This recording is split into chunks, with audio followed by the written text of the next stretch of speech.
Hello.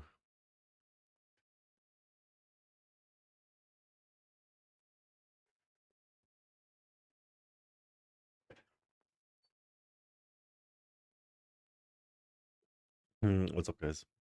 It's another Sage day.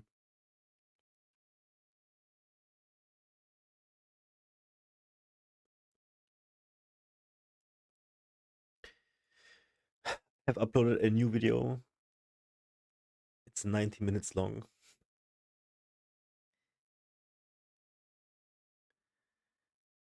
And it's talking about the current situation.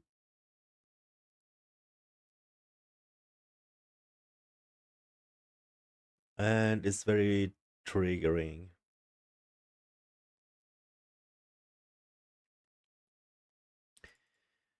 But let's watch something else. Also, in an hour or so, we can start. We can play Senua. Let's make like a 2-hour sesh, and then we can watch some more explicit stuff when the kids goes to sleep. That's how we're gonna do it, I think.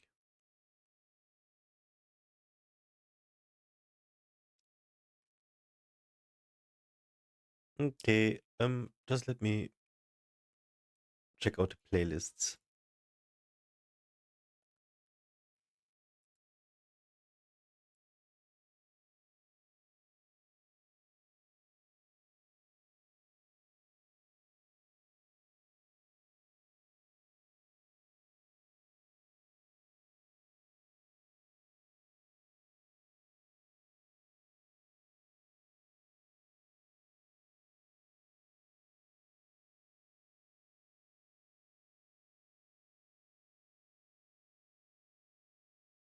The awkwardness and talk all things neurodivergent with Okay.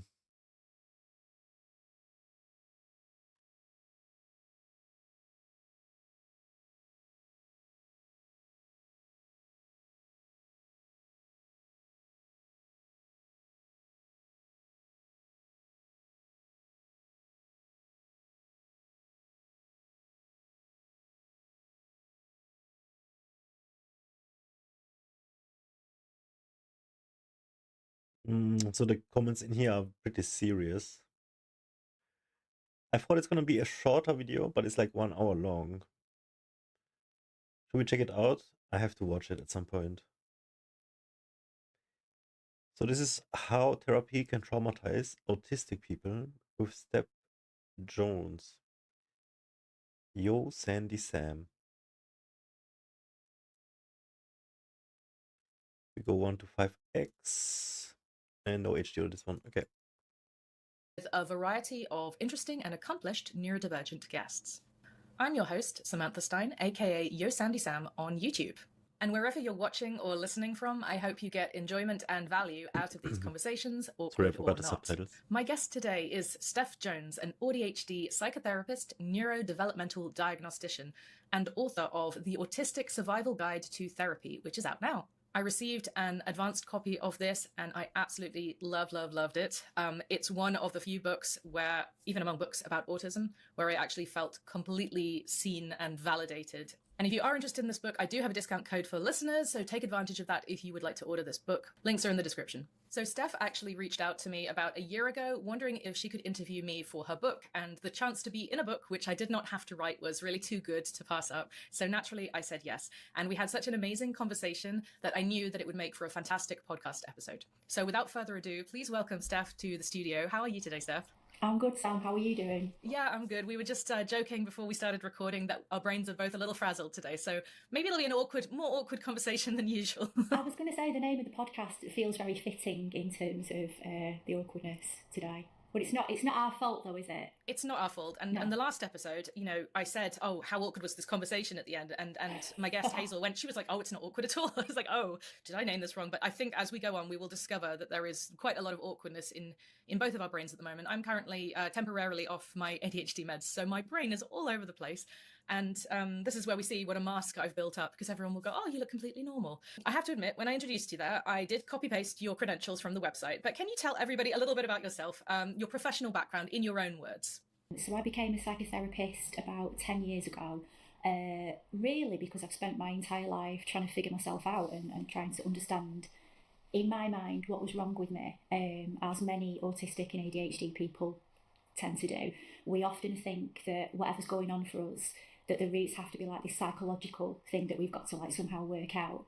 And I basically found out that I was autistic 3 years ago. So I've been a therapist like years and years before I found out. And I didn't find out through the vehicle of being a therapist. I actually found out because an amazing client that I was working with came to session one day, and she said, like, I've been working with her for a couple of years, and she was like, do you know what, Steph? She said, I think you're going to think I'm a bit mad for saying this. She said, but I think I'm autistic.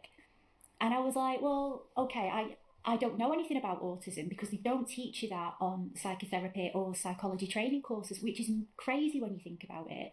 In fact, one of the stats for the book is a colleague saying that she estimates that about 40% of her client group are undiagnosed neurodivergent people.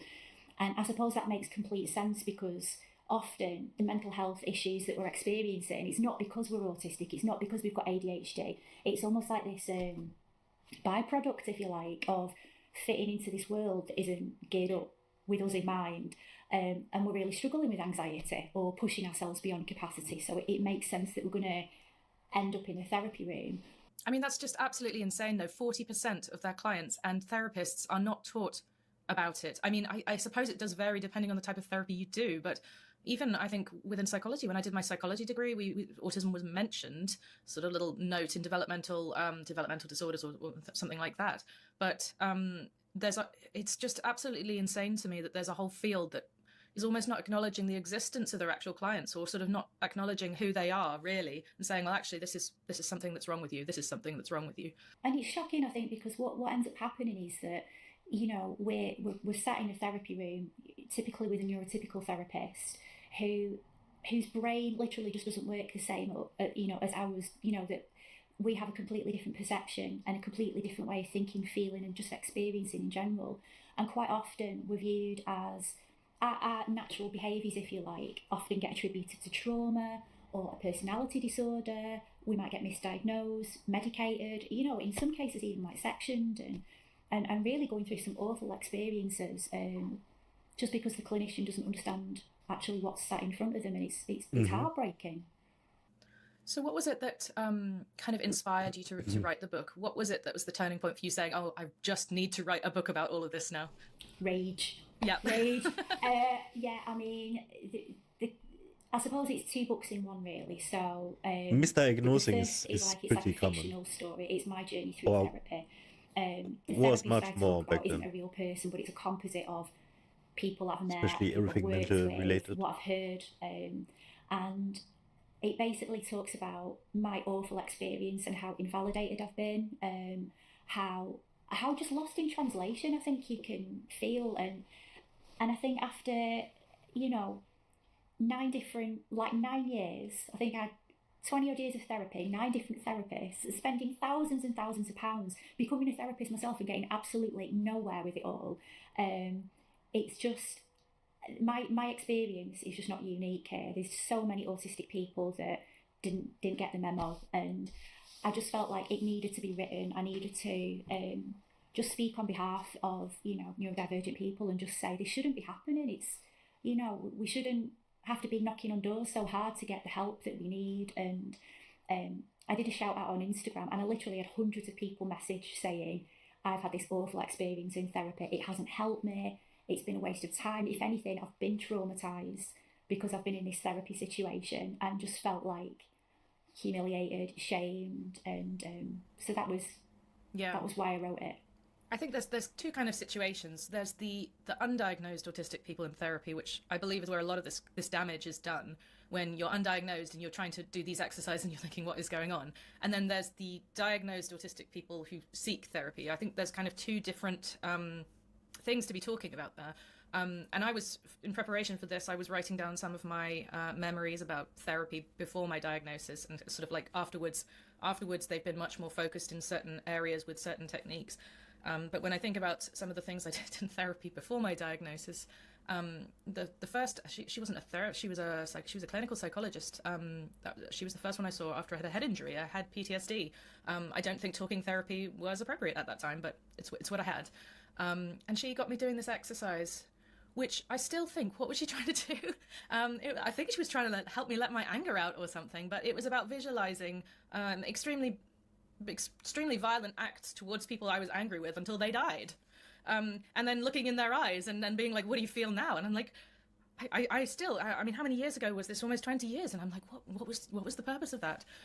So what are some of the kind of things that either just don't work or maybe are damaging for autistic people when it comes to therapy? And we're kind of talking more about like undiagnosed autistic people. What are the So things that she didn't get it are kind of because she's given as, autistic? I guess, Okay. standard in therapy that are not going to work well or at all maybe for us? Yeah, so there's a chapter in the book about this where I've kind of looked at all of the different well-known approaches, so things like CBT, psychodynamic, all of those kinds of things, which are typically like the gold standard of therapies that we offer. But then I've dug down into the research and actually looked at some of the psychological underpinnings, the theories, if you like, the concepts, to see how they translate to neurodivergent people. And quite often they just don't. Things like, for example, something like graded exposure, which is a classic one, which is somebody perhaps is experiencing like social anxiety or something like that. You would work with a therapist to kind of keep socializing in order to kind of like reduce your anxiety. In an autistic person, that isn't going to work at all. We're literally, no amount of graded exposure is going to reduce our physical sensations. Sitting in a bright room is not going to help us deal with sensory issues. Similarly, it's not going to allow us to experience the challenges, to basically move past the challenges that we experience socially. We might be better with something that's more like coaching or skill development for that. But there's other things as well. Obviously, many autistic people have alexithymia and struggle to identify and express what those what our feelings are, and that's okay, but we're living in this kind of this psychotherapy paradigm where we say we've got to feel the feelings, and it's like, well, actually, if we have a completely different way of processing experience, it might not be about feeling the feelings, it might be about analysis, it might be about being logical, and that's okay because that's how our brains work. But unfortunately, that gets really pathologized as kind of like intellectualizing your feelings, like you're doing therapy wrong. And again, it's just like, well, actually, that's just how we might work. So there's lots of things. Body language, that's another one that just doesn't translate. I've had therapists in the past where I haven't realised that I'm stimming because I'm just like, that's what's going on for me. It's making me feel comfortable. But they're saying, oh, you're very anxious right now. And then you say, no, I'm not feeling anxious. Oh, you are. And then you being defensive about it, they think that's a big issue. So then they make it an issue, and it's like... But do you know what? Something really similar happened to me. I've written this down in my notes. One of my therapists said to me that you seem very uncertain because you always say, I guess, a lot. Like, I guess this. Yeah. And I said... No, that's because I watch a lot of American TV, and it's a vernacular that I picked up, and I tried, and so I spent some time trying to convince her that the reason I say I guess is not because I'm literally expressing uncertainty, but because that was just how I say I feel or I think. But that was very much like, you're not in touch with yourself, right? And I was like, no, I literally am. I'm literally telling you, being very, very straightforward. And it was always the kind of implication that, oh no, you're somehow sort of lying to me, or you haven't quite accessed the deeper meaning behind this, right? And that's very invalidating, isn't it? For me, that's the biggest part of why I oh my God, it is terrible. And make it look like I'm anti-therapy, because I'm not. The way she's thinking about it. And I think the right therapy and the right therapist for neurodivergent people is amazing. Because can you not see why the therapist would ask that? The way that we experience the world, some people talk about it as like the bottom up versus top down, if you know what I mean when I say that. So they don't have a sense of, the bigger picture, they don't have empathy then. We need to understand how all the tiny details kind of fit together. Autistic and then people. We get it. Is every autistic person the same? Down. So don't they have the same? Their brains have already filtered out what they think is important, and then are they all about empathy? Am I correct in what I'm saying right now? And essentially that's what you're doing in therapy. The therapist is trying to help you get to like the crumbs and to really try and understand that detail. She's on it. But our brains are already working like that. So quite often we end up being in therapy. We might have therapists say, oh, you're very self-aware. Yes, I had that a lot. Yeah, exactly. But the reality is that we're going to therapy because we're overwhelmed. There's just too much information and we're trying to simplify and make sense of something. Whereas traditional therapy does it completely the opposite way, which can actually lead us to like ruminations, feeling stuck on that kind of loop of just getting nowhere and not feeling any better.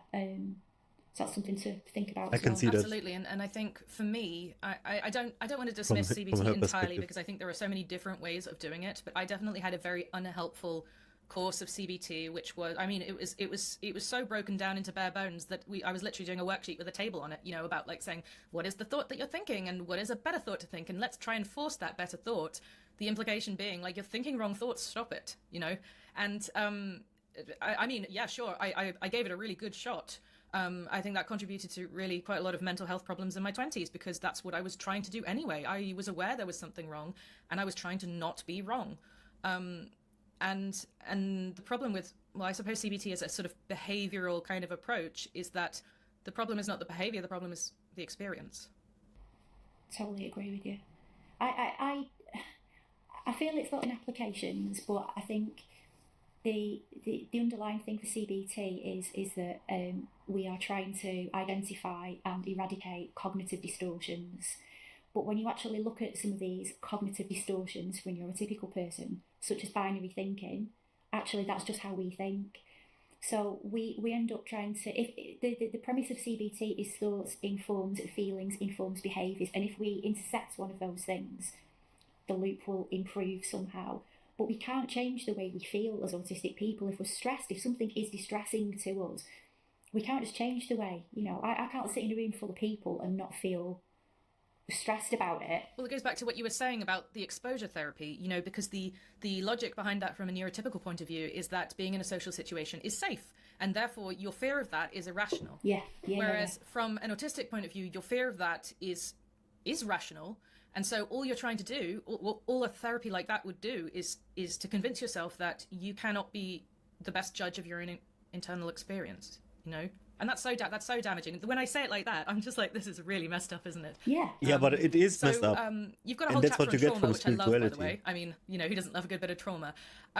Why is this so relevant to autistic people? That was a nice little segue in. I mean, I obviously think there's a traumatic element to bad therapy and badly handled therapy. Can it go as far as to be developing, you know, trauma from that? 100%, yeah. I think the big thing that, you know, we need to think about is that, you know, as neurodivergent people, we are biologically, I've gone into some of the stats in this in my book, but we are more biologically at risk for trauma just due to having a different sensory experience of the world. And it makes things all that more difficult because what we experience as traumatic for us might not be what other people experience as being traumatic.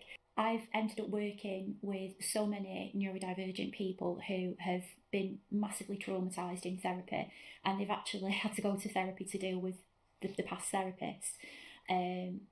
One of the things I talk about in my book, and this is a real example, was after years of therapy not working for me, I got matched with an amazing therapist. And he was so supportive in just validating my experiences, and I actually discovered I was autistic whilst in that therapy. And rather than him make me feel like I was losing it when I broached the topic, he was just like, oh yeah, that would make so much sense. He said, because, you know, I do see a lot of women, particularly your age, that have been, you know, diagnosed with complex PTSD or BPD or bipolar, and actually it's been autism the whole time. But you know, the other thing we need to think about as well is that as neurodivergent people, we do have a higher biological risk for trauma, just to do with like neurological differences in the brain, a different sized amygdala. So we're really we're experiencing the world, if you like it, you know, really turned up to 11. So what's traumatic for a neurotypical person might not be traumatic for us, and vice versa. And you know, and then that leads to further invalidation, right? Because then people say, why are you being so sensitive? It's not such a big deal. Yeah. And then that's doubly traumatic because you're not believed. Yeah, because the standard is like that. 100%. And, you know, I mentioned in the book, it's definitely a problem. like when my mum died. But for everybody who has trauma. You know, I was upset. Everybody who's my struggling way with of dealing with functioning that was in the normal like learn lots about it and essentially working environment, like a special interest and logically process it. But at that time in my life, I was also living on a friend's sofa. I had no job and I had a job interview on the Monday. So I was like, right, that was my plan. I need to do these things. And yet everybody around me was saying, Steph's really traumatised, it'll hit her later and all that kind of stuff.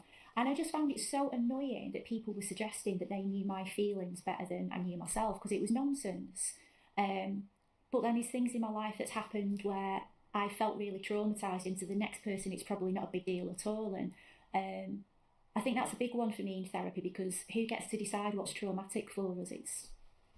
Well, that's the thing, and also kind of like talking this discussion of trauma, you know, big T trauma versus little T trauma, I think is maybe not even helpful for autistic people who haven't, like you said, you know, we're biologically wired to be more traumatized, and you know, we have I certainly have a jumpy little nervous system, you know, that gets very easily activated, and it doesn't matter whether that activation is, you know, someone jumping out of the shadows or my scarf flapping around and making it seem like there's something there, you know, like my nervous system is going to jump in the same way. There was a little snippet of your book that I read, and I was like, oh, that's so interesting. Talking about stress management, and I think the metaphor that you used was sort of like someone with a badly functioning liver who's unable to metabolize alcohol in the same way. And the idea was that, you know, we are less able to metabolize stress through our nervous system. Is that sort of backed up with science? I sort of read it and I thought, I've got to ask her about that. Yeah.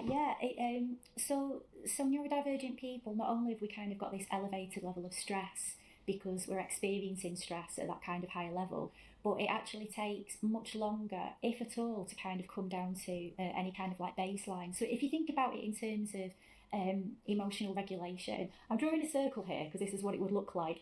But if you can, mine doesn't look like that. If you can imagine it, there was a line going through the centre of the circle, and for the average neurotypical person, they might get a bit excited in the day, but then they'll self-regulate and it'll kind of come down again. Or something bad might happen, but they'll phone a friend or make a cup of tea. So they're kind of like going this nice, easy zigzag throughout the day, and that's emotional regulation. But when we think about the hallmark characteristics of autism and ADHD, we're talking about emotional dysregulation and that inability to be able to rebalance, and also to even be aware that actually our stress has been going up and up and up and up in the day. So what that looks like is it's pretty much the same as PTSD. But they haven't come out of thin air 9 times out of 10. But autism has like another nick to it. Actually, you know, I was on the train this morning and it was late and it was people barging into me and actually, you know, I don't know my how drink to was explain. Cold and all as of if they're these lacking things like adaptation, build up to such a point where it but just not kind really, of I don't know. explodes. So we don't have that biological and neurological capability to like regulate. And then we're kind of told to, just practice emotional regulation. And it's like, there are emotional regulation skills. And I sort of agree that we should all be learning. Yeah, but I struggle but it's also, there's got to be a lot of acceptance of like, actually, this is just the way my brain is. The autism and CPTSD. Totally. And some of the typical things such as share a lot of similarities. Try meditation, try deep breathing. Actually, that might make us feel 10 times worse. If we're overwhelmed and overthinking, and we actually tune into our bodies and we start doing deep breathing, it might amplify that.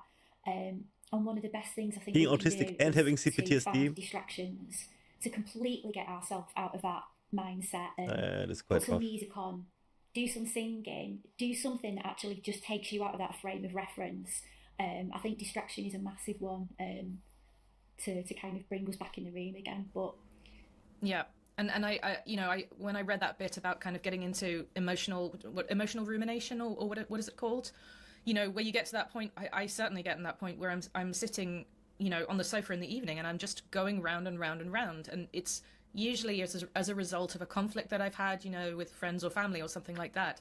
And I'm sitting there, I literally can't break out of it. To other people, I imagine it looks like I'm giving them the silent treatment or something, you know, but the silent treatment, I think that is one of the biggest problems that autistic people have with regards to communication, is that what something looks like and how it is experienced are so different, and our intentions are often given malicious intent when there is none. And that's really hard to come to terms with when you're sitting there on the sofa, spiraling inside, but just being completely silent. And someone else thinking, oh, well, she didn't want to talk to me, kind of thing, you know. We know that therapy can be hit or miss for a lot of autistic people. A lot of times miss. We know that autistic people are more susceptible to trauma and can be traumatized by the very therapies that are supposed to be helping them. So let's try and take some like positive action now. What does work for autistic people in terms of therapy? So again, you know, to kind of reiterate what I was saying before, this isn't about demonizing therapy because, you know, we're all unique, and actually what I might want out of therapy might not be what you want out of therapy. But I think it may help us to seek out another neurodivergent therapist, somebody who automatically understands what our world is like. That's not to say that there aren't amazing neurotypical therapists who really pour their lives into understanding us, and but I would really advise people to do the homework in terms of what is it they're trying to get. Essentially, like, what is it you're trying to fix or cure? Because if you're trying to cure neurodiversity, that's not going to work. And you know, I've met so many people who come to therapy with me that are essentially saying, how do I mask better? You know, how do she makes so much sense, all of this podcast. How do I avoid burnout when their experience is naturally burning them out, as if they're trying to like hack being autistic in some way. So I'd possibly consider looking into finding neurodivergent therapists. But also some of the creative type therapies as well. Tony Atwood, who contributed to the book, he talks very much about he might work with a client and say, you know, rather than you tell me how you feel about this, go away and research 20 of your favourite pieces of music and bring it back to next session, or grab, you know, 10 pictures that are conveying exactly how you feel. So alternative ways to describing what's within. And I think creative therapies can be brilliant. Something like EMDR, which is massively helpful in terms of working with trauma. So that could be an option as well. It's the hand movement thing, I think. It is, depending on what country you're in, psychedelic therapies as well. Unfortunately, in the UK, it's not legal at this point. Well, I'm fortunate to live in the Netherlands, so maybe we'll be hearing about that at a future point. Yeah. There's been some really interesting studies, because I believe it's been decriminalized for research in the States now. I think there's quite a lot of research coming out of the States on psychedelic therapy. And I think that's got, such a potential for neurodivergent people who are already so creative in many ways. 100%, yeah. I think it's I'm choosing my words carefully here, but it's something that I feel very strongly about in terms of it actually being a potential tool to understanding, you know, yourself and the world around you in ways that I don't think psychotherapy can even touch. Yeah, because we always assume that therapy equals basically talk therapy, is that talking will be the solution to everything. And I think it was, what's the book called? The Body Keeps the Score. You know, you mentioned that, I think, where they look at the brain basically being triggered, having a traumatic flashback, and the area of the brain that... sorry, now my words are failing me. Is my trauma being activated right now? I'm not sure. They look at, they put the traumatized people in a scanner, which was not the original trauma. They activated their trauma, and they saw that the area of the brain responsible for language was deactivated when the trauma was activated, meaning that you literally can't access the part of your brain that involves language when you were triggered. Yeah, 100%. And that was a really whoa moment for me, because it's like, if you're traumatized, talking about it is... You know, it's not going to... It's got to be done another way, right? Yeah. And so this is why I'm very interested in the... I don't want to call them alternative therapies, because that gives the wrong... But non-talking therapeutic sort of interventions. I have personal experience with EMDR. I did do a video on that a few years ago. And I also recently did something called heart coherence therapy, which when she said that this is going to be about breathing, I almost left the room. When she said it was breathing exercise, I kept at it, and the results, when it did finally work after about a week and a half, were as significant as EMDR for me. It was like a switch to my nervous system. So I think the more experience I have of these things, the more sort of open-minded I am, and I think the nervous system regulation stuff is going to be so relevant for the neurodivergent population who've got, I don't want to say wonky nervous systems, but what sort of nervous systems do we have? Are they just sensitive? Just sensitive, or how would you describe them? They're just sensitive. And I think, you know, but that sometimes that word gets thrown around as a negative thing, and it's not. It's the reason that we're often musicians and artists and and therapists and actors, because we've got that real capacity to feel. There was an amazing song by Jewel. Do you remember that one in the 90s? It goes, "I'm sensitive and I'd like to stay that way." Yeah, exactly. It's a lovely song. Yeah, and it's I think it's something that we should be really proud of. Whereas in traditional therapy, we might not necessarily be praised for being sensitive. We might even be encouraged to kind of grow a thicker skin and become more tolerant of things that are just really stressful for us. But the point you're making about talk therapy is not necessarily being that effective. If you've got a communication-based difference, we were talking at the start of the show about how this might be awkward. I've just been diagnosed with like ADHD, so I'm going through titration right now. I'm quite happy to share that. We're not too awkward, I don't think, at the moment. No, but I mean, out of 1 to 10, I still think we're at about a 2 or 3. You're off them, I'm on them, but it's like so.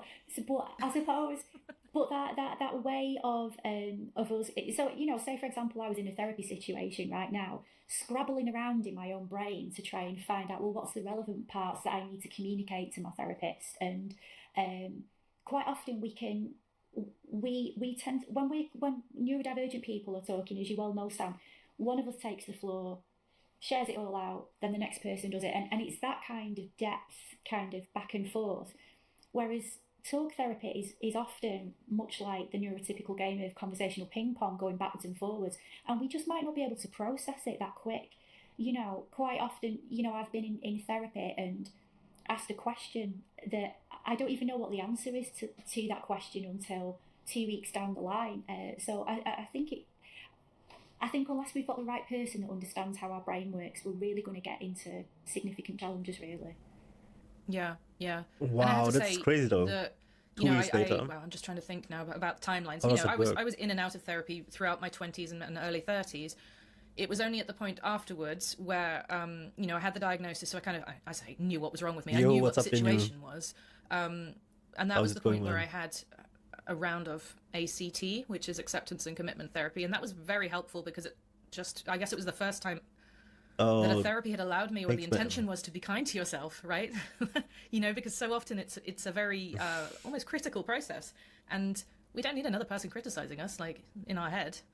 And I know that some people find DBT helpful. I don't have personal experience of that.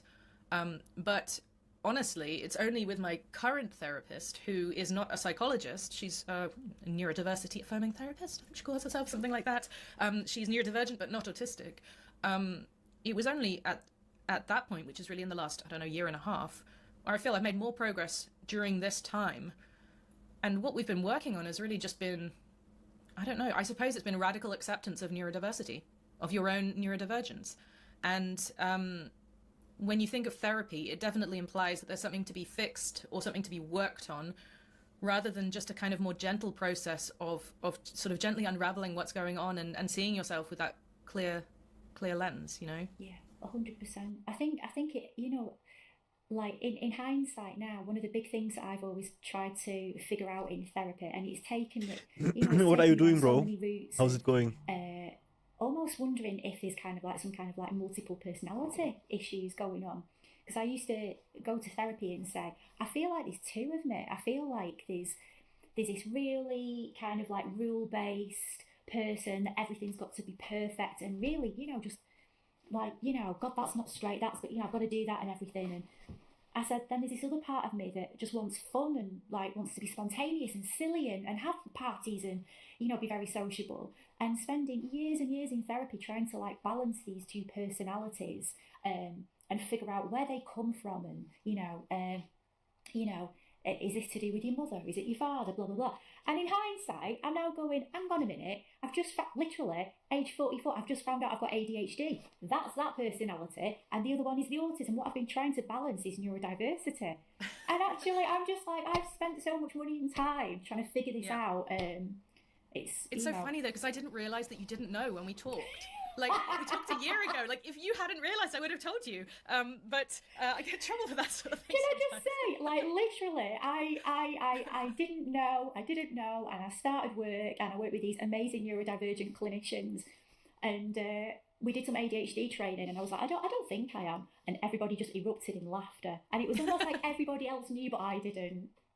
But it's interesting though. I was talking to a journalist earlier today about the sort of ADHD combination and how it ends up masking. Each one masks the other one in some ways, because I don't have an official diagnosis of ADHD because I don't need one in this country to access ADHD meds. It's an approved. I don't know what to call it. I didn't know what to call it on the phone call either. It's approved to use ADHD meds for autistic traits, right? Oh.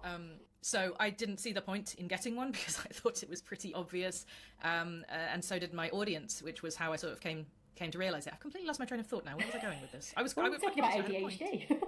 About ADHD. Oh, the irony. Masking each other. This podcast the audience is hilarious, dude. Just screaming. It was this. Both of them. Oh my goodness, we're full blown, like today, folks. growing for sure. Masking, and I suppose that trying to find that balance, that they are a little bit more, talking about balancing personalities and the difference between kind of ADHD and autism. That must be challenging, that's man. A totally fascinating area, just in terms of neurology, as it is, because one part has like a longer signalling, and I can understand in the brain, why they would elaborate, explain so further, go into deeper into some topics, go on tangents and we stuff. will talk about people with ADHD and autism. But it's just the reason they're doing it is another drive. I have another drive doing it. I think that there is a substantial difference in the experience of an autistic person versus an ADHDer versus an ADHDer.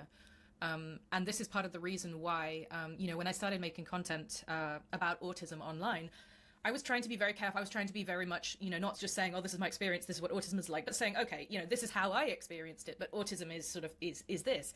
And then I was just wondering, like, why I didn't feel like I fit in with other autistic people, like just autistic people. And then the more I started meeting other people, they go, well, I'm an ADHD. And I go, oh, well, I guess that's why we're friends, It becomes, I think there's definitely a kind of case of people being drawn to each other who have very similar predispositions. Sorry, I really shouldn't be apologizing for this, should I? I shouldn't be apologizing for the natural thing that my brain is naturally doing, the way that it has grown in my head.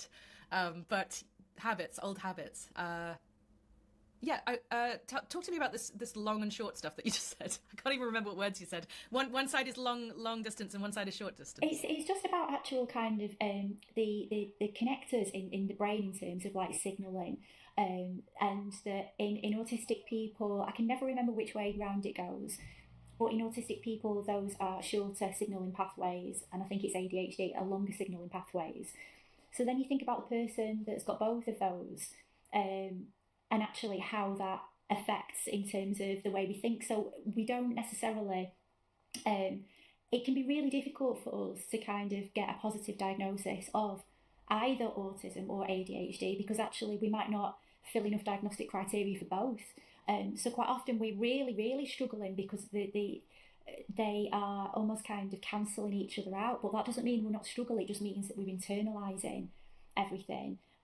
Which is why I can also see the massive benefit in psychedelic therapy that you were talking about, because what that does is it takes us off the kind of default mode network in the brain, and all of a sudden the brain starts communicating. Yeah, I also see that, and I saw that for a long time. It's got huge advantages. After I took mushrooms. That's so interesting. I know thought that everybody has to do it once. I don't know too much about the impact on the brain, but I know that psychedelics they increase the plasticity of the brain, which means sort of in layman's terms that it's easy to create new habits, new thought patterns afterwards, which is why it's been especially effective in treating addiction, which obviously is something that autistic and ADHD people are also predisposed to.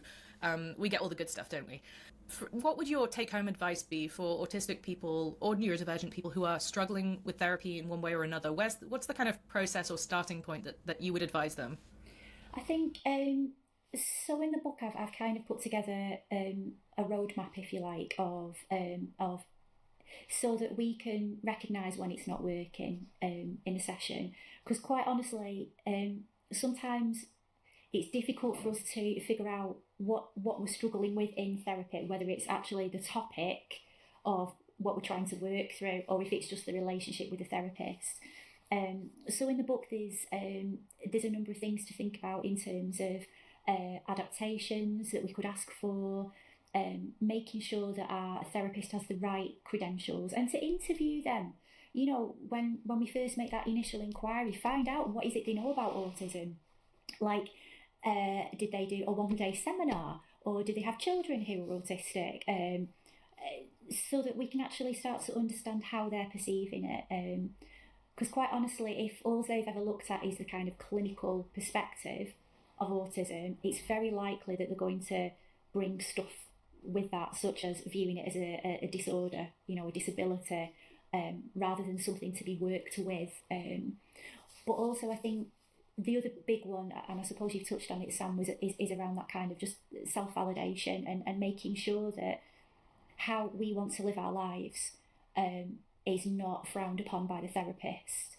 You know, I've worked with people where they've been diagnosed, and then they have decided that they want to leave their partners, they want to leave their job, they want to really start diving into that authenticity that's been suppressed over the years. But I've known of lots of horror stories where therapists have been like, "Oh, I think you're being rash," and you know, this is a midlife crisis. You know, Well, Well, I I can think see it's all of also, this.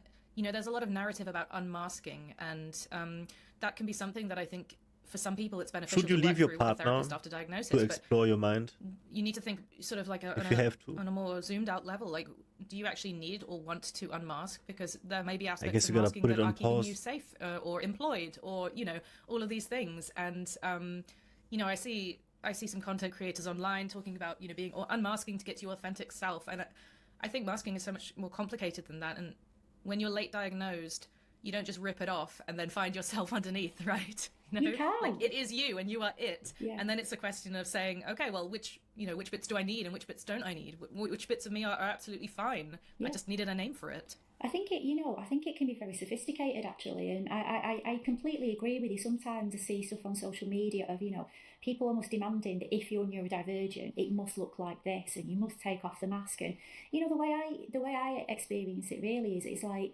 I almost see it as like learning a different language. You know, I'm not going to rock up in the middle of Tokyo and demand that everybody speak English, but the other way around, I wouldn't be able to speak a second language 24/7. So I suppose it's about finding what works for us, where it's that sweet spot of actually, you know, this is who I am. I'm not compromising my integrity, who I am completely. But that has to be on our terms. All of this stuff has to be on our terms, I think. And you know, there's not a one size fits all when it comes to human beings, let alone neurodivergent people with different things to work out.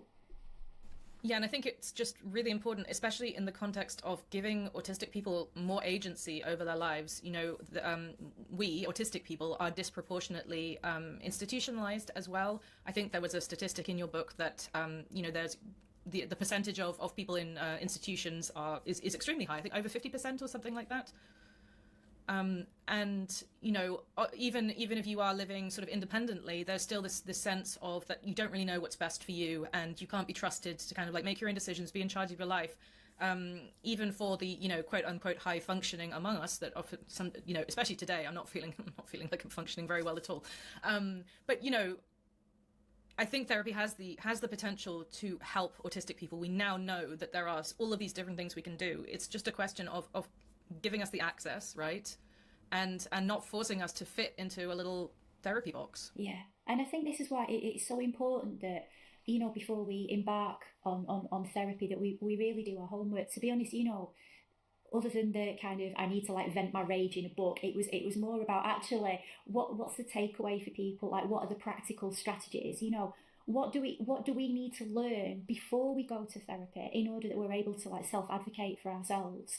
Because when we're in that relationship, the power imbalance can often feel very much in favour of the therapist. They're like right and healthy, we're wrong and we don't know what we're doing, and they're in charge as well. They're in charge of the process. Yeah. And you know, so the more that we learn about what to expect, you know, in terms of advocating for ourselves, but just in making sure that we're getting a good deal in therapy, and that we call out negative behaviours. And I think that's something that often we don't necessarily feel it's okay to do in therapy, to challenge the therapist, because we're perceived as being difficult, or you know, we're not cooperating in the therapy. But actually, if we're leaving every week after 15 minutes, you know, 70 quid lighter and we're feeling that actually we've had no benefit from it. There's no point. It's not working. So final chance. Could you plug your book, The Autistic Survival Guide to Therapy? Yes. Sat there behind you. Yes. How can people buy this book and support you? You can. It's worldwide. It's worldwide. All good bookshops. It's available on. What about bad ones? Maybe some bad ones. I'm not here to judge any books.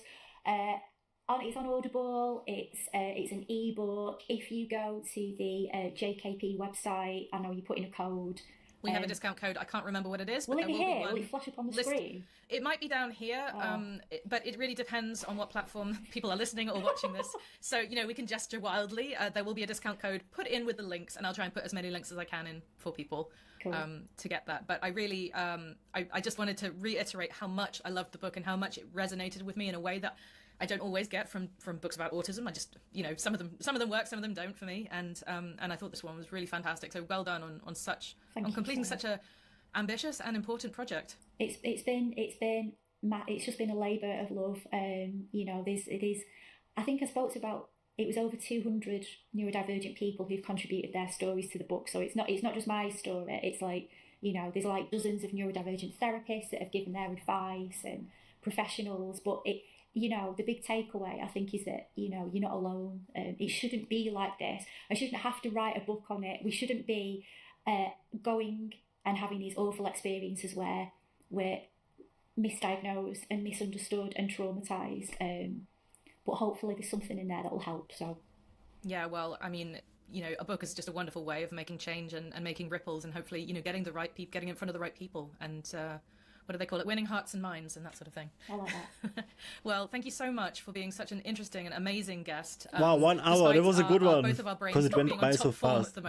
We got through it. I need to lie down now. I know. I'm like, I need a cup of coffee and then I lie down or something. I'm not sure what I need actually. Both of them were interesting. But it was wonderful to talk to you, and I could talk about the brain for ages. Maybe that should be another one. Give me much better insight I just into think autistic it's so interesting, and it's so validating. behaviors. It's not just it's not all in our minds. It's literally in our bodies, wired into us. So thank you so much for sharing your insight and wisdom and experience. It has a lot of and I guess, I don't know, should cure we rate anyways, this out of 10? Was it an awkward conversation the practices you can do to feel better. Has a lot to do with CPTSD, but it's absolutely not you're CPTSD. Not awkward. I no, it's my perception of self, because my brain is just like, CPTSD is fully the trauma, and autism is like the way you perceive it. Asks you a question and you just got like a million possible answers, and you're trying to convey that in a nice like bite-sized like point. That's really hard when you're neurodivergent, because we've got like the detail, and it's like, how do I push this out of my mouth now? Okay, that was a little awkward. I'm going now. Thanks. Well, wonderful to talk to you, and hope that. Oh God, I'm so. We've been talking for an hour now. We've both lost all brain capacity. I hope you all enjoyed. I hope you enjoyed. Christ. I hope you enjoyed the episode. End. Cut. And thank you for watching and listening. Bye.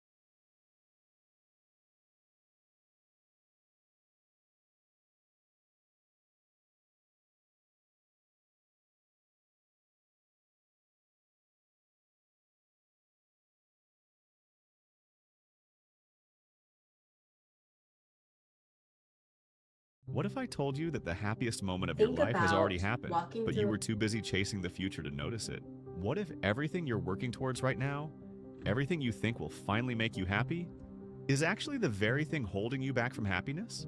I learned this the hard way. 3 years ago, I hit rock bottom. Picture me at 3 a.m., Mountain Dew in one hand, phone in the other, ordering my 5th takeout that week. My room, well, my parents' basement, looked like a gaming cave. Empty energy drink cans everywhere, blinds permanently shut, and the only light coming from my triple monitor setup running World of Warcraft. I weighed 265 pounds. My bank account? Negative $43.82. My dating life? Let's just say my most meaningful relationship was with my raid team. But here's what I told myself every single night before falling asleep. Once I lose the weight, get a job, find a girlfriend, and move out. Then I'll finally be happy. Then my real life can begin. But then something clicked. I started small, really small. Switched one Monster Energy for water. Walked for 10 minutes around the block, applied for 1 job per day. Each tiny victory felt amazing. My heart would race every time I hit submit on a job application. I'd get this weird flutter of excitement when I managed to walk further than the day before. However, the real breakthrough came from the most unexpected place, my obsession with gaming. See, in World of Warcraft, I'd spend months grinding for the best gear. I'd tell myself, once I get that legendary sword, then I'll really enjoy the game. But then what actually happened? I'd get the sword, stand in Stormwind showing it off for a day, and feel nothing. The fun was never in having the gear, like it was in the adventure of getting it. Fast forward a year and a half, I'd lost 87 pounds, had a decent job, found an amazing girlfriend, moved into my own place. I was living the exact life I dreamed about in that basement. But then I felt this emptiness creeping in. The same emptiness I felt after getting that legendary sword. That's when it finally hit me. I was happiest during those first walks around the block, heart pounding, legs shaking. During those nerve-wracking moments before hitting send on a job application. Even during those awkward first conversations with girls, sweaty palms and all. The joy wasn't in reaching the goals, it was in pursuing them. Here's the mind-blowing part. You know those people you follow on Instagram? The ones with the perfect bodies, dream jobs, and seemingly perfect lives? I guarantee you they're either feeling that same emptiness, or they're already chasing their next goal. Because that's the secret nobody tells you. There is no finish line. There's no point where you suddenly unlock permanent happiness. So what's the solution? 2 things. First, always have something you're actively pursuing. Maybe it's learning to cook more than just microwave meals. Maybe it's finally reading that book that's been sitting on your nightstand. Maybe it's learning 3 chords on that dusty guitar in your closet. The size of the goal doesn't matter. Like, what matters is having something that pulls you forward. But then here's the bigger truth, and this is crucial. Stop waiting to live. That voice in your head saying, I'll be happy when it's lying to you. The life of your dreams isn't waiting at some future milestone. It's waiting in those small moments of progress, in those tiny victories, in those heart-racing moments when you're pushing just slightly past your comfort zone. Tomorrow morning, you could wake up and start living the life of your dreams. Not because you'll suddenly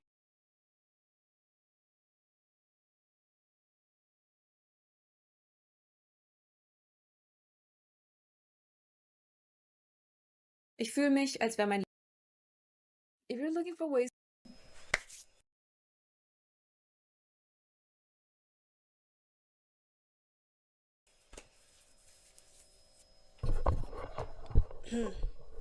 Allow yourself to outgrow your current environment, your current thought patterns, your identity, everything that you have tried to pass off as reality.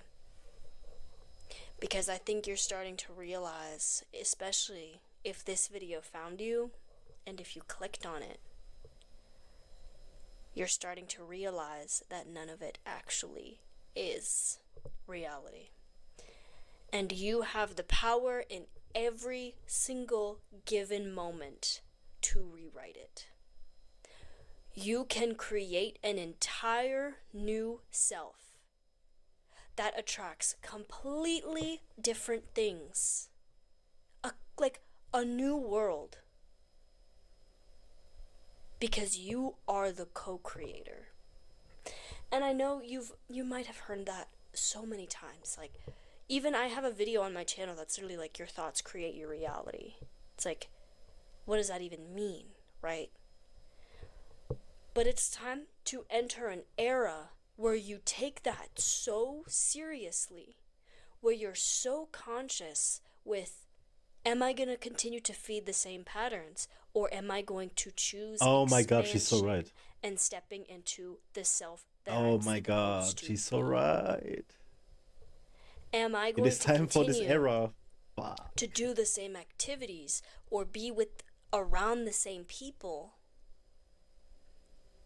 that drain me and that leave me uninspired, or am I going to choose the life that I really want? It's the season for making those tough decisions, for expanding your identity, allowing yourself to feel the momentary discomfort to get the comfort of the reality you know you're supposed to live in. I just realized I forgot my lip gloss. That is so true what she's saying. Wow, Don't it's mind only me been as 2 I minutes. get like my kindergartner lip gloss on. My love, the time is now. There we go. The time for you is now. And I think you should get excited. I'm not going to edit this video. If you're here and if you're watching this, please know that all of these long pauses and silences, I think are what make it authentic, and I'm not going to edit this video. So if you're meant to be here, you will be here. Because all of these silences are going to stay in. Because I'm starting to feel that you should be excited. And you should allow yourself to feel that excitement. Because society has so normalized low vibrational behaviors. They have so normalized. Wow, I literally just looked at like the recording of this and it was at 333. They have so normalized fueling your body with junk food or surrounding yourself with people because you by yourself are not enough. And the people that you surround yourself with are just to fill that empty space rather than actually light you up inside with love and inspiration and light. They tell you that you are unworthy of your dream life, that it's unobtainable or unrealistic, just to keep you small and just to keep you hiding your light. I promise you, every single successful, happy person, they have had to go through the same growing pains of questioning those beliefs. My love, it is just part of the process. You deciding to finally let go of what is holding you down is part of the process, and it might be so uncomfortable. Because it is so uncomfortable to let go of things that are actually serving us. All of your addictions, whether it's addiction to procrastination or validation or even like a substance, that is serving a purpose.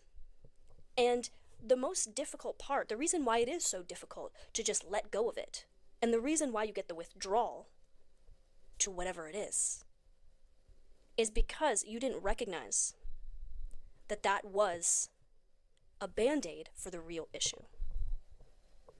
If your issue is procrastination, you might be so scared of being seen. You might be so scared of putting yourself in the spotlight and letting yourself be the person you know you are meant to be, so you procrastinate on being your best self and doing the work you feel called to do.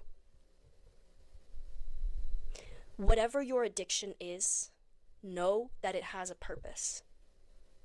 Take a moment this weekend, or whenever you're watching this, take a moment today to sit down and think, I'm still holding on to these things, and these things are keeping me from my best, highest self that I feel called to every single day of my life. That even as a child, when I didn't have any of these blockages, I knew I could be that person.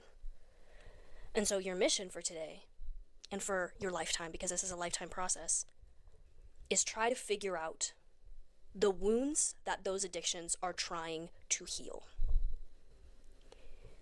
And the reason why you are in this process now, where you feel like you need to cut them out and there's all this resistance, is because you are being called to fix the root problem, the problem at the core. And once you do that, you can finally step into the person that you are always meant to be. Yeah, I think so too. It takes work. It takes courage. Yeah, I think that's actually it what's takes happening. Grace and compassion. Doing deep shadow work like that, you need to be your own best friend. And if no one else in your life is telling you this, look at me in my eyes and listen to me when I say it right now.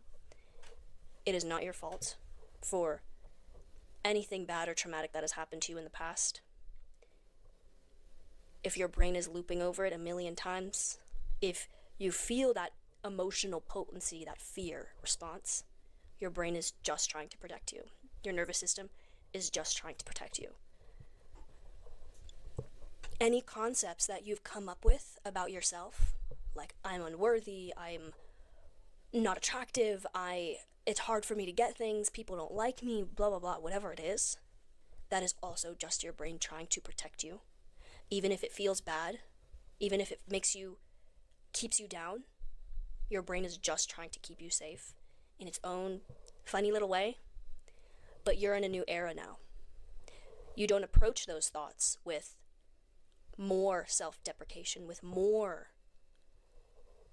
low vibrational thoughts, because the only way to cure that now and get out of it is with light, is with your true essence that you know that you are.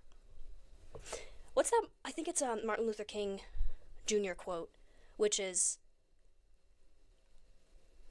darkness cannot, I'm totally going to butcher this, but darkness cannot drive out darkness, only light can do that. And hate cannot drive out hate, only love can do that. And I think that's insanely butchered, but it's something along those lines. That's very... I've had this realization recently where, as I've said on this channel before, I have been diagnosed with OCD and PMDD because I have obsessive compulsions. I get these obsessive thoughts, and then I need to do external compulsions in the outside world to silence them. That's what OCD is. It's not just about being tidy. I hate that misconception. But I'm starting to realize now, and I have for the past few years, realized that the way that I've been dealing with it my entire life doesn't work anymore.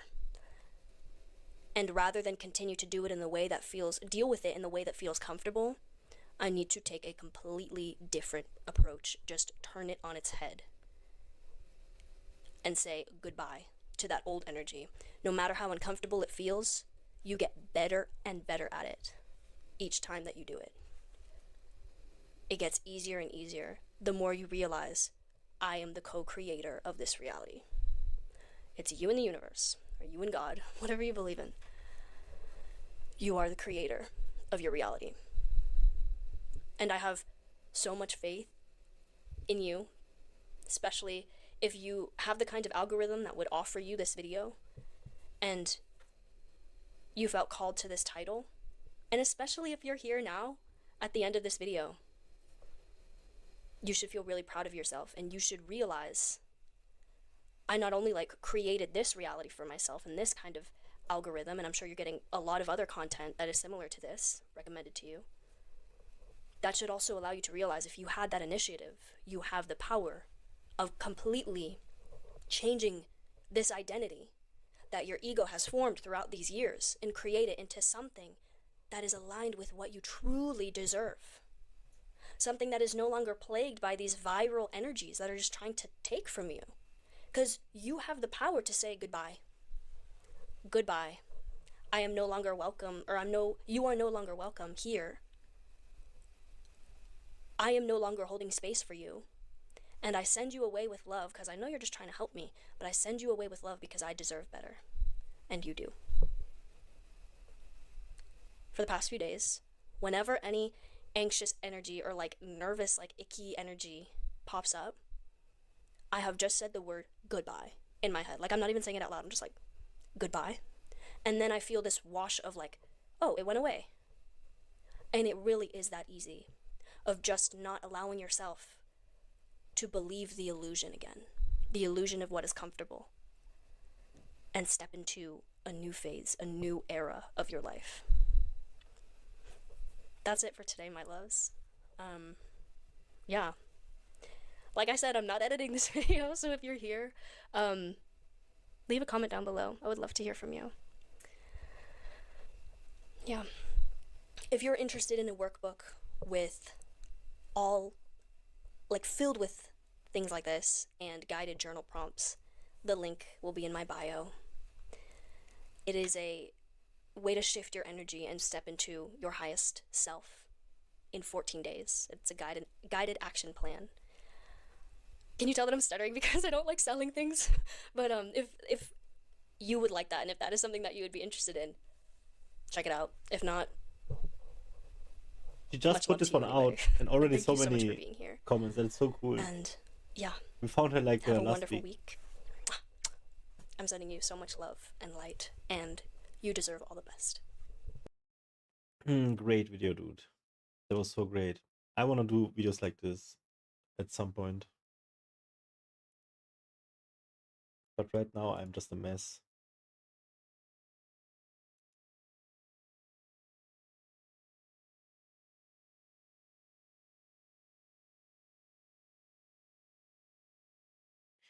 Hopefully, I can do videos like this at some point and just have something to share that would help people, you know.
I can upload this one. Let's see what this is. Your life, never really knowing who you are, yet being able to understand and even describe and see other people. Like you could see what makes them tick. You can see their motivations. You could see their emotions. You can see everyone but yourself. Imagine going into different situations, different social situations, and rather than going in with your personality, you kind of shapeshift depending on who you're with. So if you're with people that are really loud and outgoing, you can fit in as if that is your core identity. And then the next day you're with people that are really shy and quiet, and you can shapeshift and fit in so well that nobody thinks that that's not you. Living without a self-identity is about constantly sacrificing what you want because you're not paying attention to it, right? For what other people want and need. So you basically live life abandoning yourself over and over and over again. And last but not least, definitely not least, this is not an all-inclusive list, but living without a self-identity is like living through life trying to find what makes everyone happy but you. There's a lot of emotional energy that gets wasted when you are living life without a self-identity because you are trying to be what other people want you to be. You're never congruent with yourself, and it's exhausting, and it's not satisfying because it just feels empty. No matter how many people you can make happy, if you are doing it at the expense of yourself, it never feels good. One of the first steps towards stopping that and to start getting a self-identity is to, first of all, acknowledge that you've been shapeshifting, acknowledge that you've been people-pleasing and living for everyone but yourself. And that's not an easy thing to acknowledge. It's painful. It's painful to see what we've allowed to take place with ourselves or because of ourselves, okay? Putting aside what others outside of self have done, when you look at what you've allowed, it's painful. So be prepared for that discomfort. But until you see it, that's the only way you can start changing it. I remember a time in my life where somebody asked, I guess I could say a friend of mine. It wasn't really a friend because it wasn't reciprocal, but for the sake of this video, I'll just say it was a friend of mine. They asked her what she likes most about me in the friendship. And her response was, Michelle does everything to make everyone happy. And at the time, maybe I thought that was great. Wow, I make people happy. I work so hard to make people happy.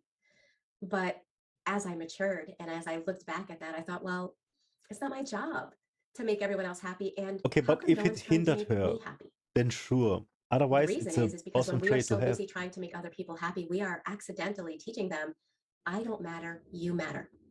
And so Okay, the but whole see, focus because I like to please becomes people that I love. one-sided because it's all about Because the I other love person. them. Now, in my defense, I was Now, super young if it when would that be was hindering said, me, then I but would do it. it really was hallmark But because of I a lot can. of my younger years, was spent trying to make other people happy and not even having a clue as to who I was. So I want to encourage people to start putting that focus on self. Okay, and I know that that can sound or feel selfish if you were raised with childhood trauma, raised to think that anything for you is bad, anything you like or putting focus on you is selfish. But that thought is or was something used to control you in childhood. It was used so that you were trained and conditioned to make the other person the complete focus, right? You were trained and conditioned to be externally focused and internally blind to who you are, blind to what matters to you, blind to the voice inside your head that is actually you and not the internalized voice of an abuser. Once you can acknowledge that that's what's taken place in your life, the second step is to start connecting with self by either asking or listening to what's going on in your mind. In other words, you start asking yourself, what do I want? What do I need? What's important to me? What do I like? What do I not like? What do I no longer want to tolerate? That's when you start putting yourself, you think of a camera, right? You get that camera, you don't just start snapping pictures, you first focus. So start getting that focus on you and on your self-identity, because if you don't, the danger of living life with no self-identity, you tend to be very attracted to people that display a very strong sense of identity, which could also be a facade. And that could be a very toxic person. And it's almost like you're magnetically drawn to people like that. And it can cause you to recreate trauma relationships that are similar to the ones that you had in childhood. So I'm going to be doing a ton of videos on getting that clarity on your self-identity, on overcoming childhood trauma so that you don't have to keep recreating toxic environments or toxic relationships to heal. There is a better way. There is a better strategy. So make sure you subscribe and hit that bell icon to be notified of my healing videos. And if the videos aren't enough because I'm and you interested want in more where she's gonna assistance, take this. you might want to check out the Thriver Oh, School this of was 3 years Transformation, ago. which is a Okay. monthly membership where we meet live on Zoom and we work through the side effects of complex PTSD and childhood trauma together. I'll leave the link here, but please know that the link doesn't Overcoming always work shame. because sometimes I close enrollment, but it is always going to be open the first 5 days of every month. So if you want to join this international community, make sure you check out that link.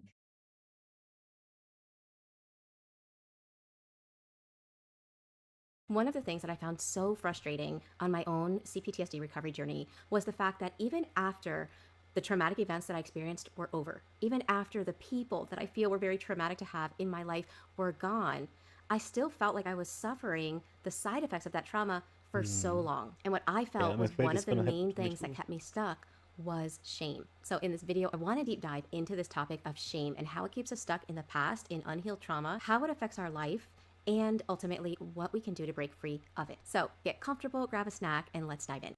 For those that don't know me, my name is Michelle. I'm a somatic So she wants to talk about shame.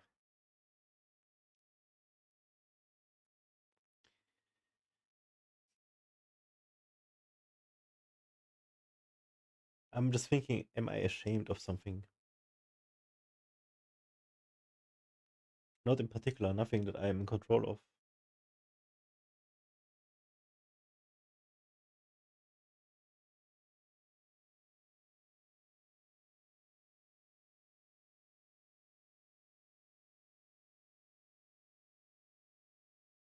Hmm.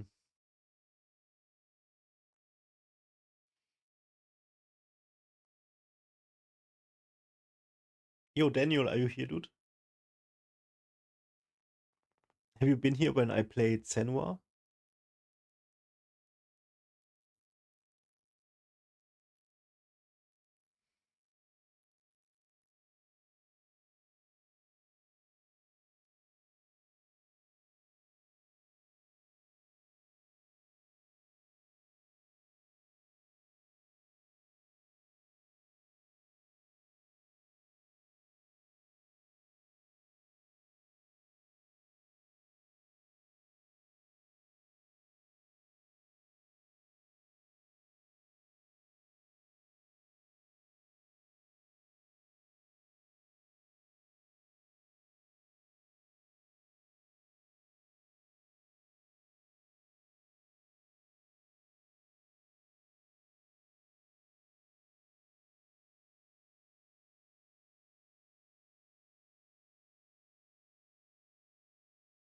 releasing this video today, dude. Listening to it.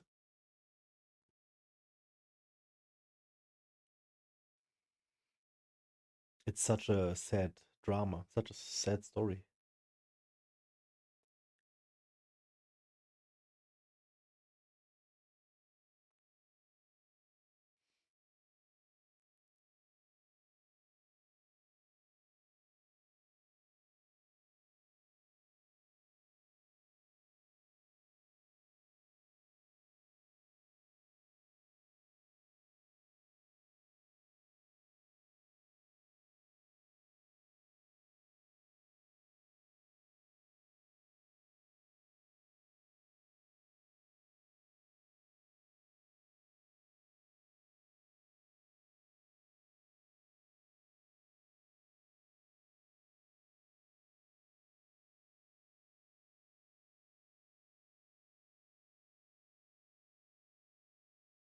Let's watch something in German.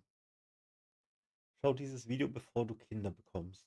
Leben vorbei und mein Gefühl für mich selbst verschwunden. Ich fühle mich einfach so depressiv, weil ich das Gefühl habe, dass ich nichts habe. Keine Erfolge, keine Zukunft, keinen Frieden, keine Stille, nichts. Krieg, keine Kinder. Es ist eine gesellschaftliche Falle. Meine Kinder rauben mir jeden Moment der Freude und des Lebens. Ich wünschte, ich hätte abgetrieben. Ich halte es wirklich nicht mehr aus. Das sind Ausschnitte eines Forums der Internetseite Reddit, das den Namen Regretful Parents trägt. Das Forum hat 154.000 Mitglieder und dort teilen Menschen anonym ihre Gedanken und Gefühle darüber, dass sie die Entscheidung, Eltern zu werden, bereuen. Das Phänomen heißt Regretting Parenthood und ist ein riesiges Tabuthema in unserer Gesellschaft. Man wird kaum jemanden finden, der im realen Leben offen zugibt, das Elternsein zu bereuen. Zu groß ist die Angst vor Verurteilung. Aber warum bereuen es so viele Menschen, Kinder bekommen zu haben? Schauen wir uns das Ganze mal genauer an. Kurzer Disclaimer, ich habe keine Kinder, ich bin lediglich interessiert an dem Thema, habe Kindheitspädagogik studiert, arbeite mit Kindern und informiere mich seit Jahren über genau solche Themen, weil ich es einfach spannend finde. Ich bewerte das Thema aber nicht nur aus meinen eigenen Erfahrungen mit Kindern heraus, sondern aus den ganzen Erfahrungsberichten, die man im Internet über das Thema so findet. Ich finde es einfach wichtig, dass Elternsein auf Social Media ein wenig realistischer dargestellt wird, damit Menschen diese wichtige Entscheidung ein wenig reflektierter und informierter treffen können. Außerdem, falls du dir denkst,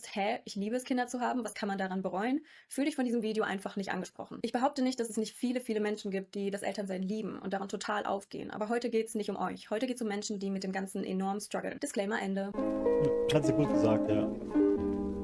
Also, warum entscheiden sich Menschen für Kinder und bereuen es dann? Ihr kennt bestimmt alle die Situation, wo euch jemand total enthusiastisch von einem Hobby von sich erzählt. Ich muss da irgendwie immer direkt an Läufer denken, weil ich finde, es gibt nur wenige Menschen, die ihr Hobby so sehr romantisieren, wie es Läufer tun. Die erzählen dir dann vom Runners High, von all den Vorteilen, die das Laufen so bringt, von den Glücksgefühlen danach und du bist auf einmal total angefixt von der Idee, auch laufen zu gehen. In dir wächst die Erwartungshaltung, beim Laufen dieselben Glücksgefühle zu verspüren. Du stellst dir vor, wie du jetzt regelmäßig läufst, wie du dich mit der Natur verbunden fühlst und wie das jetzt ein Stück weit deine neue Identität wird. Und dann kommt der Tag, wo du das erste Mal läufst, dann das zweite Mal, dann das dritte Mal und du stellst fest, du magst es überhaupt nicht. Du hast keine Ausdauer, du merkst nichts von irgendwelchen Glücksgefühlen. Im Gegenteil, du langweilst dich zu Tode und kriegst obendrauf noch Knieschmerzen. Eventuell ist das eine Geschichte aus meinem Leben. Ich habe es zumindest ausprobiert, dann schnell sein gelassen und gemerkt, Laufen ist nichts für mich. Was das mit dem Thema zu tun hat? Erstens, Elternsein ist etwas, was man nicht wirklich vorher ausprobieren kann. Klar, man kann mal in der Kita hospitieren, aber wer würde das schon machen? Man kann mal auf das Kind einer Bekannten aufpassen, aber ganz ehrlich, das spiegelt das Elternsein nicht wider. Setz dich mal bewusst für ein paar Wochen unter Schlafmangel, verdoppel testweise dein Mental Load und entzieh dir ungefähr 90% deiner Me-Time und deiner Zeit zum Regenerieren, dann kommen wir der Sache schon etwas näher. Dann multiplizier das Ganze noch mit 10 und du kannst ansatzweise verstehen, wie sich Elternsein anfühlen kann. Und die Betonung liegt auf kann. Fakt ist, wenn du ein Kind bekommen hast, dann gibt es kein Zurück, kein, das ist irgendwie nichts für mich, ich möchte das doch nicht. Deswegen ist es umso wichtiger, vorher eine ungefähre Vorstellung davon zu haben, auf was man sich einlässt. Zweitens, nur weil du das starke Bedürfnis hast, etwas zu machen, sei es Hobby XY ausführen oder ein Kind zu bekommen, heißt es nicht, dass es wirklich auf Dauer etwas für dich ist. Dein Bedürfnis kann verschiedene Ursachen haben. Es ist sogar relativ wahrscheinlich, dass dein Wunsch, Mutter oder Vater zu werden, von äußeren Erwartungen beeinflusst wird oder davon, wie Elternsein auf Social Media und generell dargestellt wird. Denn Elternsein wird romantisiert. Wir kennen sie alle, die Momfluencer, die natürlich ein wunderschönes Bild vom Elternsein zeichnen. Ich meine, was auch sonst, das ist Social Media und so kriegt man eben die Klicks. Vor allem wollen diese Accounts Klicks von Menschen haben, die ebenfalls irgendwann Kinder bekommen möchten, was halt auf die meisten Menschen zutrifft. Aber auch im realen Leben sprechen Menschen, die Kinder haben, natürlich nicht gern mit jedem Menschen über ihre Struggles. Wir Menschen zeigen uns nicht gerne verletzlich und verspüren viel Scham, wenn wir Schwierigkeiten mit etwas haben, was anderen scheinbar super leicht fällt, weil eben niemand über seine Struggles spricht. Ein Teufelskreis. Und wenn man Menschen fragt, deren Kinder schon lange erwachsen Erwachsen sind, hört man meistens so Sätze wie, solche Probleme hatten wir früher nicht. Ob das daran liegt, dass es diese Probleme wirklich nicht gab oder vielleicht eher daran, dass wir negative Erlebnisse mit der Zeit vergessen und sogar verdrängen. Unser Gehirn ist nicht besonders gut darin, Schmerzen und Belastungen realistisch im Gedächtnis zu behalten. Man sagt nicht umsonst, dass man Geburtsschmerzen irgendwann vergisst, sonst würden wohl kaum so viele Frauen mehrere Kinder bekommen. Und so ist es auch mit dem Elternsein. Die Jahre des Schlafmangels, die einen so belastet haben, die völlige Erschöpfung, die Fremdbestimmtheit, all das wird mit der Zeit blasser. Dazu kommt, wenn man erstmal 20 Jahre seines Lebens in eine Sache investiert hat, dann möchte man im Nachhinein sich ungern eingestehen, dass es vielleicht doch nicht ganz das Richtige für einen war. Klassische kognitive Dissonanz, das unangenehme Gefühl, wenn unser Verhalten nicht mit unseren eigenen Überzeugungen übereinstimmt. Also machen wir das, was unser Gehirn am besten kann. Wir drehen es uns so hin, dass wir dieses unangenehme Gefühl nicht mehr fühlen müssen. Aber Elternsein wird nicht nur romantisiert, sondern keine Kinder zu bekommen wird schlichtweg verurteilt. Ich habe in meinem vorletzten Video ganz kurz erwähnt, dass ich keine Kinder haben möchte und ihr glaubt gar nicht, wie viele Menschen sich daran aufgehangen haben. Das zeigt ja nur, Elternsein ist in den Köpfen vieler Menschen nicht nur eine Option unter vielen, sondern es ist die Default-Einstellung, von der man sich rechtfertigen muss, wenn man sie nicht übernimmt. Ich glaube, das kann jeder bestätigen, der in seine 30er gekommen ist und immer mehr und mehr Nachfragen bekommt, wann es denn endlich soweit ist. Niemand würde eine Person mit Kindern fragen, ob sie es nicht irgendwann bereut. Niemand würde eine Mutter anschauen und sie fragen, bist du sicher, dass das die richtige Entscheidung war? Was ist, wenn du in 10 Jahren anders denkst? Doch wenn man sich gegen Kinder entscheidet, dann scheint es auf einmal völlig legitim zu sein, die Entscheidung zu hinterfragen, als wäre sie weniger durchdacht. Das macht den Druck, Kinder zu bekommen, nicht wirklich weniger. Und dann gibt es auch noch das leidige Thema Suche nach dem Glück. Unsere Gehirne machen es uns unglaublich schwer, Glück im Hier und Jetzt zu finden. Stattdessen denken wir in Meilenstein. Wenn ich mein Studium fertig habe, dann werde ich glücklich. Wenn ich Summe XY verdiene, dann werde ich glücklich. Damit schieben wir das Glück immer weiter in die Zukunft, weil wir nicht verstehen, wie wir es in der Gegenwart realisieren können. Und so auch meiner Meinung nach mit dem Thema Kinderkriegen. Ich will gar nicht wissen, wie viele Kinder auf diese Welt gesetzt worden sind, weil sich ein Elternteil leer und unzufrieden gefühlt hat und sich dachte, vielleicht gibt mir ein Kind den Sinn und die Erfüllung, die ich jetzt gerade nicht habe. Aber Spoiler, wenn du unzufrieden in deinem Leben bist, wird ein Kind da in der Regel nichts dran ändern. Eher im Gegenteil, wenn du schon unzufrieden mit deinem Leben bist, dann setzt Elternsein dem Ganzen oft noch eine Schippe Stress, Verantwortung und Überforderung drauf. Und wenn du einmal in der Denkweise drin bist, dass das Glück in der Zukunft liegt, und das sind wir ja alle in irgendeinem Ausmaß, dann geht es ja meistens genauso weiter. Dann heißt es auf einmal, wenn mein Kind erst in die Schule geht, dann wird alles leichter und dann habe ich endlich Zeit für mich und zack, sind wieder 6 Jahre vergangen, um auf das Glück zu warten. Wir Menschen sind echt zum Haare raufen. Und wir kennen alle das Sprichwort, es braucht ein ganzes Dorf, um ein Kind zu erziehen. Das ist ziemlich wahr. Je mehr Leute involviert sind, desto einfacher ist es. Dieses Dorf haben viele von vornherein nicht. Es hat ja nicht jeder eine große Familie oder viele Freunde. Aber selbst wenn du beides hast, heißt es nicht, dass du Unterstützung bekommst. Ich lese super gerne in Elternforen und eines der meisten Posts ist dieses typische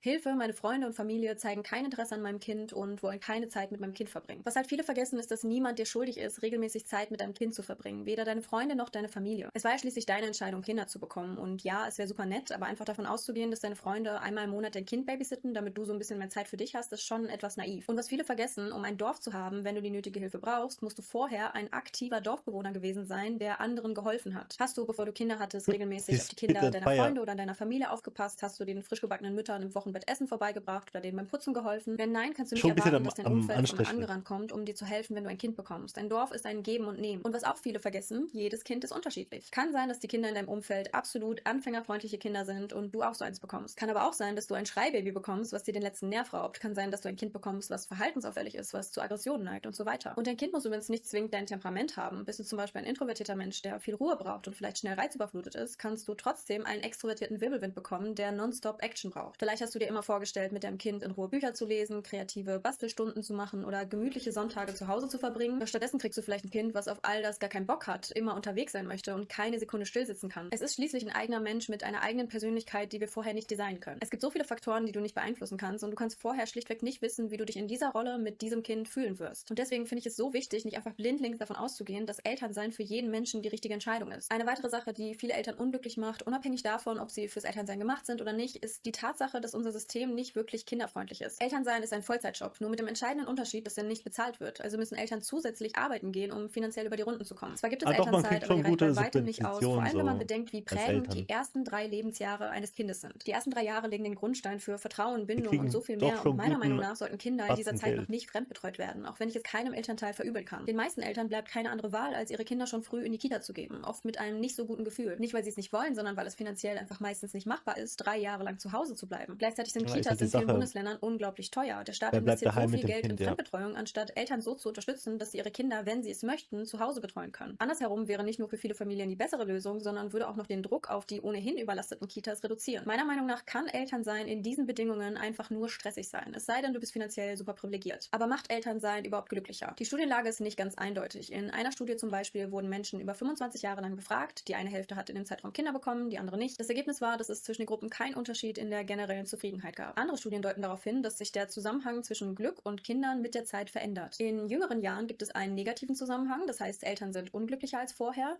Irgendwann neutralisiert sich das und ab dem Alter von ungefähr 40 Jahren, wo die Kinder meistens auch etwas älter sind, gibt es einen positiven Zusammenhang. Am stärksten ist der Effekt bei Menschen, die die meisten Unterstützungsleistungen bekommen. Dass es da keinen wissenschaftlichen Konsens zu gibt, bestätigt ja nur die Tatsache, dass Kinderkriegen eine super individuelle Sache ist, die die einen super glücklich macht und die anderen super unglücklich macht. Übrigens würden laut dieser Studie 20% der deutschen Eltern rückblickend betrachtet nicht nochmal Kinder bekommen, wenn sie die Wahl hätten. 20%. Also jeder 5. Mensch mit Kindern. Das ist schon eine beachtliche Anzahl an Menschen, die ihre Entscheidung rückgängig machen würden. Also stellt sich nun die Frage, solltest du Kinder bekommen oder nicht? Um diese Frage zu beantworten, musst du in dich gehen und super ehrlich zu dir sein. Frag dich erst einmal, wieso du Kinder möchtest. Ist es wirklich ein intrinsischer Wunsch von dir oder möchtest du irgendwelche Erwartungen erfüllen? Bist du zufrieden mit deinem Leben oder suchst du einen Weg, um irgendwie ein Loch in deinem Leben zu stopfen? Wie wichtig ist dir Freiheit, Unabhängigkeit und Selbstbestimmtheit? Wie wichtig ist dir Me-Time und eine reizarme Umgebung? All das fällt die ersten Jahre größtenteils weg, wenn du Kinder hast. Wie reagierst du auf Reizüberflutung und auf Stress? Wie belastbar bist du und wie viel Belastung willst du in deinem Leben tolerieren? Wie gut kannst du permanenten Schlafmangel ich will mir wegstecken? Kinder nur Hast du ein anschaffen Dorf, was dich unterstützen kann und auch will? Bist du mit bereit, dein richtig eigenes viel Leben Geld. jahrelang in den Hintergrund zu stellen? Hast du deine Themen und Traumata aufgearbeitet, damit du sie nicht auf dein Kind überträgst? Hast du deine Genau, Emotionen, und speziell Wut, aufgearbeitetes unter Kontrolle Trauma. und hast du die finanziellen Mittel, um einem Kind ein gutes Leben zu bieten? Es müssen nicht alle Umstände perfekt sein, bevor du ein Kind bekommst, aber je mehr dieser Voraussetzungen du erfüllen kannst, desto mehr kannst du das Ganze genießen und desto besser ist es auch einfach fürs Kind. Auch ist es wichtig, dass man vorher mal ein paar Erfahrungen mit Kindern gesammelt hat. Hast du mal einen ganzen Tag mit einem Kind verbracht? Wenn nein, mach das unbedingt mal. Für viele kommt dann ganz schnell die Realisation, dass sie mit Kindern nicht gerne Zeit verbringen. Und das ist auch okay so. Nicht jeder ist dafür gemacht. Aber es ist halt gut, das zu wissen, bevor man ein eigenes Kind in die Welt setzt. Darüber hinaus kann es nicht schaden, sich mal ein paar Posts in dem Subreddit Regretful Parents durchzulesen oder in dem deutschsprachigen Subreddit Eltern.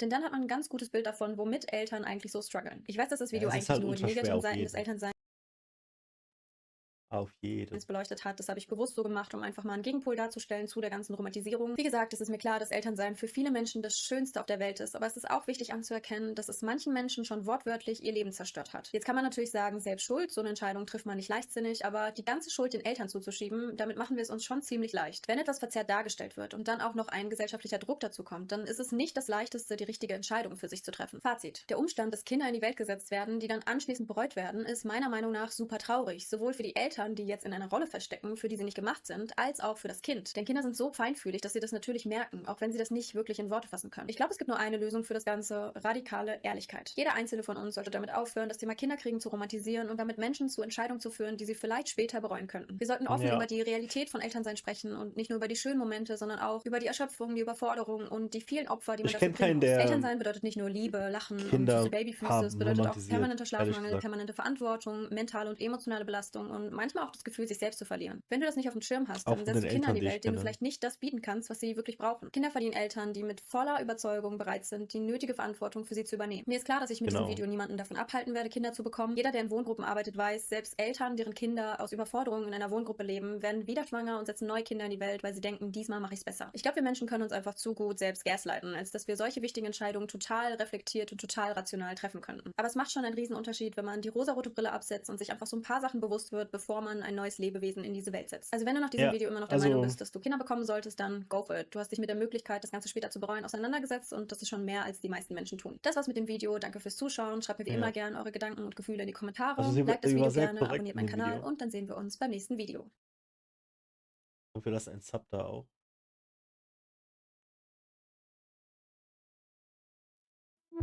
Was will man halt damit erreichen, dass man Kinder hat? Es gibt einfach Momente, glaube ich, da hat man Liebe zu geben und wenn man an einem Punkt ankommt, wo man nur noch Liebe geben kann, mit seinem Trauma fertig ist, genug Geld hat, genug Zeit hat, dann warum nicht in ein Kind stecken und es ein gutes Leben haben lassen? Aber gleichzeitig, was ich denke, was bei mir drauf hinauslaufen wird, ist, dass es ist mega schwer, ein Kind aufzuziehen heutzutage und ich bin noch lange von all diesen Punkten auf der Checkliste entfernt.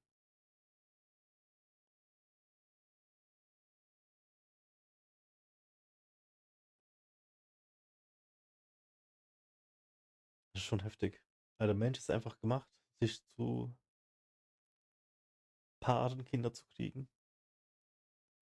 Aber jetzt haben wir diesen Scheiß, der sich Verstand nennt.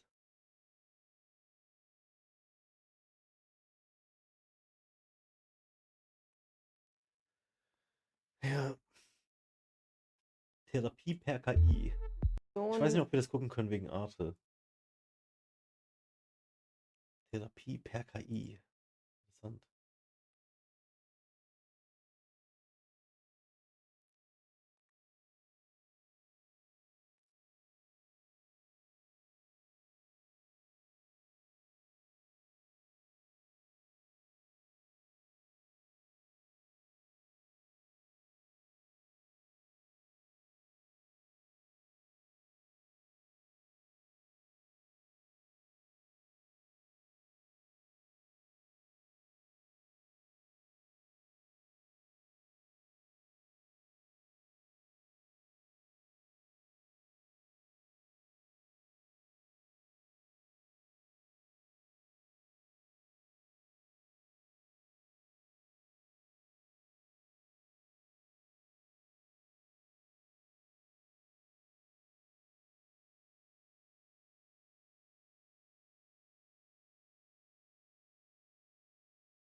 Das ist deine Energie, das ist deine Kraft, das bist du. Du sendest das aus, weil du es in dir hast, diese Liebe, dieses Licht. Und mit jedem Atemzug kannst du jetzt Affirmationen hinaussenden. Also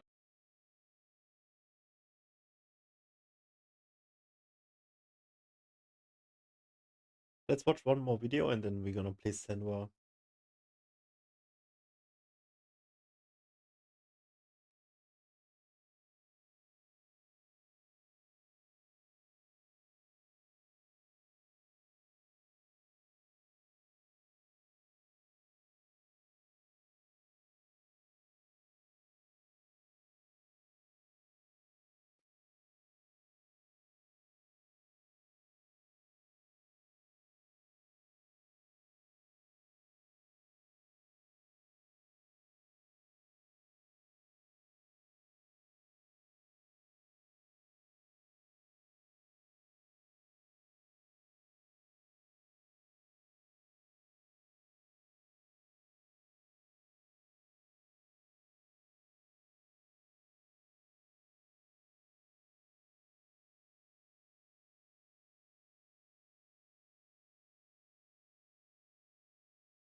I've got a bunch of new videos here.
I didn't know.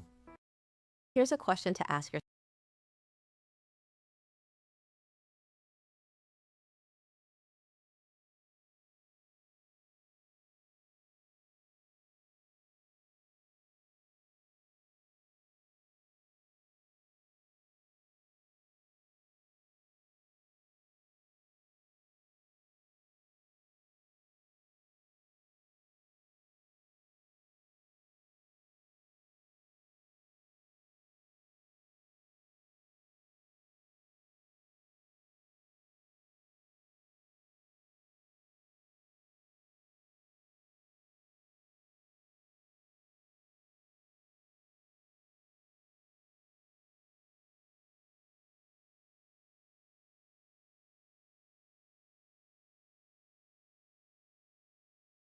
Earlier this year, our oldest daughter, Sawyer, went through the single biggest heartbreak of her life. The guy that she had been in a relationship with for 2 years, they broke up. And I'm going to tell you something, we were all devastated. His family was devastated, we were devastated, but they were really devastated. And it was one of the hardest experiences I've gone through as a parent, to watch my child mourn and experience heartbreak. I really didn't know how to support her. But it's 7 months later, and Sawyer and I have dug into this, and we've done the research and reflected on her experience and my experience. And I am so excited to be able to tell you that we have put together the official Mel Robbins podcast Breakup Survival Guide that is going to help you move through heartache, and it's going to help you support people that you love who are going through a breakup. Because the fact is, as painful as these experiences are, you can move through it. And on the other side of it is an unbelievably powerful, wiser, and more loving version of you. Hey, it's your friend Mel. Welcome to the Mel Robbins podcast. I am so thrilled that you're here. I have been wanting to talk about heartbreak and breakup with you for a long time, and today is the day. And so thank you for being here. If you are brand new to the Mel Robbins podcast, I want to welcome you to the Mel Robbins podcast family. You have picked a remarkable conversation to listen to. I am sure you're listening to this if you're new because somebody that you love sent this to you.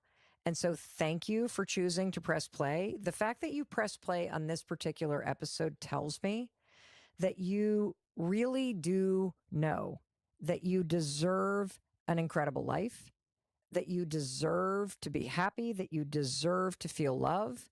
And the conversation today is going to leave you empowered. It's going to give you very specific things to do. This is stuff that I wish that I had known way back in the day when I've gone through breakups and heartaches. These are tools that you're going to learn based on what my daughter found incredibly helpful as she was going through the biggest heartbreak of her life earlier this year. And speaking of that, Sawyer, thank you for being here with me. Thank you for having me, Mom. Of course. And, you know, thank you for doing this because you're a private person and this was a extremely painful experience for you to go through this breakup. And I just really appreciate you being willing to come on and talk about not the details of the breakup, but how the breakup impacted you. And we're going to cover a lot today. And so I just want to start by saying, whether you are listening to us right now and you're in the middle of the tsunami, you just found out that the person that you love is cheating. It's over. Somebody pulled you aside. Relationship's over. You've had the conversation about commitment or taking the relationship to the next level. They don't want it. You might be going through a divorce, or you're in this stage where you just keep dating people over and over and over, and now you don't want to date again. This conversation is for you. This conversation is also for you if you are watching someone that you love go through heartbreak or breakup. And I want to start by saying that I am not going to tell you to love yourself because that's the last freaking thing you want to hear right now. And it's the world's worst advice. Why is it the worst advice, Sawyer? Because you hate yourself after a breakup. You feel insecure. You feel disgusting. You feel unwanted. You feel undesirable. You feel rejected. And trying to, quote, love yourself when the person you really wanted to feel love from is impossible. And I think no one knows how to just fall back in love with themselves immediately. I think another thing that people say is get back out there, distract yourself, get back into work, pour yourself into so many different avenues just so you don't think about the person. But the reality is you think about them all day, every day. It's unavoidable. And other people pressuring you to get back into your own life, and you're expected to go back to your 9 to 5 and perform and get back in the family, pretend you're having fun with friends when you're inside crying and miserable, and it's really hard. And so I think that is another thing that I would avoid saying, and just letting people feel what they need to feel in these moments is the answer. I would love for you to speak directly to the person listening.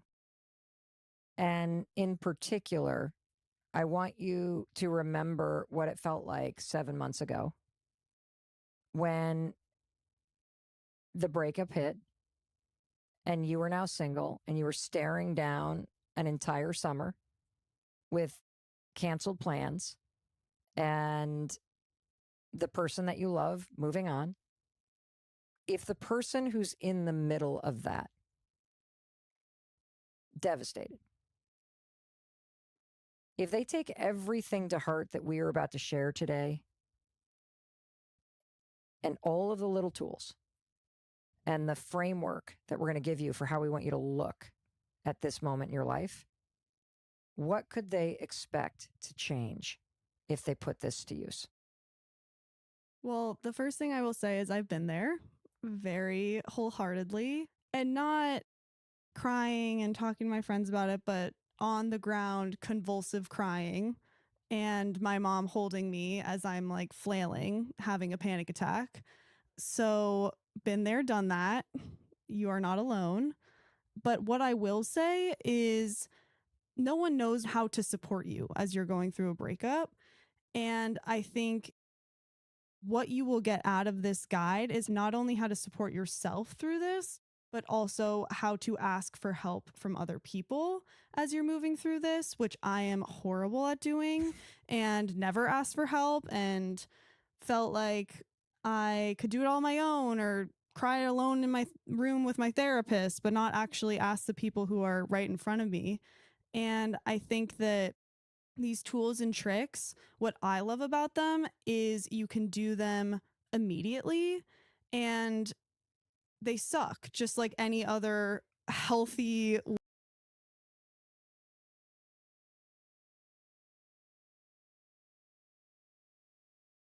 Okay.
Where is the brightness setting?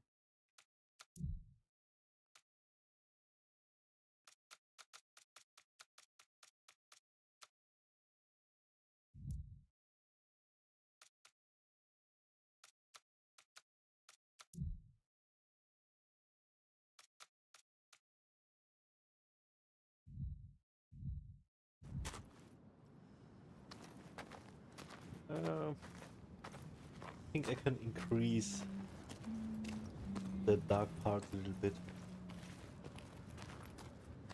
It's actually perfect though, like maybe almost perfect. Somewhat of a perfect.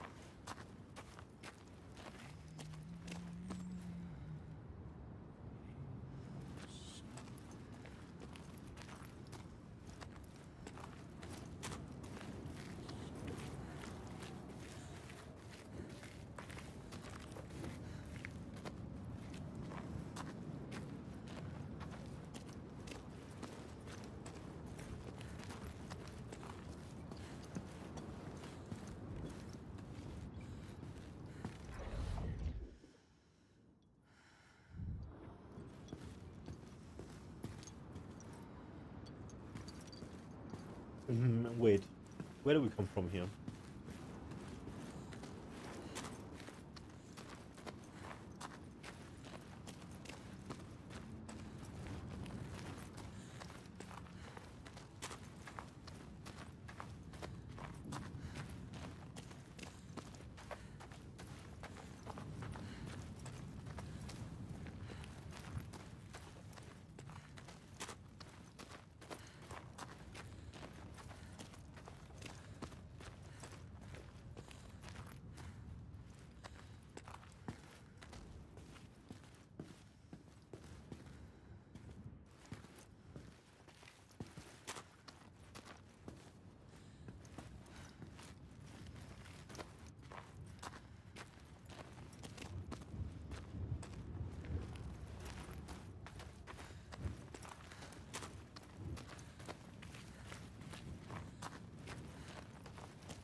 Is that Torgestor of Borkavir? What is he doing here?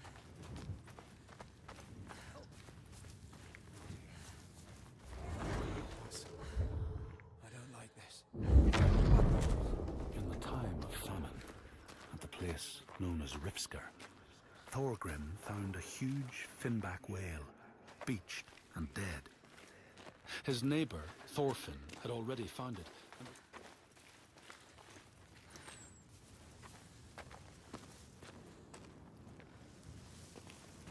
Wait, why does it interrupt the audio?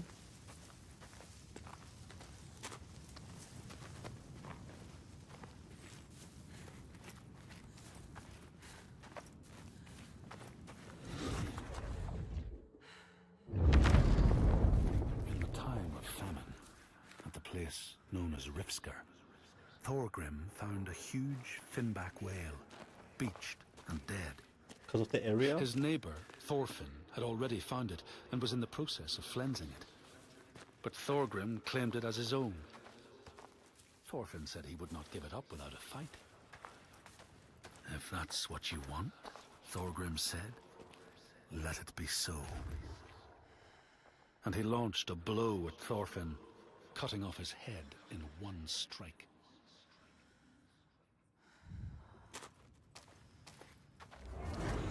Damn, okay. I thought it can give us a clue or something.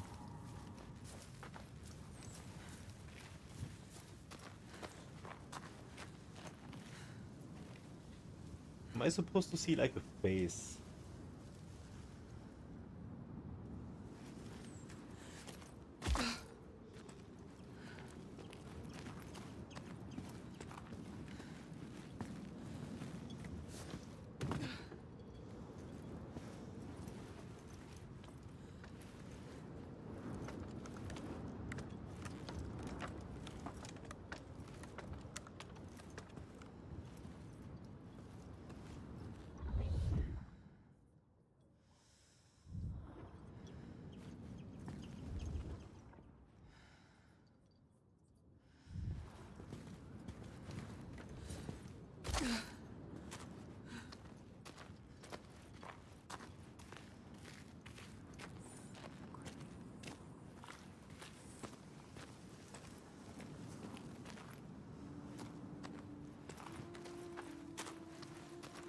She has been chosen. All the lost ones. Only she can save them. all the people here dying in this nightmare. Only she can set them free. And she's running out of time. Every day that dies, every sun that sets, another loses their life. Light fading from their eyes and name cast away on the wind. And soon the sun will set for good.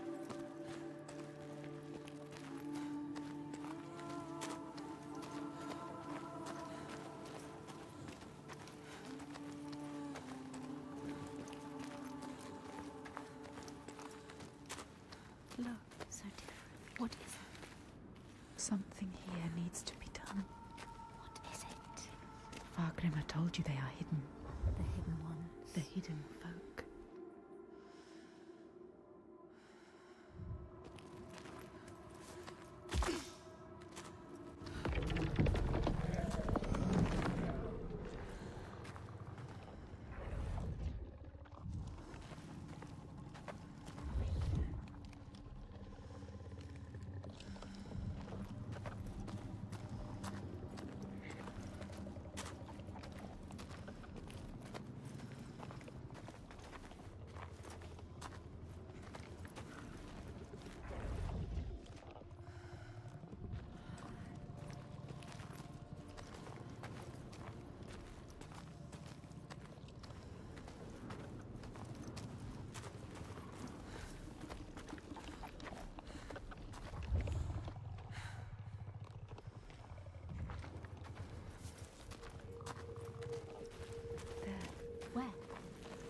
Not just another stone.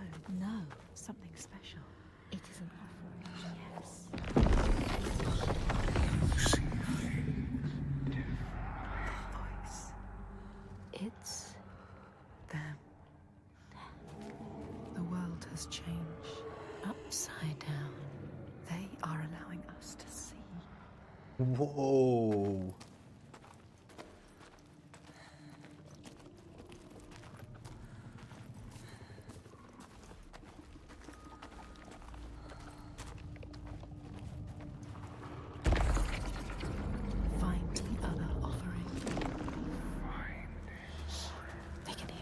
We cannot hear them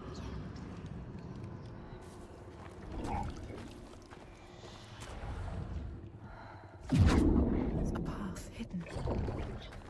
Not anymore. You can see it now. Follow it.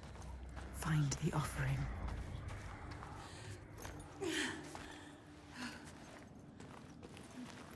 Look, Senua. Dead. Bodies. Bodies everywhere. Will she fail this test? She will not fail. They are listening, watching.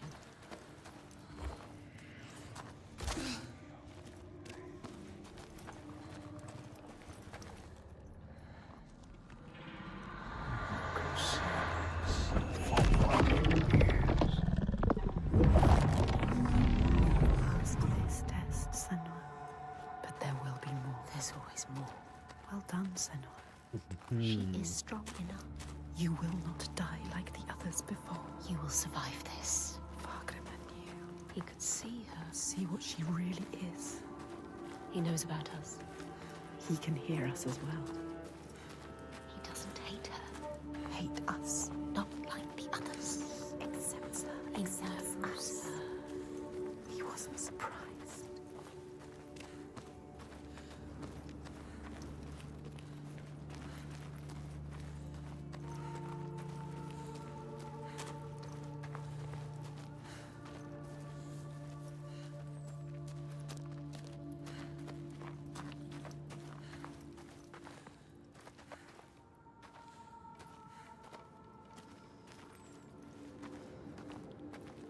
They are hiding from her. They want more from us. The next test.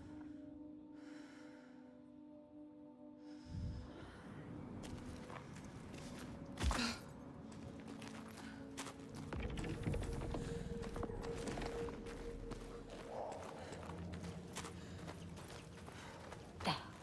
She has found it. See what is hidden. How far will you go?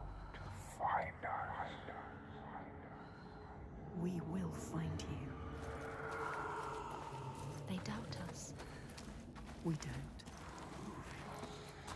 Find the altar.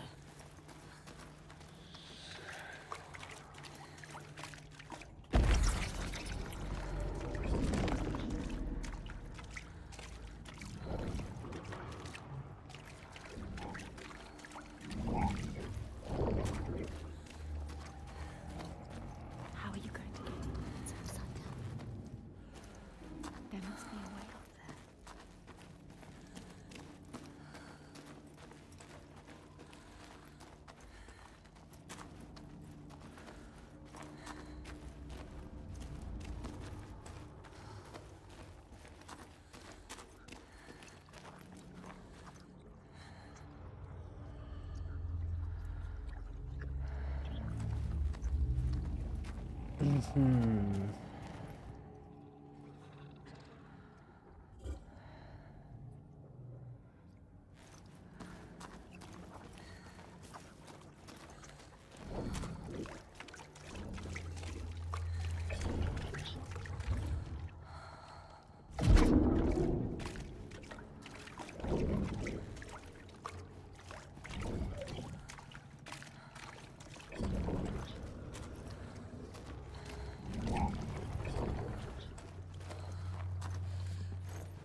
More bodies.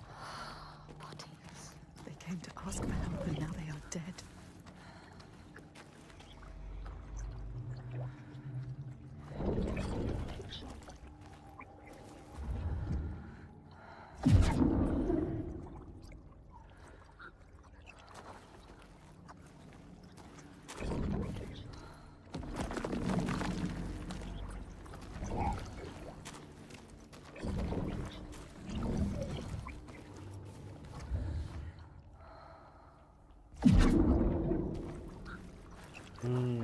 This is gonna be annoying.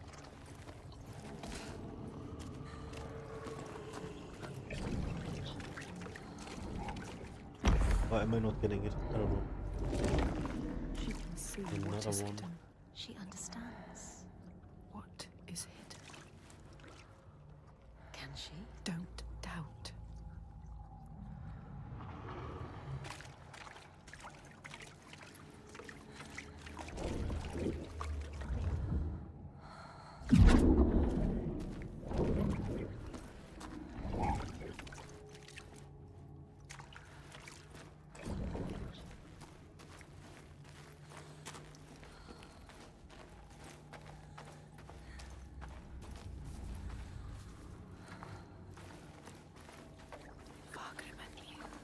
Galena. She knew. She knew you. You can see beyond the veil. You doubt. Don't doubt, Senua.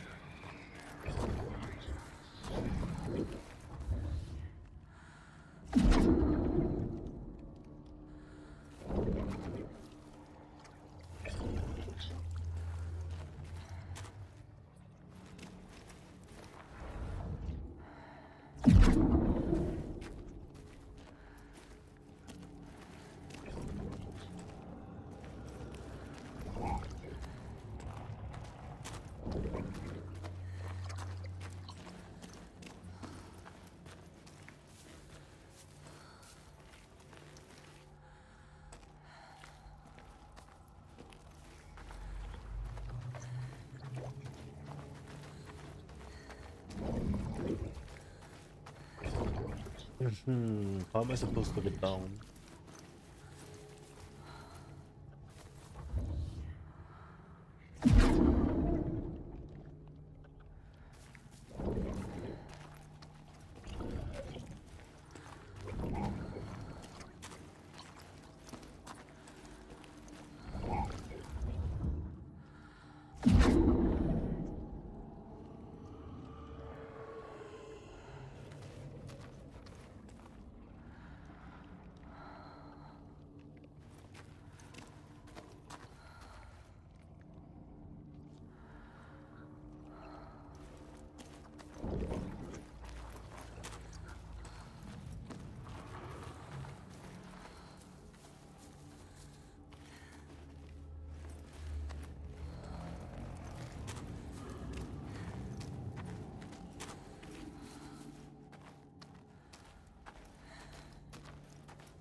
I don't see it.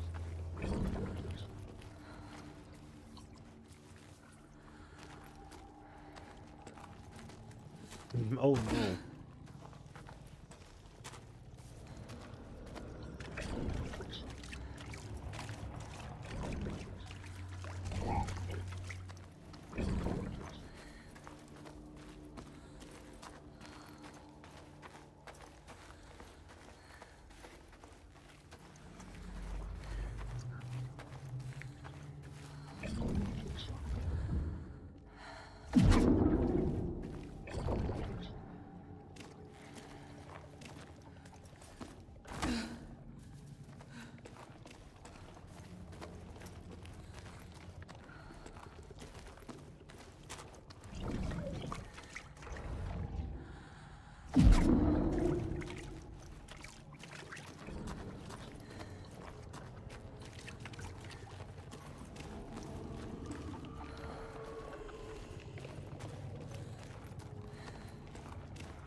There we go.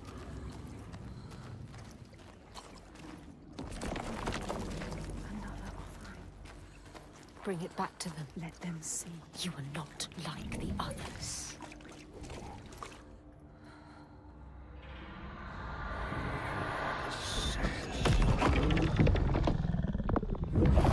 She's getting closer. She's on the right path.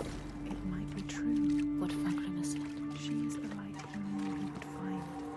She needs to prove it before they let him in. Prove to them. Prove it to you. Can you show them, Senua? Show us, Senua.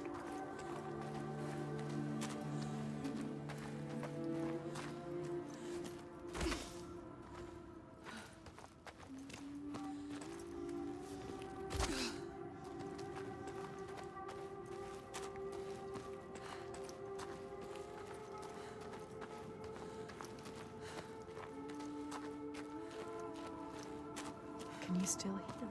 Don't lose the thread. The hidden thread.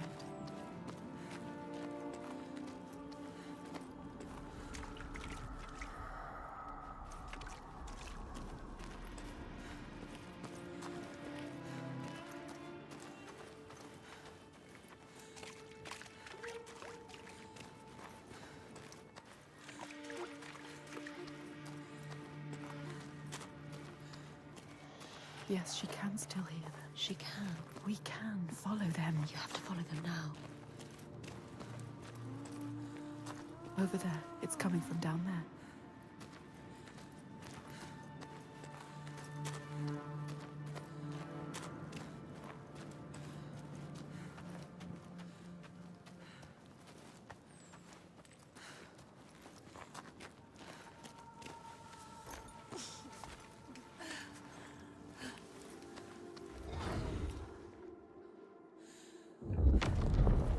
When Gladiator came to the farm where the fire was burning, all was peaceful. By the time he reached them, his cloak was frozen stiff, and he looked like nothing more than some huge troll. The frightened farmhands struck out at him with the first things to hand, the burning logs from the fire. Gladiator fought them off and got the fire he sought. But the sparks from the logs spread fire all over the house, and nobody survived the blaze.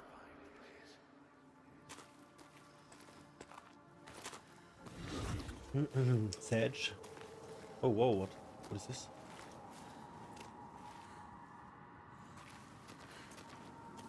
Did something appear?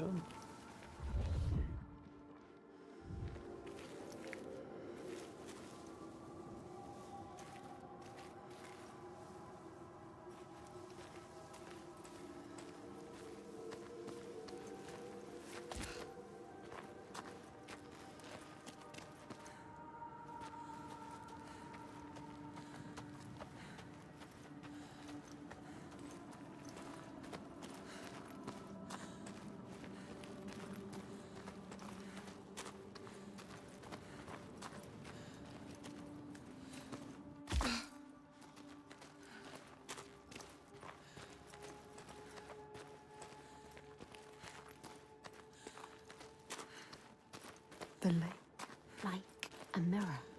You can see the reflections. The hidden world, upside down. It's a sign.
They question you.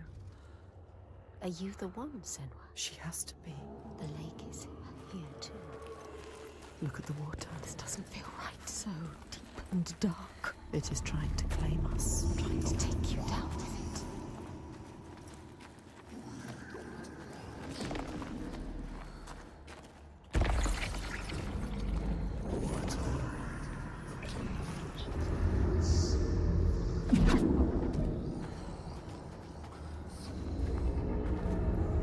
You knew it would get harder. I'm scared. I don't like it down here.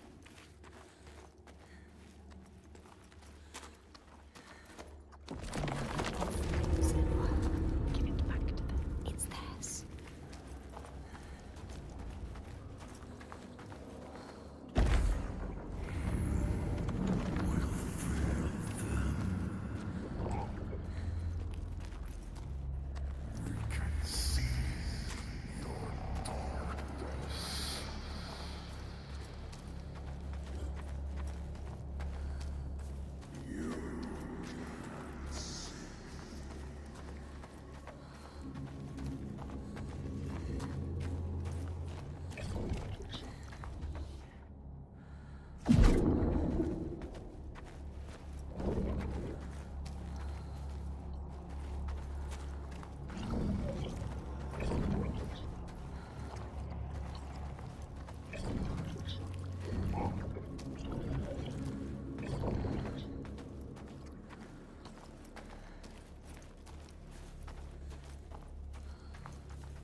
Yo.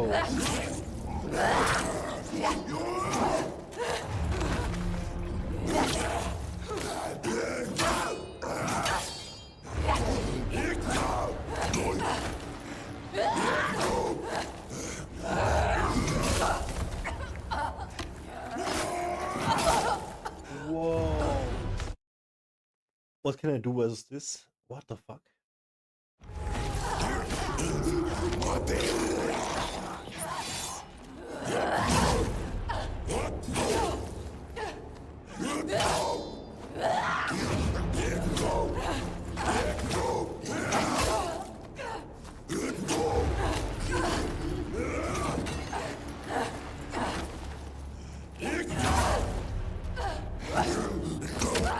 You gotta parry him.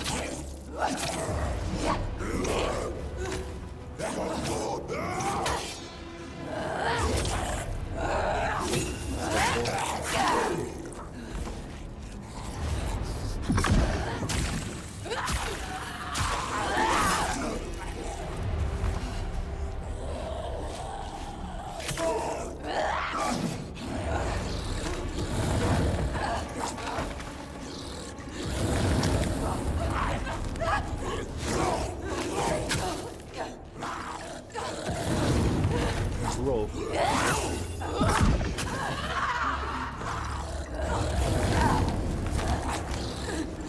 Get up.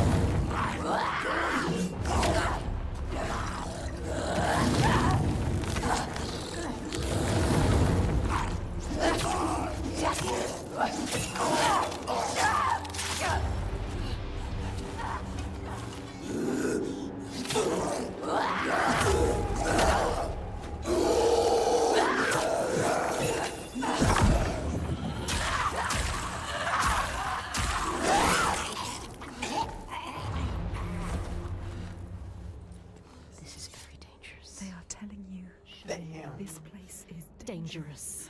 This place rough, yes? Can you do this? She's not ready. Are you strong enough? Or will you die here?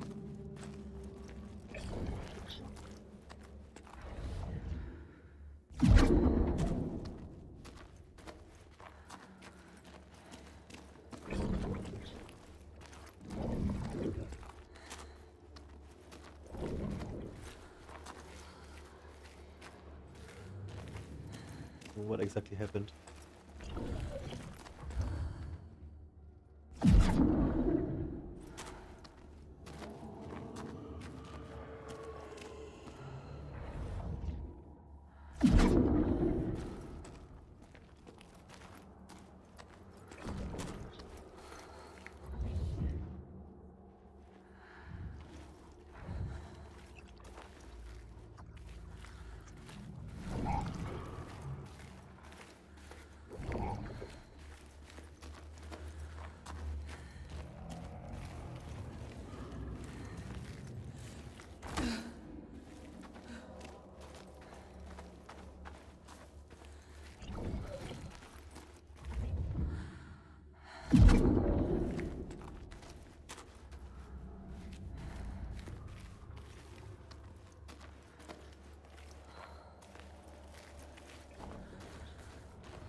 What is this now?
Okay, so I should be out of combinations soon. I don't understand this.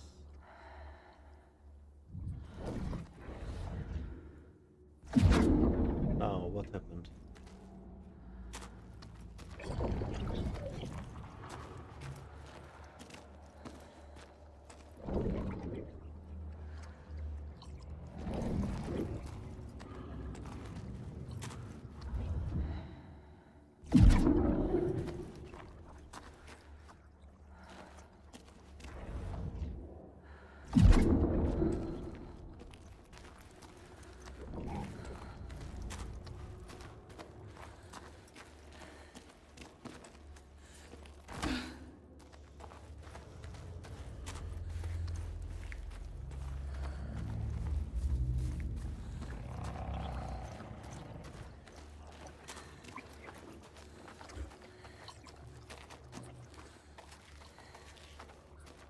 Okay, so now we need this one.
She has been chosen.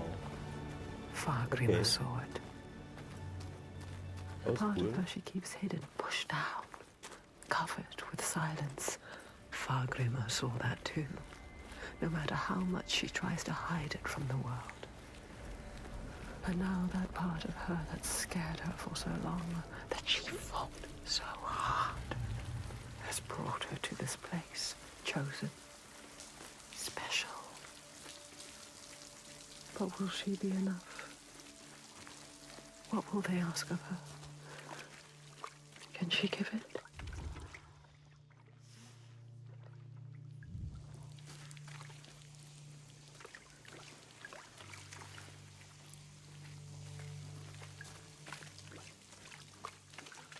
They said it. You are the one. They chose you. They showed us the way to them. Hidden like them.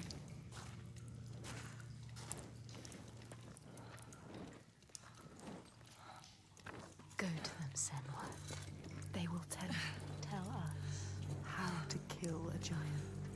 You know what that means, do you, Senwa? No more sacrifice. Once again, she is leaving the sun, leaving the world, plunging into the unknown places which no light touches. She has always been afraid of the dark, a deep, still silence that blinds her eyes till she thinks she will never see again. But there is a thread this time, connects her to the ones above. She has promises to keep. She will not let them down.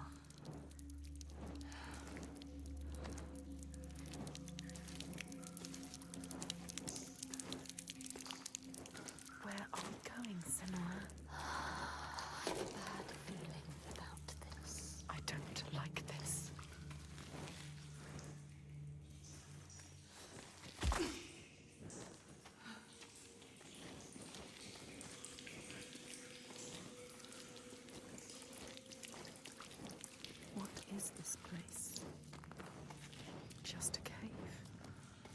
She knows what she's doing. It's a trick. Trust yourself, Senwa.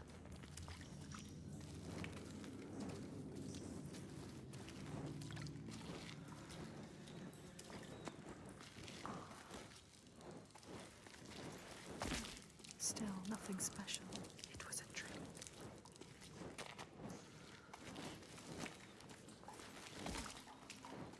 It's getting smaller. Where is it taking her? Everything you have done has brought you here. To nothing. Nowhere. Maybe your father was right. Maybe you are nothing. Maybe you will die here. Just like the others. No one will remember you. You will be nothing. Be careful with your torch. Don't let the torch die. If the light goes out, you will be lost here forever. Did they have to fight?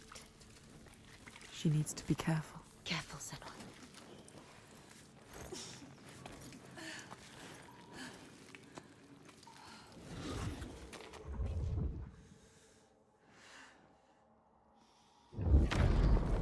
The Scalds speak of how Gretier, now an outlaw, took rest on the island of Haramsoy with a man called Audun. So I was testing if the voice goes away. That kinda sucks. Because you gotta stick around. The Scalds speak of how Gretier, I do wanna listen to it though. outlaw, took rest on the island of Haramsoy with a man called Audun. Gretier saw a great yellow glow like a fire rising from the ground. Audun told him it was coming from the burial mound of Kar the Old, who ever since he died had haunted the island, and warned him to stay away.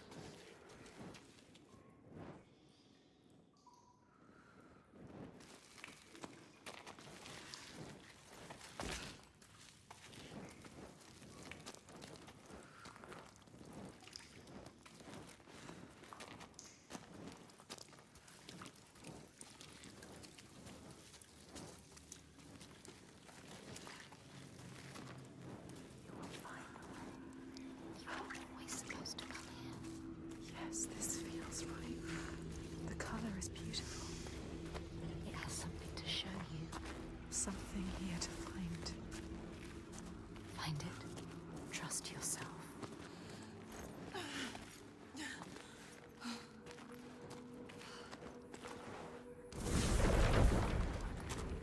Beautiful.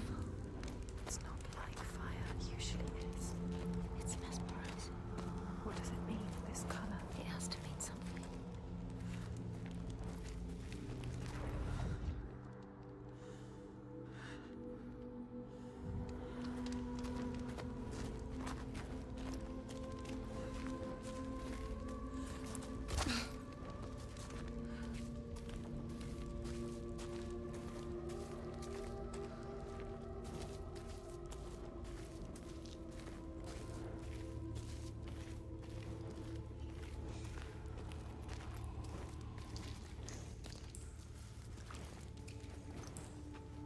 More darkness.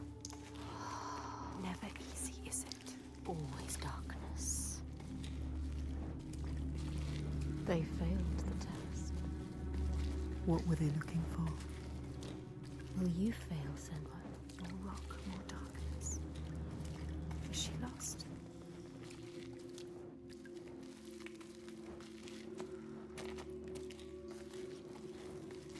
Look, What's there, that? a light. Shining. Oh, yes. Lighting your way. She was lost, but now They are here. the hidden folk are still here.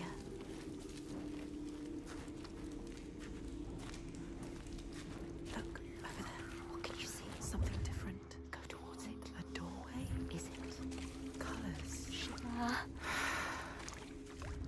And yet more darkness. More rock.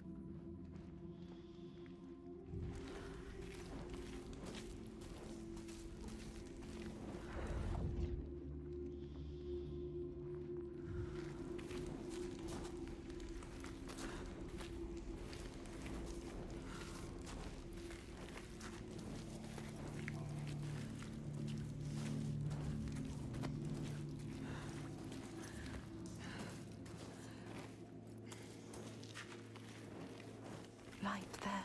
There. Follow it. Beautiful. Entrancing. What does it mean? It must mean something. Something to be done here. What's to be done? To do. Find out.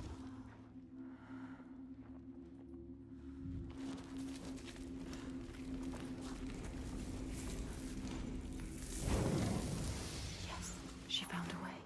Sometimes things hide in the darkness. Sometimes they hide in the light.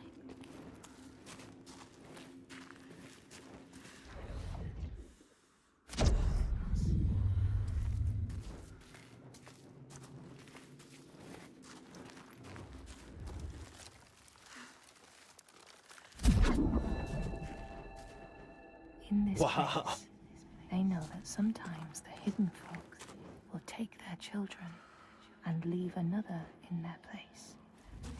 These children may look the same as their own, but will be dazed and far away, or ill-tempered. And you know then you have a changeling in your house.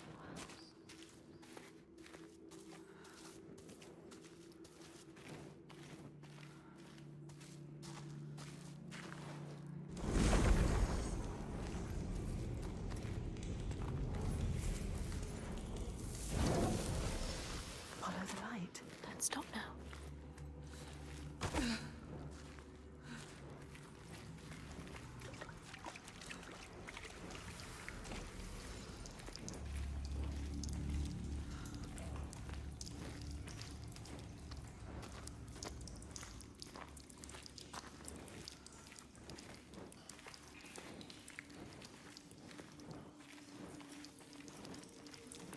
Deeper and deeper into the earth we go.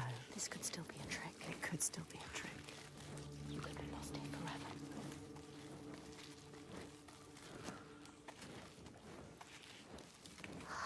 What is this? Breathe. No, Senua, no. We don't know what's down there. No. Senua, turn around. Wait, listen. What was that? Voices. Is it them? Are they telling us? What are they telling us to do? There's only one way to find out.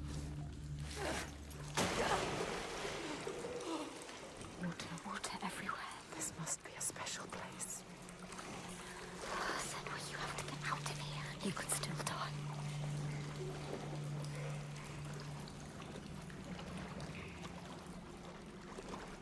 There's something here. You can feel it. Can't see it, but can feel it. It feels... Yes, light, look. Left alone in the darkness. Light before. You have to get through there. Go under. Put the torch down.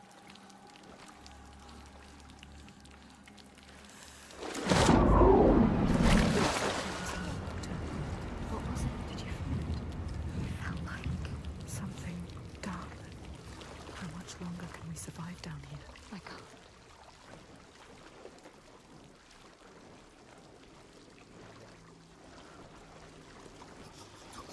Did you feel that? Something dark. Moving or not moving. I don't know. Something is here. Something is not right.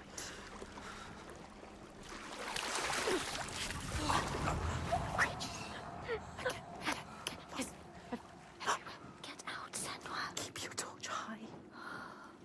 Something is hidden here.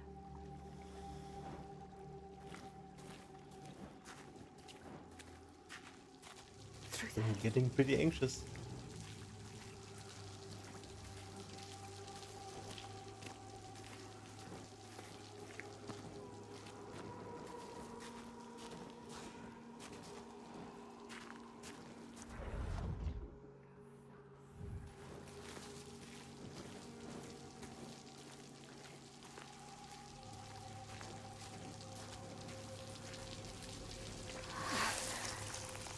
The torch.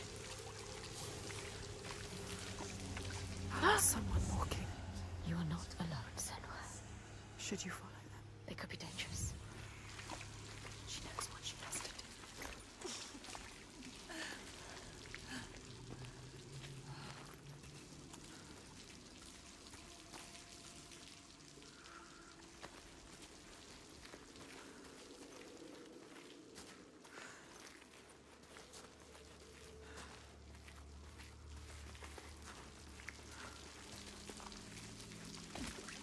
Okay. So we need fire. The torch bone.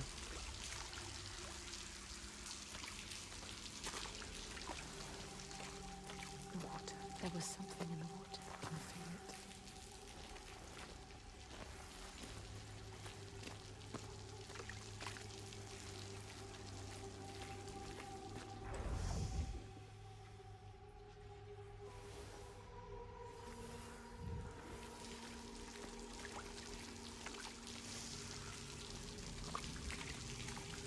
They are making me work for this. What do they want from us?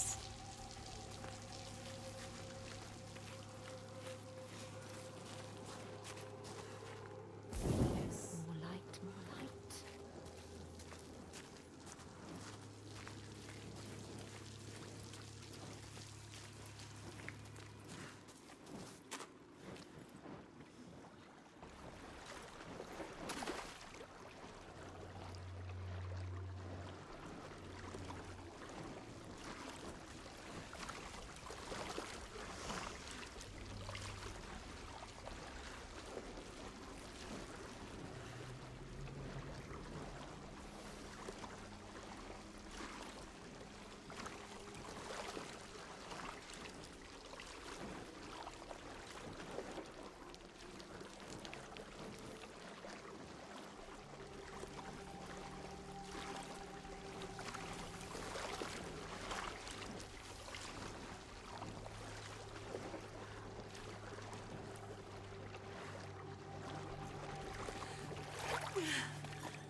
I'm going back into the water without the torch.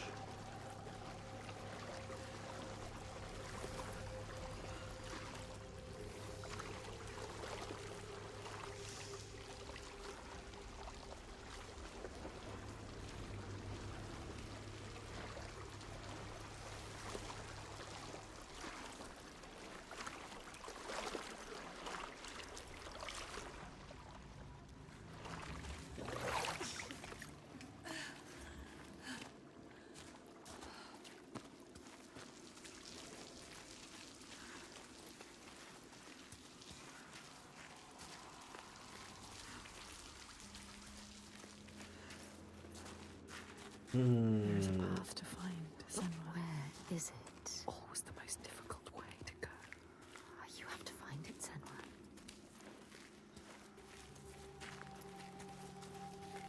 There must be something else to find.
This is a different kind of light. What else can you do but trust it? She doesn't have a choice.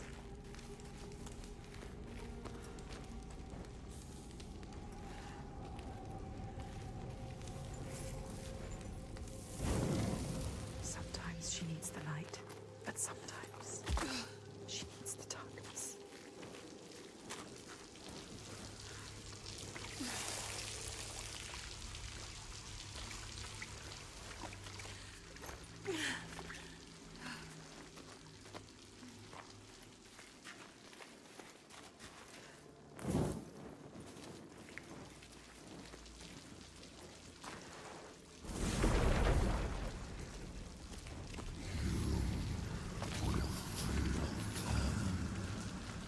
Something dark calls to us. What is it? Speaking to you. Asking for you. What does it want from us? It knows we're here. How can we prove ourselves? She has to prove herself. We must. The hidden folk. They made this. They want you to get lost. They take you away.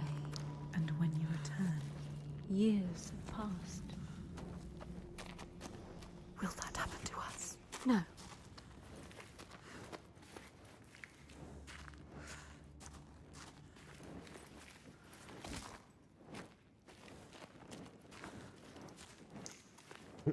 This is gonna be complicated. There's no way this is Shadows. linear Should you right now. I don't know. It disappears Is- and leaves her in the dark. The darkness reveals. Guess we like Place is missed playing tricks on us. a relic I don't maybe. like it. They are waiting. They are here. They are lurking.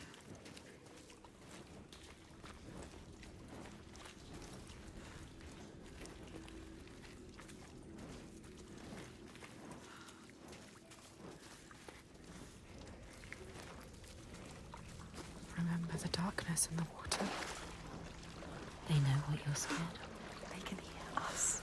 They can hear you thinking. They can hear what we fear. Quiet now.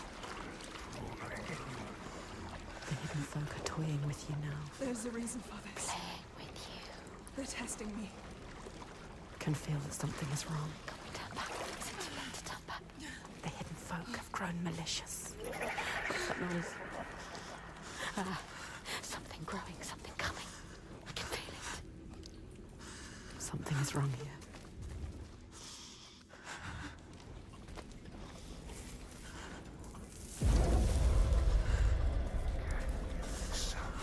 Yes, It's opening up. there is darkness in there. Your fear is in that. She has to get in. You have to face it. The light, it keeps them away.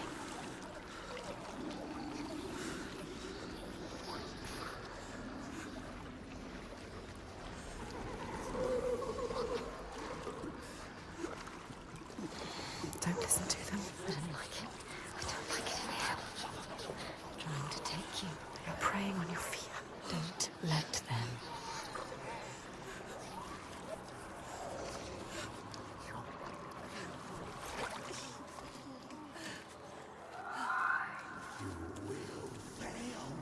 Shame.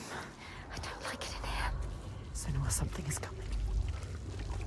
Something is coming. Something is coming. Something doesn't feel right here.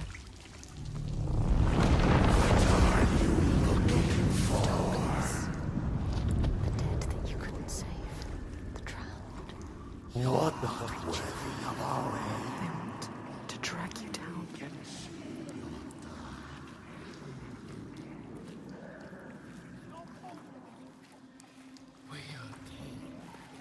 Listen to us. Listen to yourself. It is only fear. Yes, light. She needs it. I can see again. She has something to keep them at bay. Something. For now.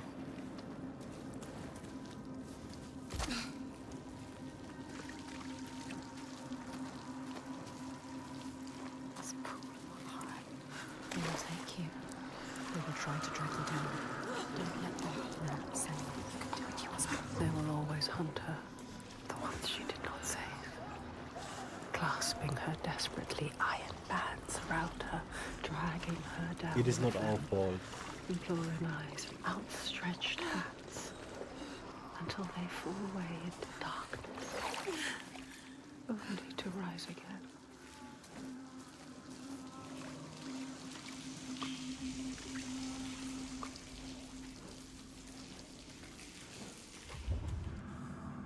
It was totally beyond our control.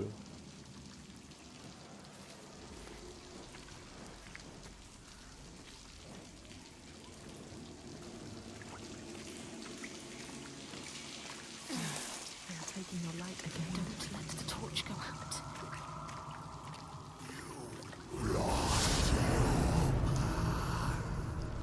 What? No. Endless darkness. Darkness again. You need to light your torch. Light your torch, Senna. Shut up. Let me There is think. light. Is it enough? You need to find more light. There has to be more light. Can I pass?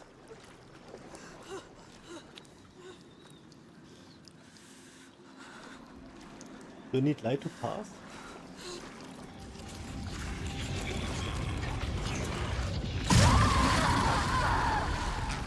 Okay.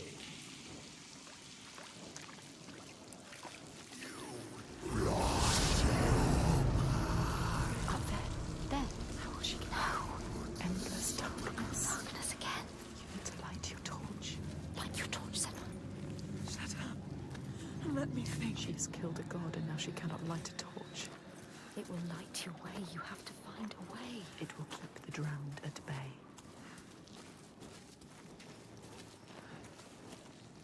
Take it. Yes.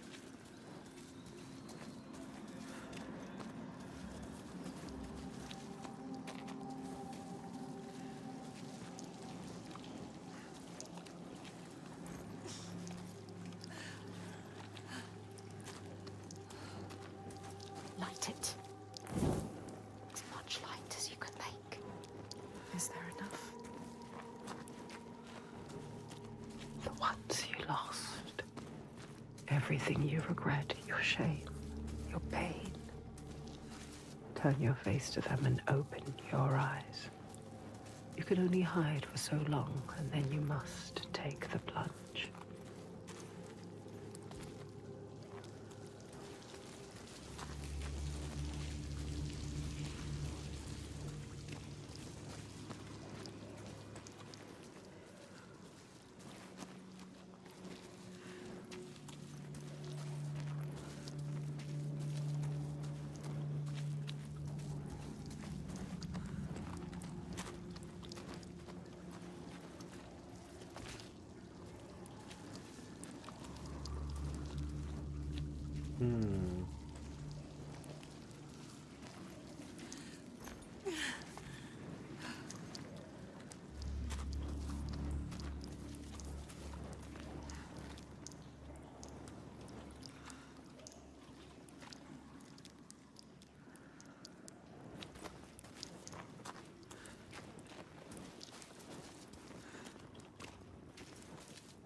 There is a path, yes. Follow it.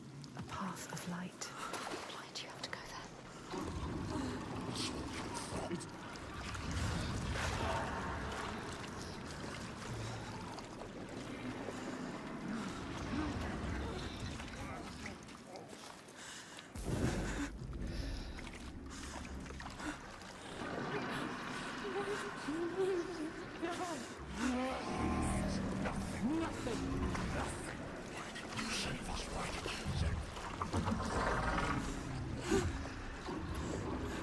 The time is now.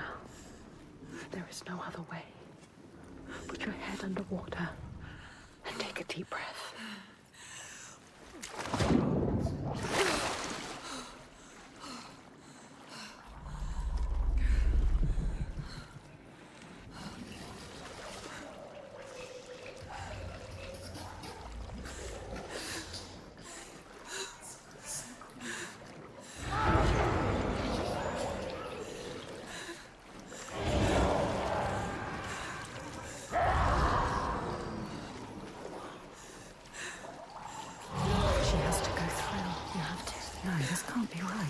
only way.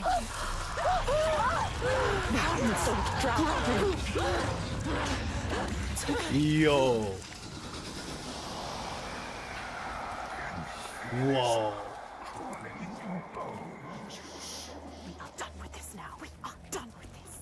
Ask them, when is it enough? Alone again. Some things can only be done alone. No sunlight. Just the darkness.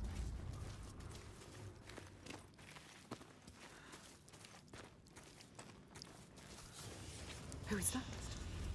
I thought we were alone. I thought we were alone. What is that? Is that? What are they doing? In the end, lies the beginning. Make your way, and you will be rewarded.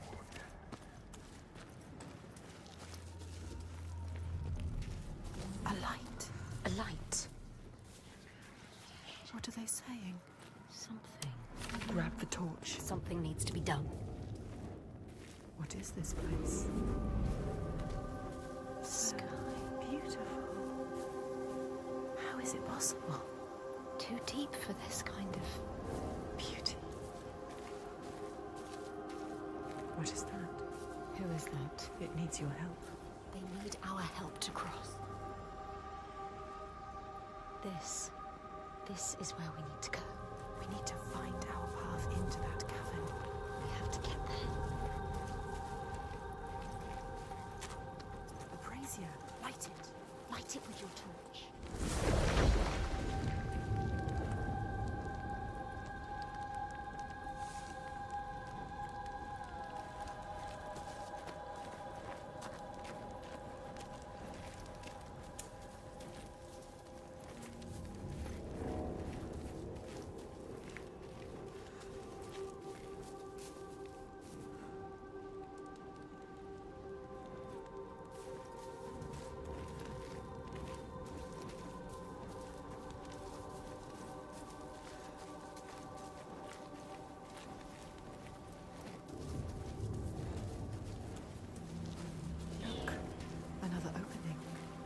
How do we get to it? She doesn't know.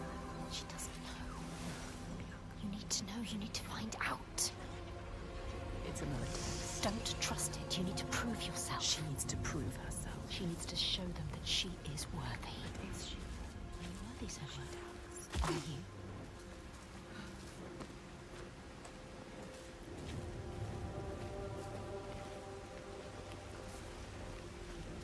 Look. A brazier already lit. The way is blocked, but it can be changed. Change the world and make your path your own path.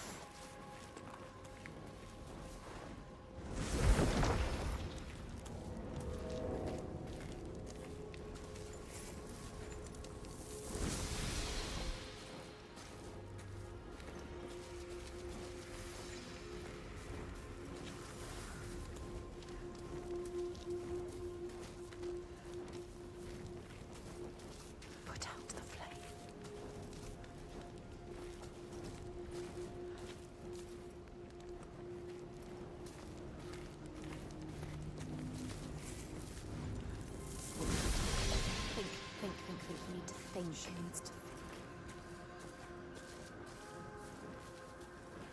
Listen to this place where you belong. The beauty of it. You know what to do now. What if it's not right? You can feel that it's right. Trust yourself. There is always doubt. This is what it feels like when you're in the right place. You know, so.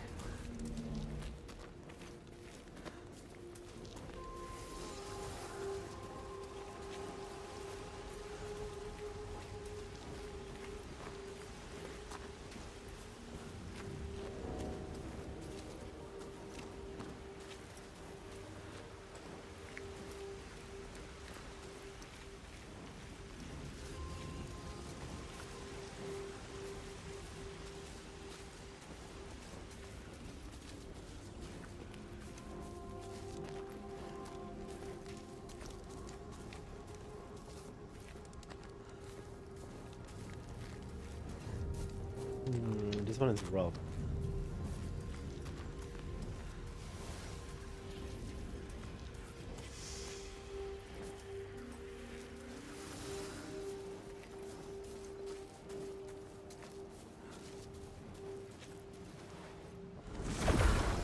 Yes. That's it. She does know. Look. The path. It's there. She knows. She understands. Yes, she knows. She can keep going. You can keep going, Sam.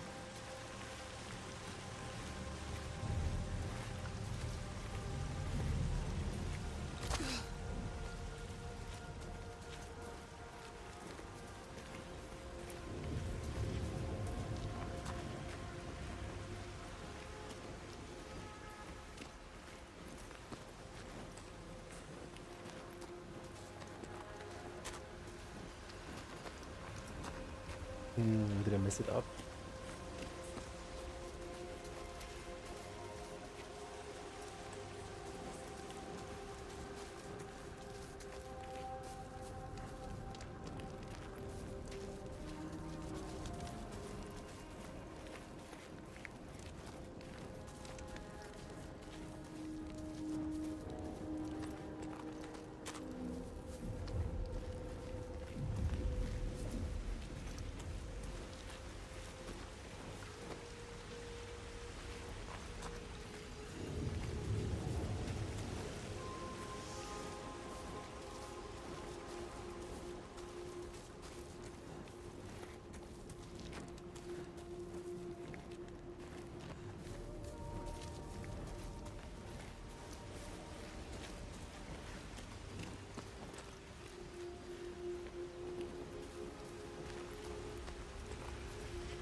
I need this bridge.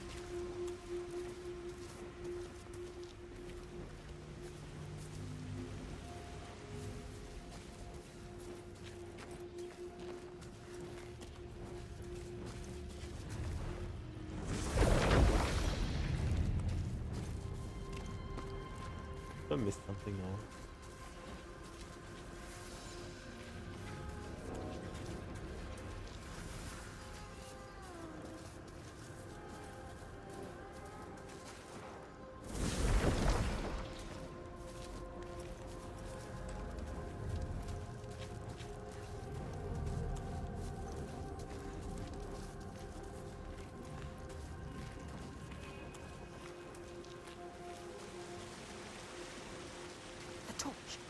The torch! It's all she has. She can't give it to them. You'll be trapped here forever. You won't be able to see.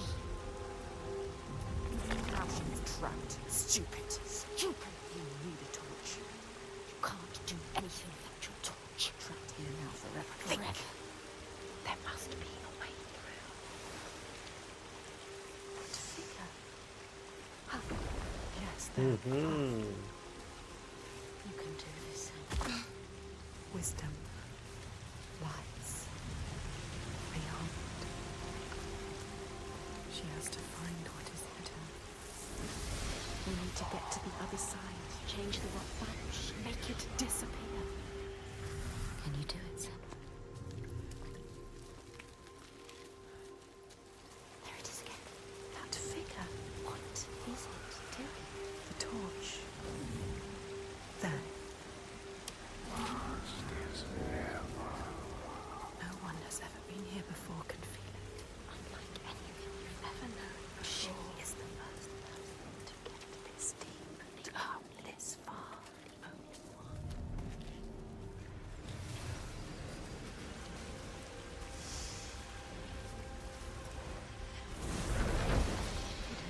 Not anymore, no.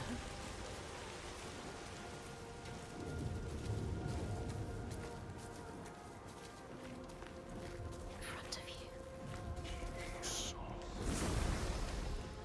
A path is open. It's open. Can she get through now? Can you get through?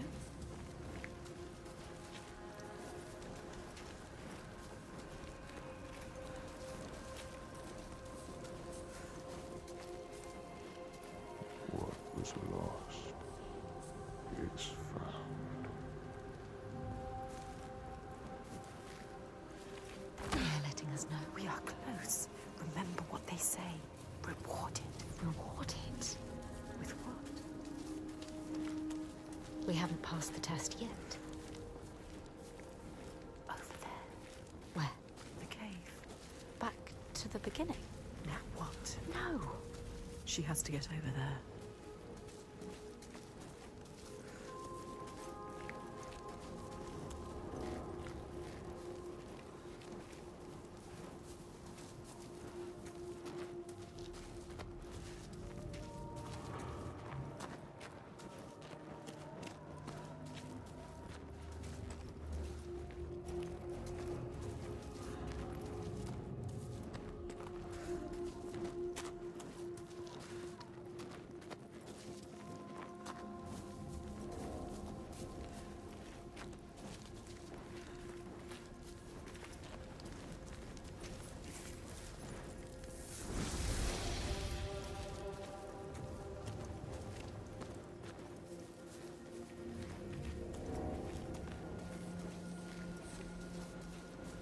Go.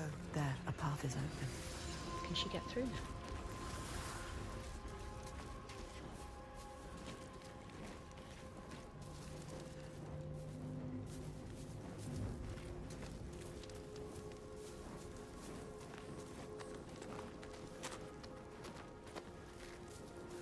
You will find a way out. Trust yourself. Trust your instincts. The way will find you. The path will find you. Watch.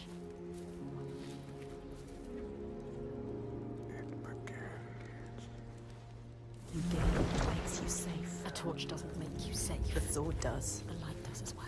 Let's go to the cabin. It's getting dark. So dark. We are going into the darkness again. I don't want to go into the darkness again. I want to go into the darkness No. No, stay Again. here. Stay here in the light. With eyes to see what might be, you have made your way. Let yourself be guided by us. This is our reward. A light. In the dark. A light in the dark. So beautiful. I can see again. Moving. Guiding you through the dark. I can breathe again. Still dark. Listen. There is more than darkness here. The darkness held a question. Are you strong enough? She doesn't know the answer yet. But they will tear it from her mouth.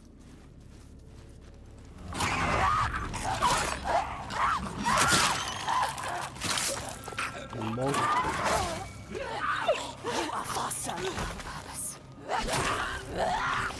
Read your move. They eat what they kill. Don't let them kill you. Enjoy this. I enjoy killing. Oh shit.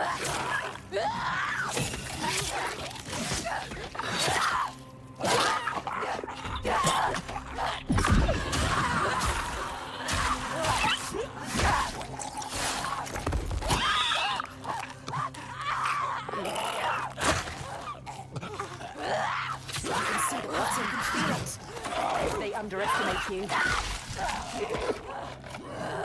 Playing with you.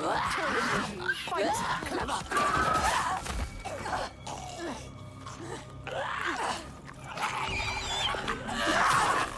Okay.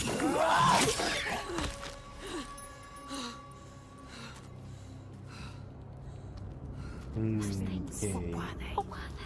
What were they made of? Who are they? Are more coming? When will it be enough? Are they trying to destroy you?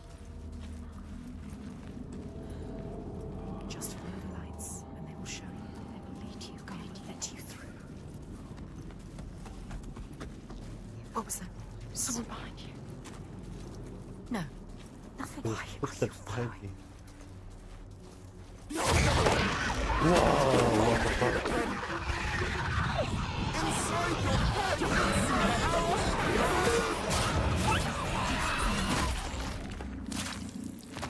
Senua. There could be more. Another one dead. What is down there? Where did it go? Can we turn back? There is no going back. These texts take us back.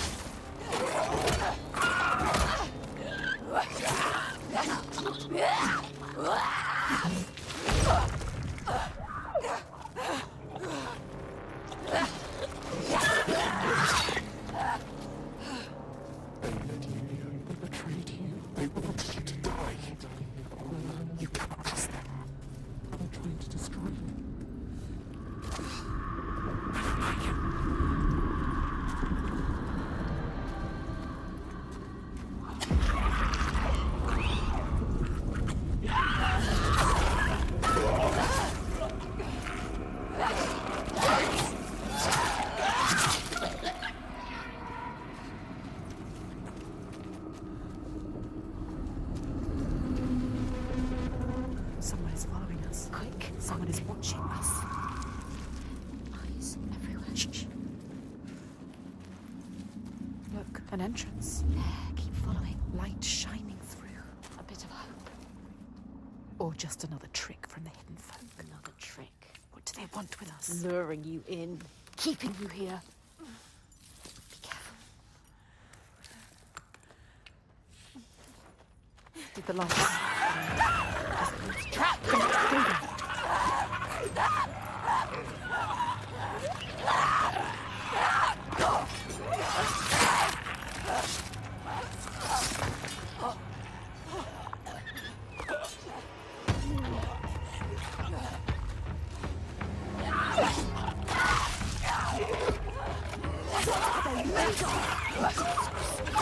Not just strength, you can lose you.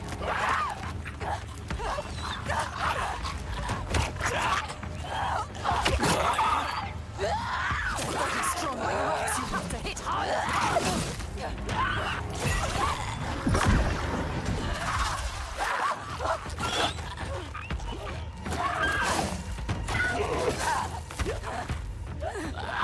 You can do this anyway.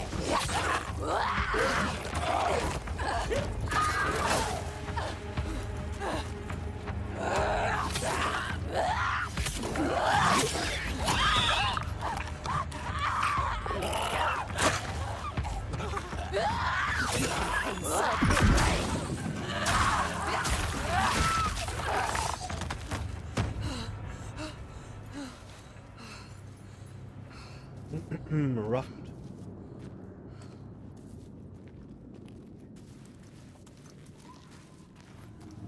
This is all quite a terror. The sound of...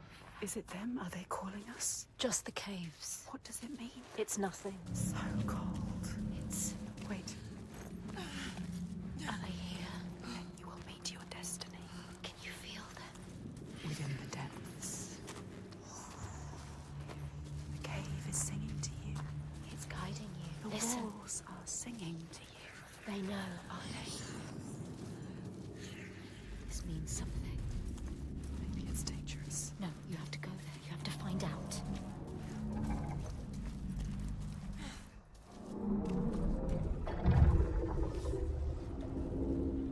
Who is it? Who? Is someone there? Who are they? Who's there? What are they saying? Don't get too close. No. You can't. Those creatures are down here with you. They need help. This is all I have. Senua, you can't. You can't do it. She is thinking about it. No, Senua. Protect us. You need that sword. Senua, no. You have to be able to fight. It's all you have. Don't do it. Senua, listen to us. Senua, Is this the Master Sword? I don't think so. Is it? We are protecting you.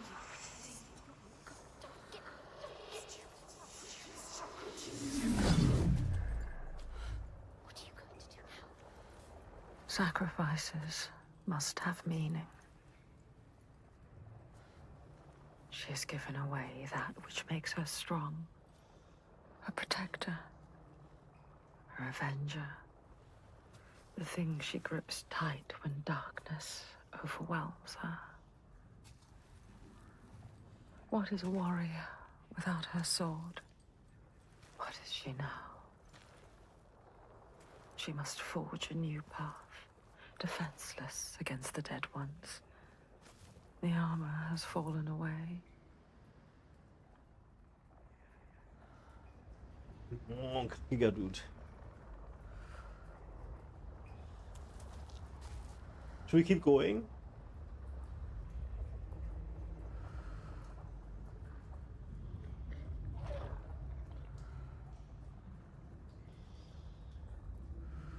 It was quite heavy, holy fuck. I need a little break. So now we don't have a weapon?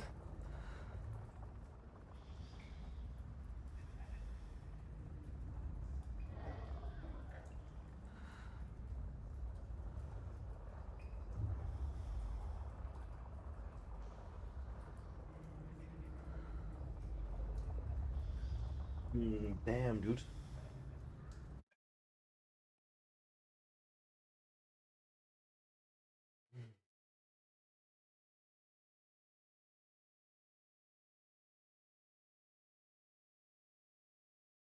Yo, Daniel, are you still here, dude?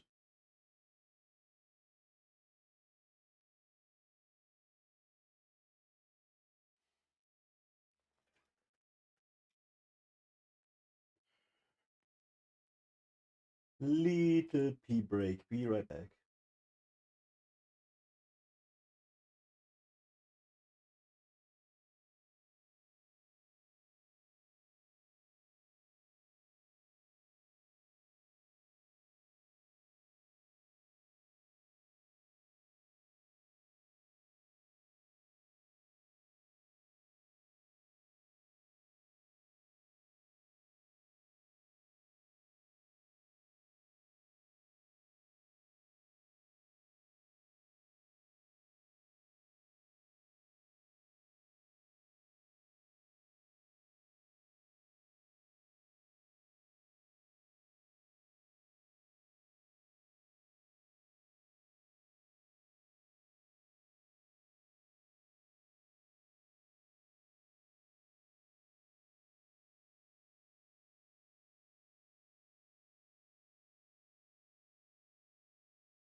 Mm-hmm.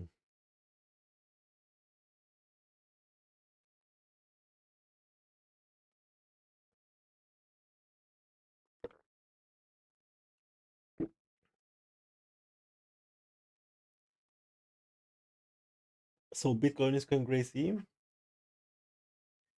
That looks really good.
Just gonna update a few friends.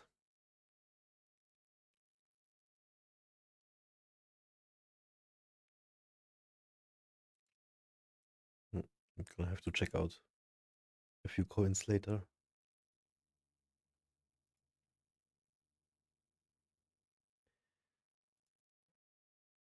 So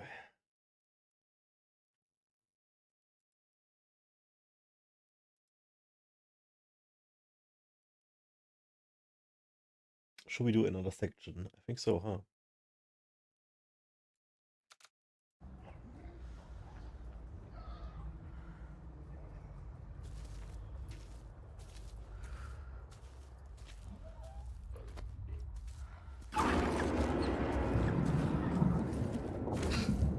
Okay. A few dojis. Senua, it's dark, it's too dark. You have a purpose here. Stay in the light. Can't see anything without the light. They move so fast. I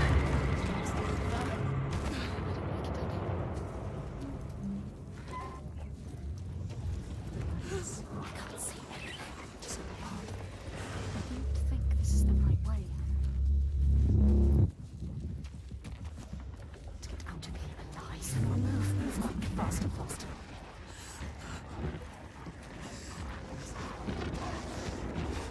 You think you are special, but you are not. You are not special. Follow the light, Senua. Don't let it go. It's all you've got. Close in. Suffocate. Just a body at the bottom of the earth.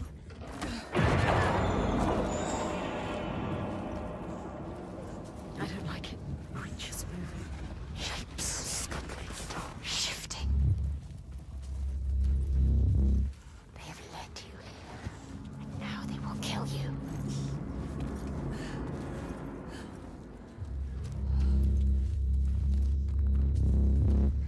You have to follow them. We have nothing, so... Or you will never get out. Never. You will die down here all alone.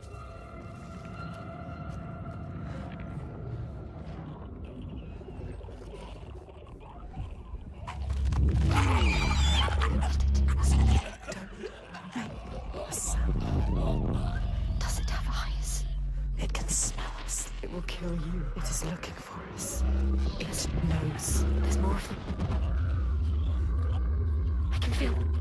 I don't like it. They're right there. I can feel their breath. Who are they?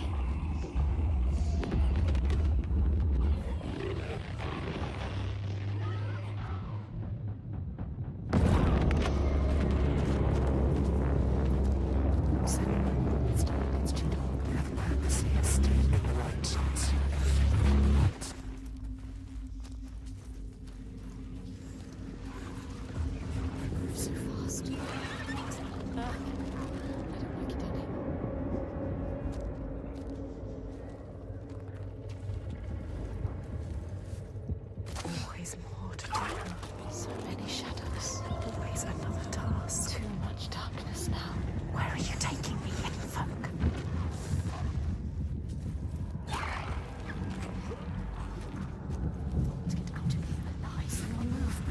Faster, faster.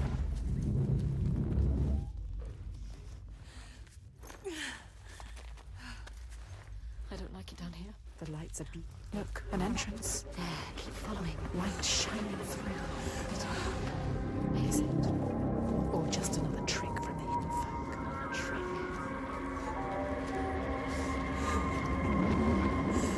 Don't lose the lights. Be careful. One wrong foot. And you could fall. Fall to your death. Down there, more creatures. Watching every move. If you fall, they will devour you. Look at the shadows move, eat you alive. You will just be bones. Can she make it across? I don't like it. Don't fall. Be careful. Mon Kagiga. Do this. She can't do this. Remember to breathe. Go to the light. Go. The crazy part is I'm actually moving her right now. It's too terrifying. Sometimes she feels the darkness will never end, or worse. It will get deeper and darker until she's crushed under it. Her last breath floating up to the sky she will never see again. But it is over. There is a shift, an invitation. They draw her onwards, just out of reach, but there.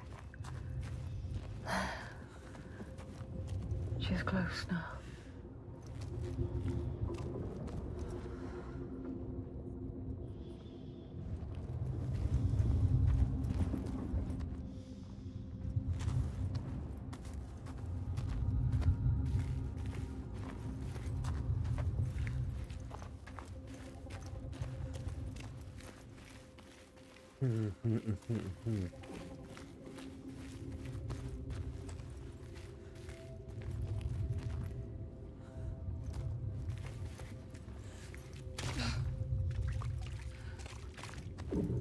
Look, the rocks. It's them. The hidden folk. She is close now. Can you feel them? Can you hear them? Close to their world. Their world.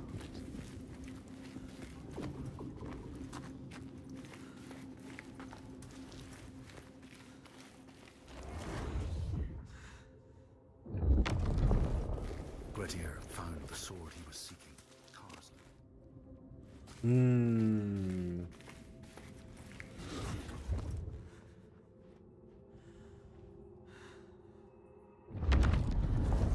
Gladiator found the sword he was seeking, Kar's loom, buried in the grave mound. He went to leave, but before he could reach the rope, something grabbed him from behind, and Gladiator realized the mound dweller would not let his treasure go.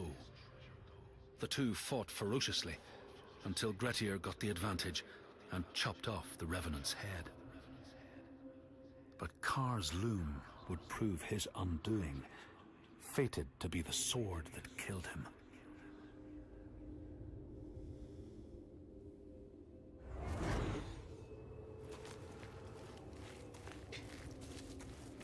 I wonder about our sword, if it's the Master Sword, and if not, if we get a Master Sword now.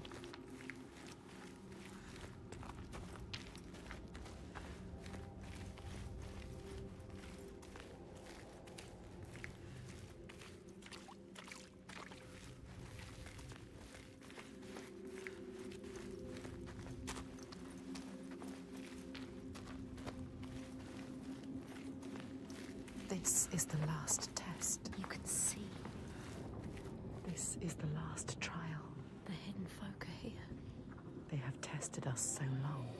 And now they have brought you to them. That figure again. Who is that? There. The tunnel waiting to go. Get over there. She needs to get over there. How will she do it?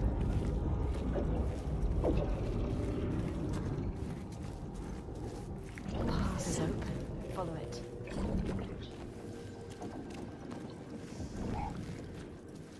We failed.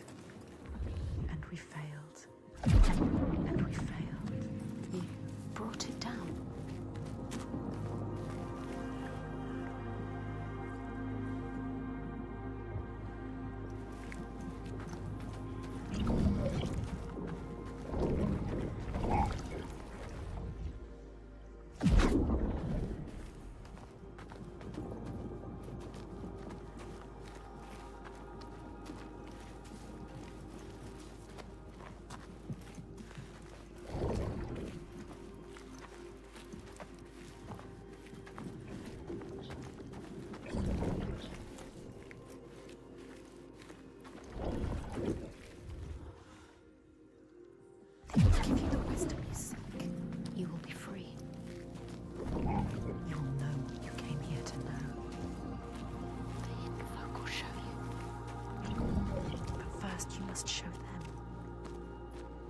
Show them what you can do now. Show them. Yes, Senua. You changed it. Now you can see. Now we can see.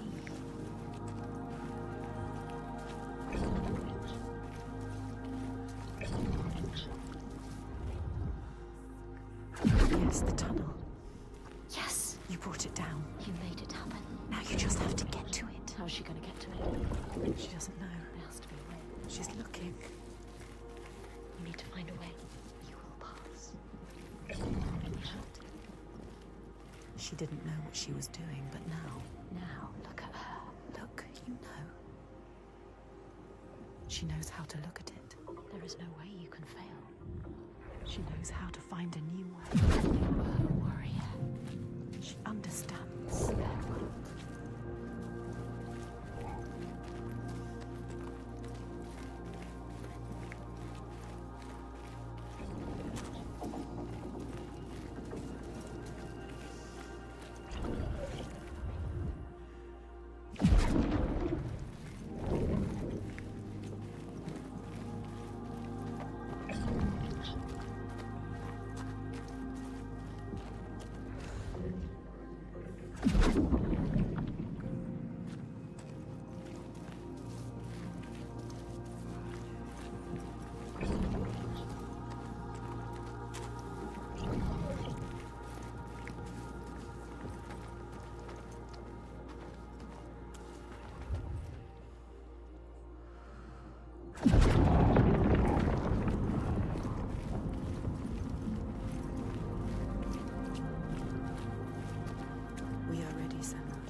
Have shown them everything we are. Every fragment. Every scar. We have nothing left. She can see herself. All the other selves. Us. We. She is thinking in all the pieces. All the fragments that helped her here. We know all of them. All the signs. We can see them clearly. All connected. All meaningful. Yes. She remembers how it started. Almost an end. Drowning in the ocean. But we saved her. We saved you. We screamed your name till you heard us. And we fought together. We survived. We were lost in this new land. Hurt. Broken. We had no hope. Once again, we helped you. We always help you. We helped you find courage. An unbreakable purpose. It started with a promise that holds so much power over you. Dillian. Always love. Wow, we still think about Dillian. And at the end, we found him. Thorgester, strong, proud. And we helped you. We told you to stop. We always help you. Or you may have killed him. We saw it. Of course, man. Do you understand? His goodness. And you saved him. And he saved us. Now, if we defeat her, what a tragedy. His world will collapse. Like yours. He needs to believe in the world of his father.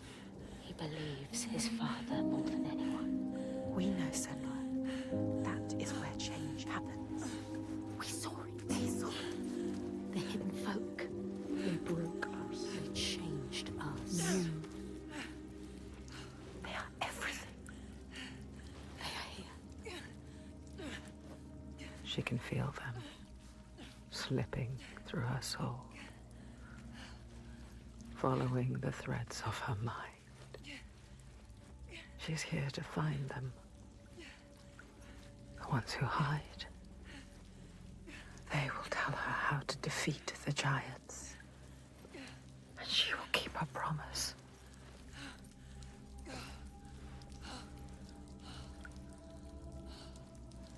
But it's never so simple, is it? Wisdom has a price.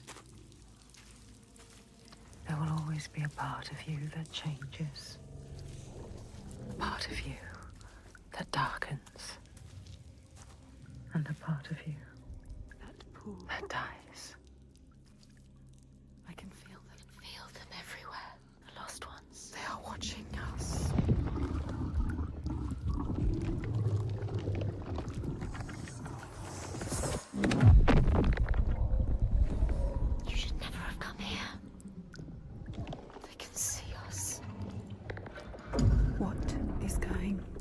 happen? It's time to find out. How can we make it happen? It's time to find out. Why are they watching? It's time to find out. What are they waiting for? Senwa, what are you waiting for? I'm here. There's someone here. Watching? More than one.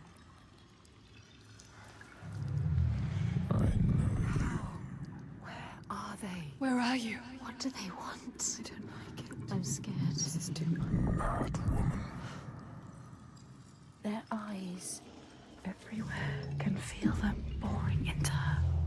Witch. What is she supposed to do? Do something. Ask them. What do you want me to do?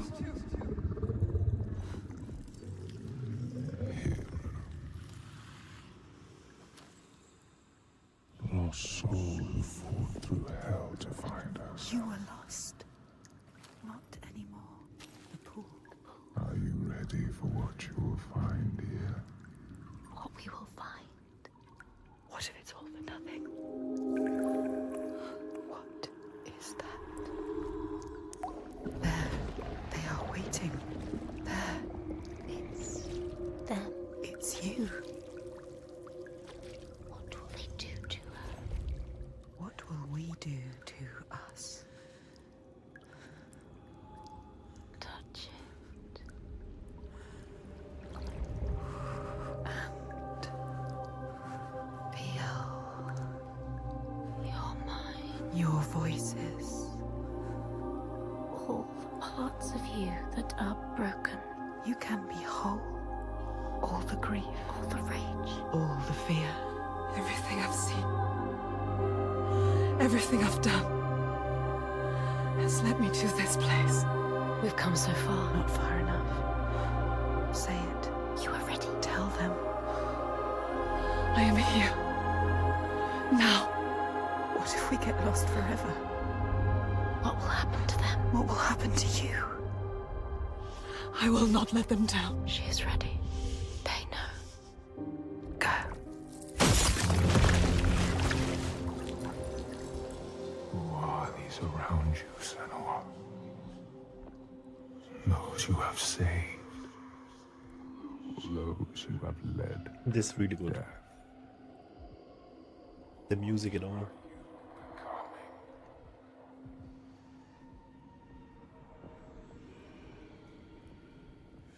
You see things differently from the others. Look, and you will see her. By her name, you will know her. Nothing is born of nothing. We will show you. Look.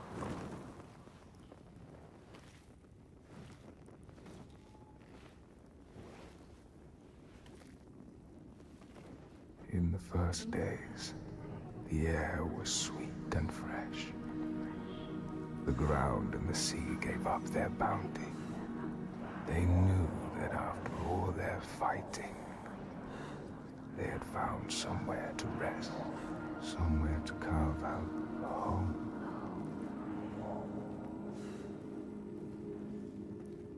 But then Askia screamed her fury.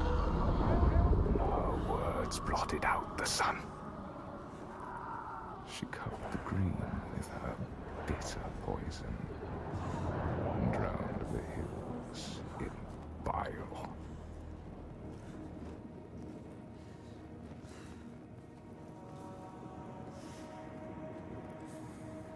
Nothing could breathe through her hatred. All their animals choked. Their crops withered in the ground. And the people would too. The woman had to leave her home and go in search of food. But everywhere there was nothing. Where were their gods now?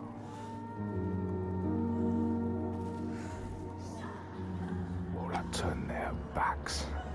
The terror of hunger and the thirst drove the people to fury.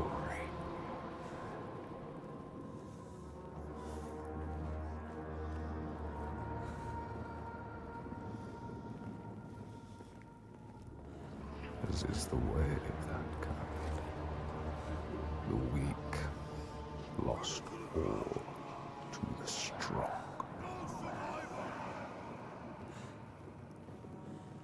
With the weakest of all in her arms, still she searched for a haven. But the darkness from the sky reached down. The flesh-eating ones, with the awful hunger that could never be sated, were legion.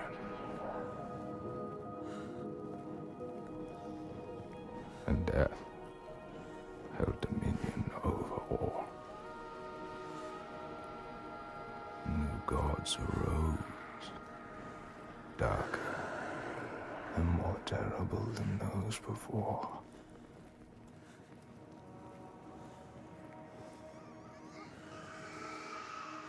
She could not let the child live in such a world. So she brought her to a cave where the hidden folk were said to live, hoping they would take her child and raise her free from care, free from the darkness. She had nothing to feed her now but her rage and despair. She made a deal. I will give myself to you, Askia, if you will give me the power to triumph in this world you have created. Take my life and give me your death.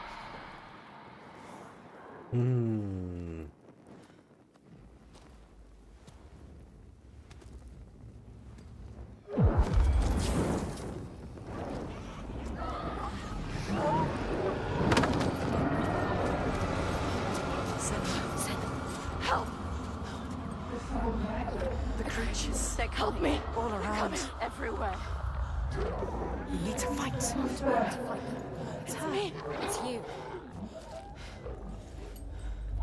I need the sword. Please hurry. Make her give you the sword. I can't let them down. You need that sword. You are nothing without your sword. This is all I have. They're coming. I need the sword.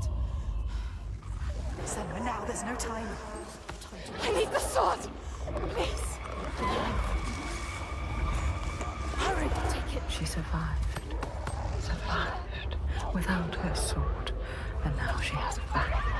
Invested with her sacrifice. All her blood that might have spilled. All the deaths she might have died. A new sword. A new self. A new Senua who can see the giant's truth. Do this, Senua.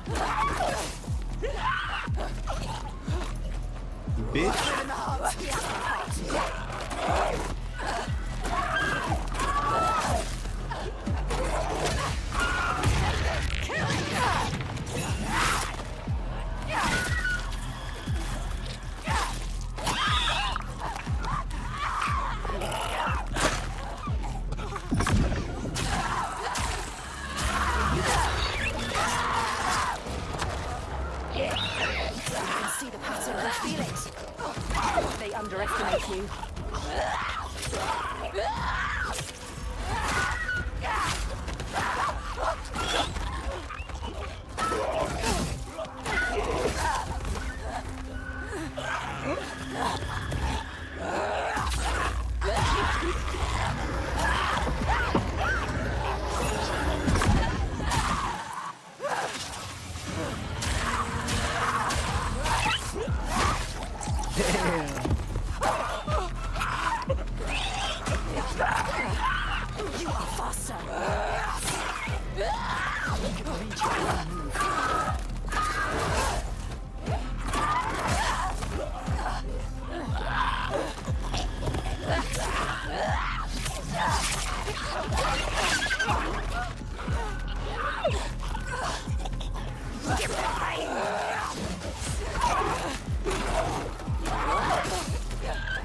this?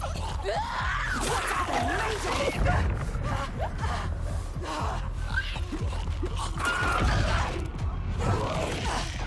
They eat what they kill. Don't let them kill you.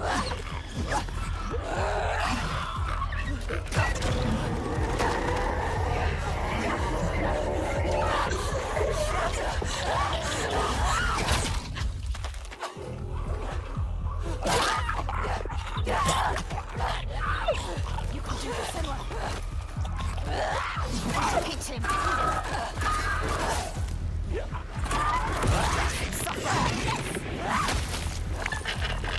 Show them what you're made of.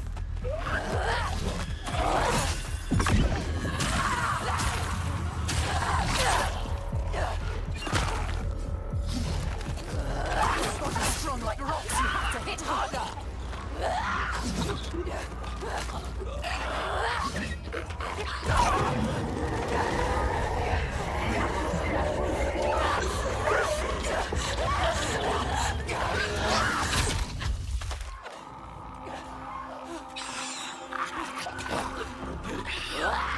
You can see the pattern, you feel it. Play toying with you, fight clever. They underestimate you. Come on, get up. You can do it. Get up. Holy shit.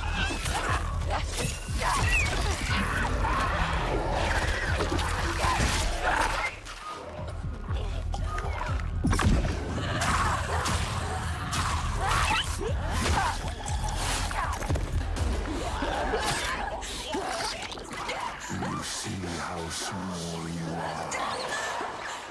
Do you see how the pitiless world stamps you down? You are nothing.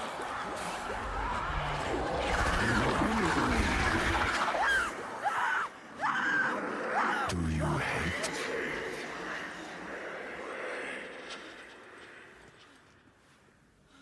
What would you do to change? What would you do to survive? You cannot kill the giants. Secrets fester in the darkness. And only the light can burn them away.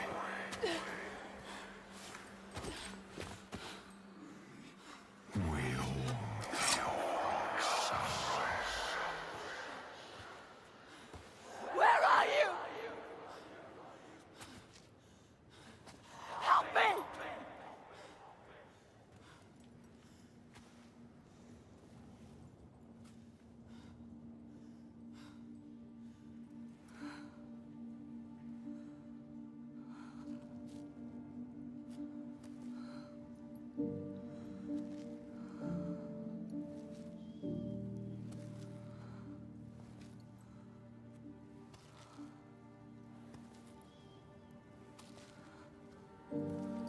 Iltoiga's baby.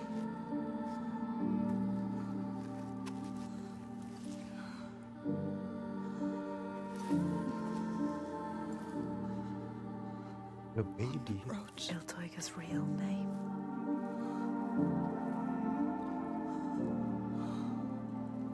Inga. Her name. Inga. We all have names, given or chosen.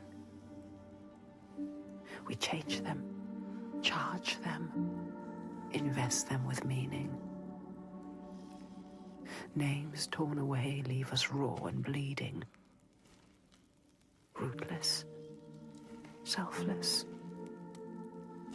All the names that were lost, she will fight and hold. She knows her name now. Ingun. She knows her.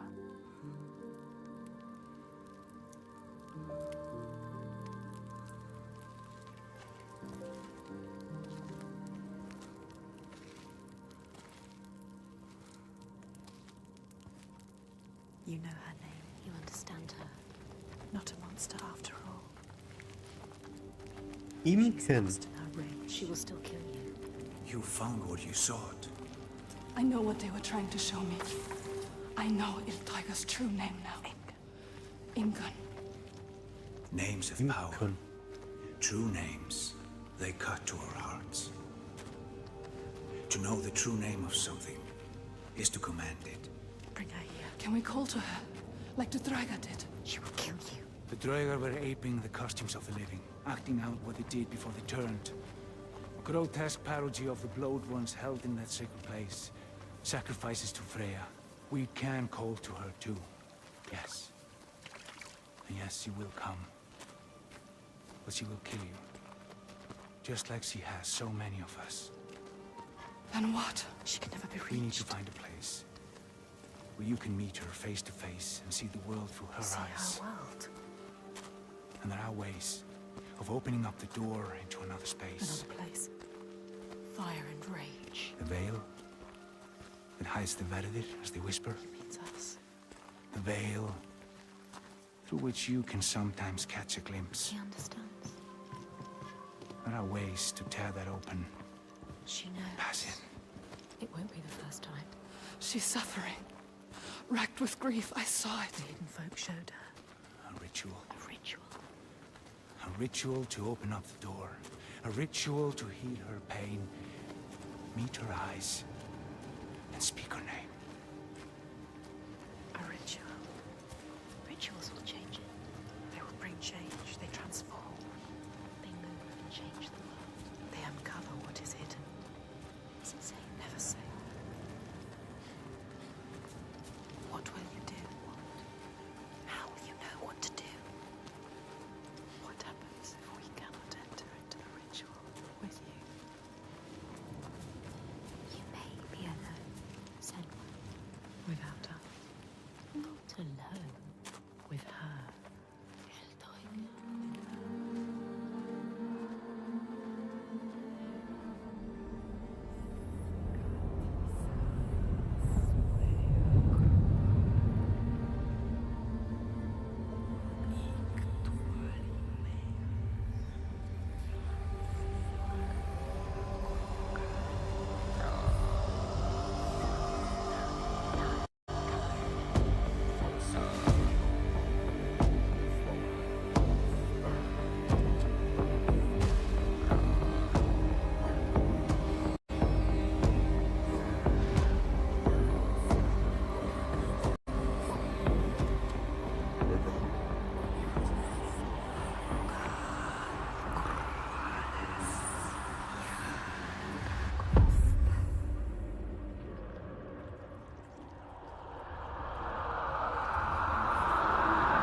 I know you.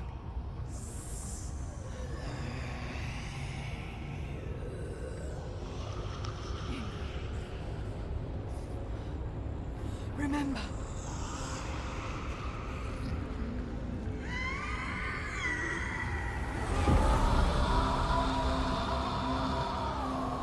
Her rage holds her here, trapped in her hell. I need to free her from her prison.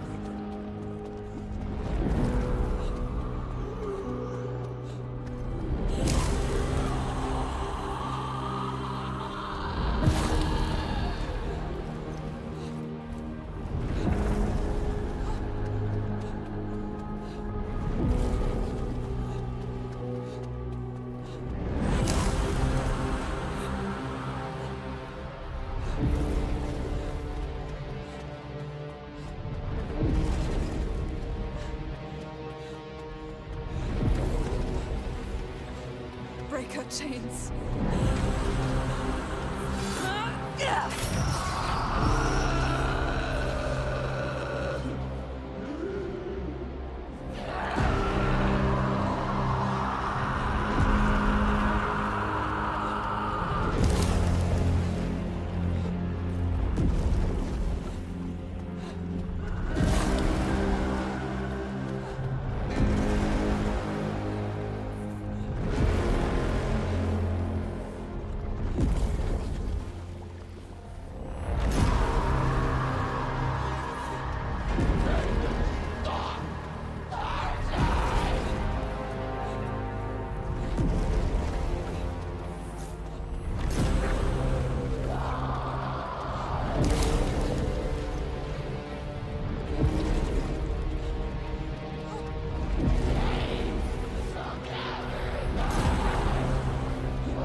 I can help you.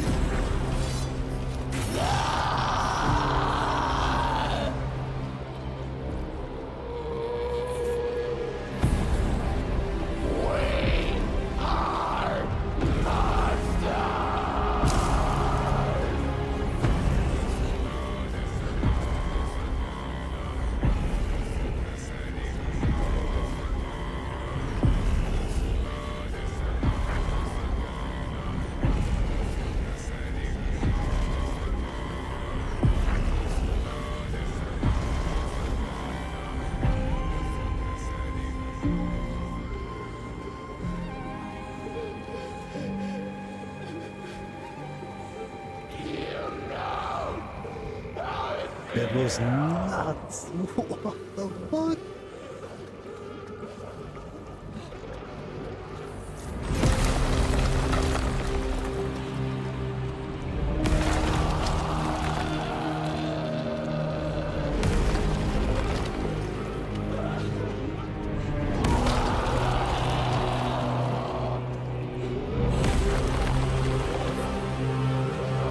I will break your chains.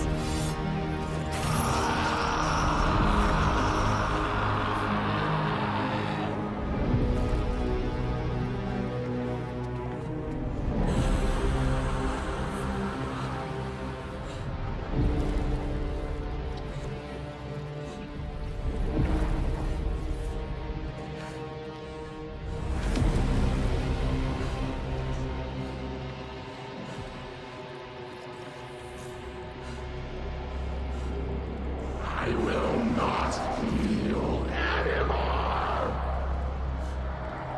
Gone forever.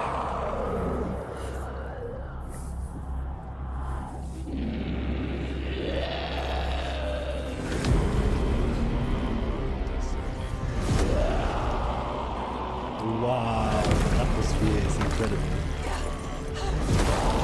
Shit.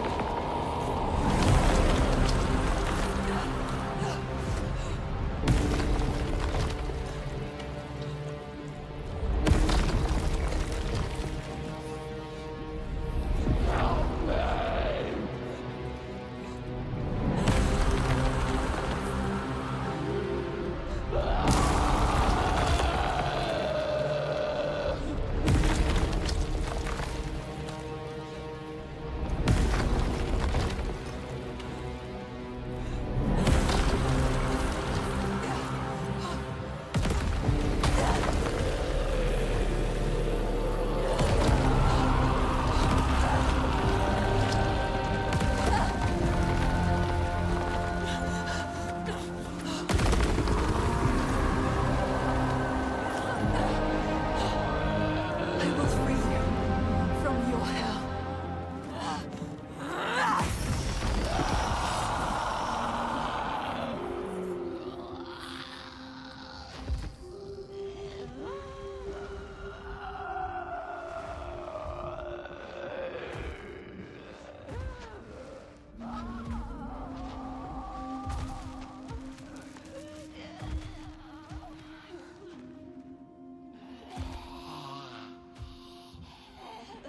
Senua. She is dying. Iltoiga, she is in pain. You can ease her pain. You know what to do. Give it to her. Her baby. She just wanted to protect what she loved. What happens when you fail? You break. You become monstrous. Consumed by rage. Grief. No more. Let them rest together. Together. Together now. Let her rest. It's time. Sleep well. Inga.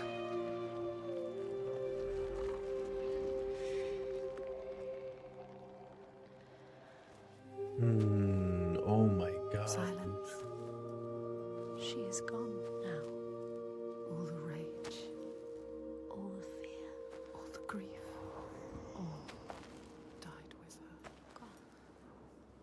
did it, Senua. Now people will be free again. You brought hope. Yes. You think you have triumphed, but this means nothing. This woman was no god. She was weak, like you. This changes nothing. I need to go home. Will your father join us if you tell him what you saw? Yes. He will not run from battle. He will lead us into it. There is more than the sword here. More than he can understand. No more slaves. And no more sacrifices. He is trying to understand. Is he? Sacrifices. No more cowering in our fortress. We could fight. We have, but not in the way he thinks. No more sacrifices, swear. I never wanted any of that. I just did not believe it was possible to defeat them. And now I see. A ray of hope. If this is real, no more sacrifices. You have my word. This needs to be for something. Be sure of that. She is exhausted. You leave at sunrise. I will come with you. I know the Gordy, and he respected me. Once. I will bear witness to what was done here today. What are we going to do next, Senua?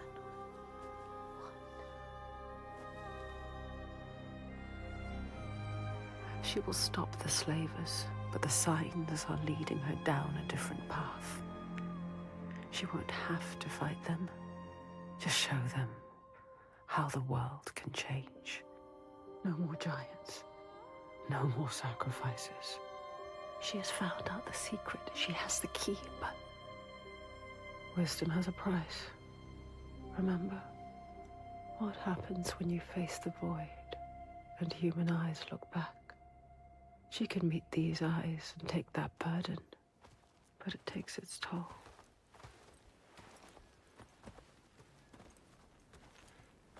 This isn't the right way. I told you we need to head further inland. Well, perhaps you're right. We need food and shelter. And there is a settlement nearby. Bothervik. Yes. Are you mad? They will kill me on sight. They hate the Bjark. There have been pains in our houses since long before the fall. And do you think you might have given them a cause to hate you?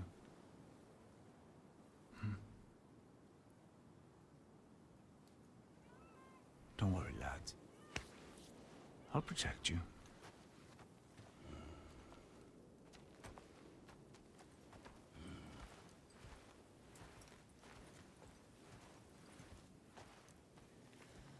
Okay. That was quite a sesh. Holy shit. Wow. The atmosphere was so dark and heavy. God damn, dude. Okay, we're gonna stop here. Because I wanna play this next week. Too.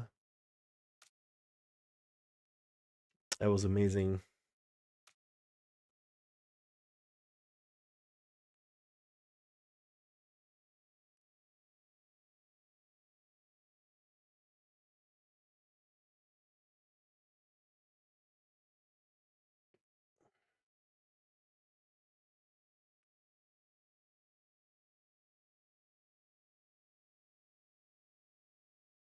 I feel pretty tired, but I want to watch some more stuff.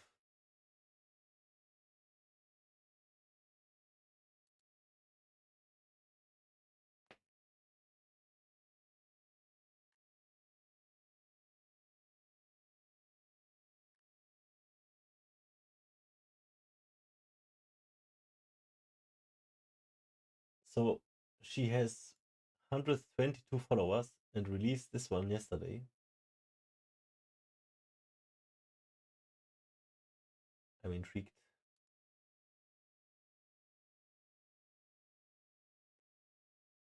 But I'm gonna have to charge my ear thingies. A few more minutes.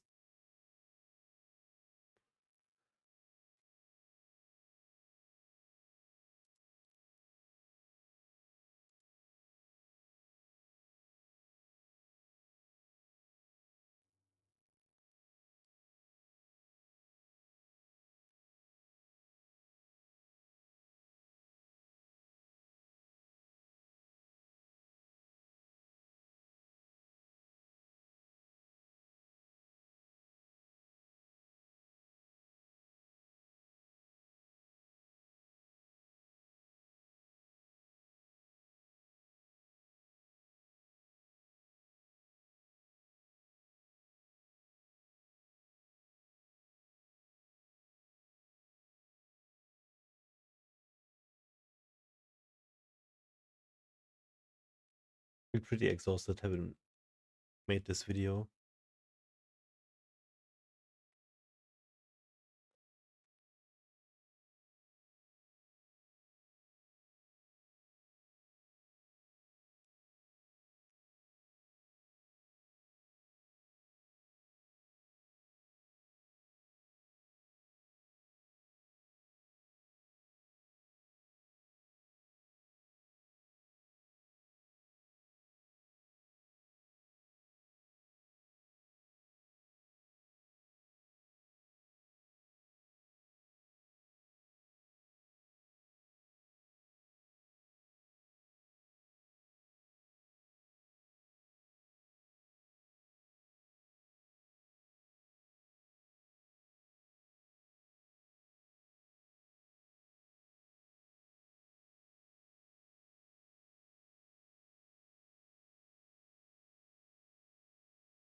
My feed is full of how to heal heartbreak, how to move on, how to let go, spiritual here, autism. This is hilarious.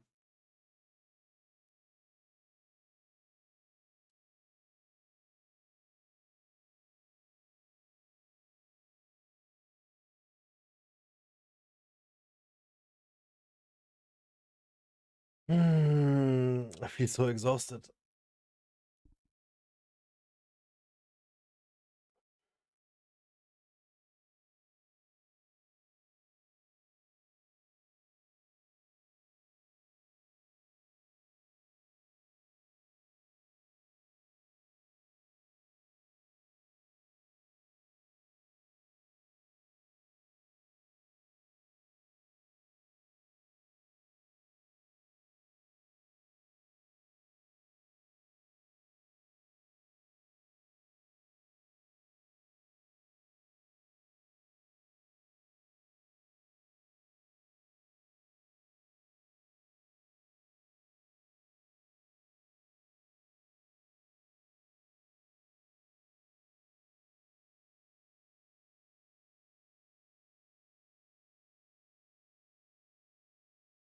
I made this video and I had so many flashbacks and it was so heavy on me.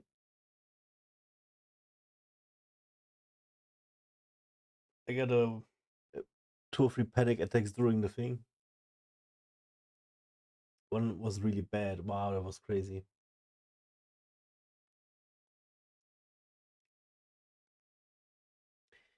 Because I was reliving everything.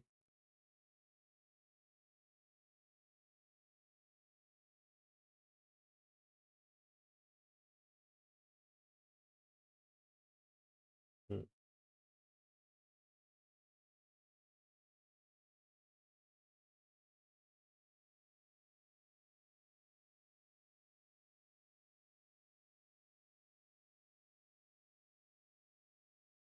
It was a rough one for sure.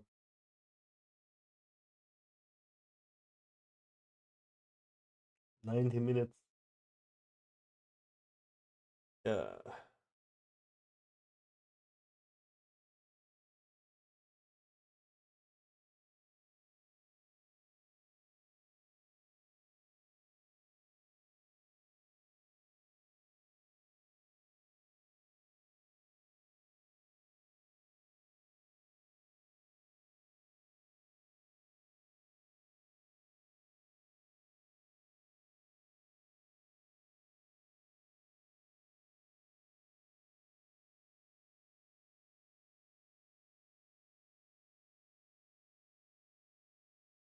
Must not think about it.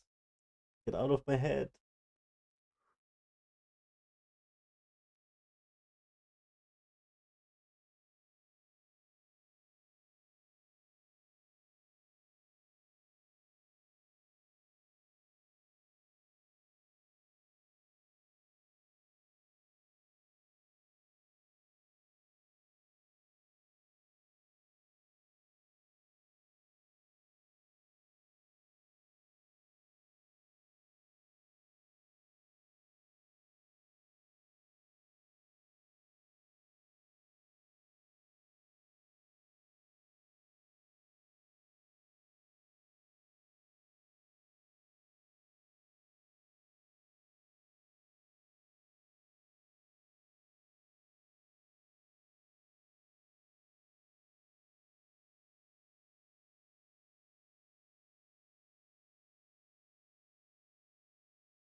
That was very rough today, and I'm afraid tomorrow is gonna be the same.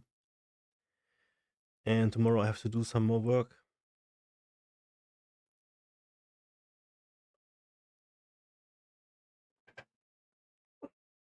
I'm already missing out too much.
I must be developing some sort of an illness with being so depressed over the past years. Like, where does it go?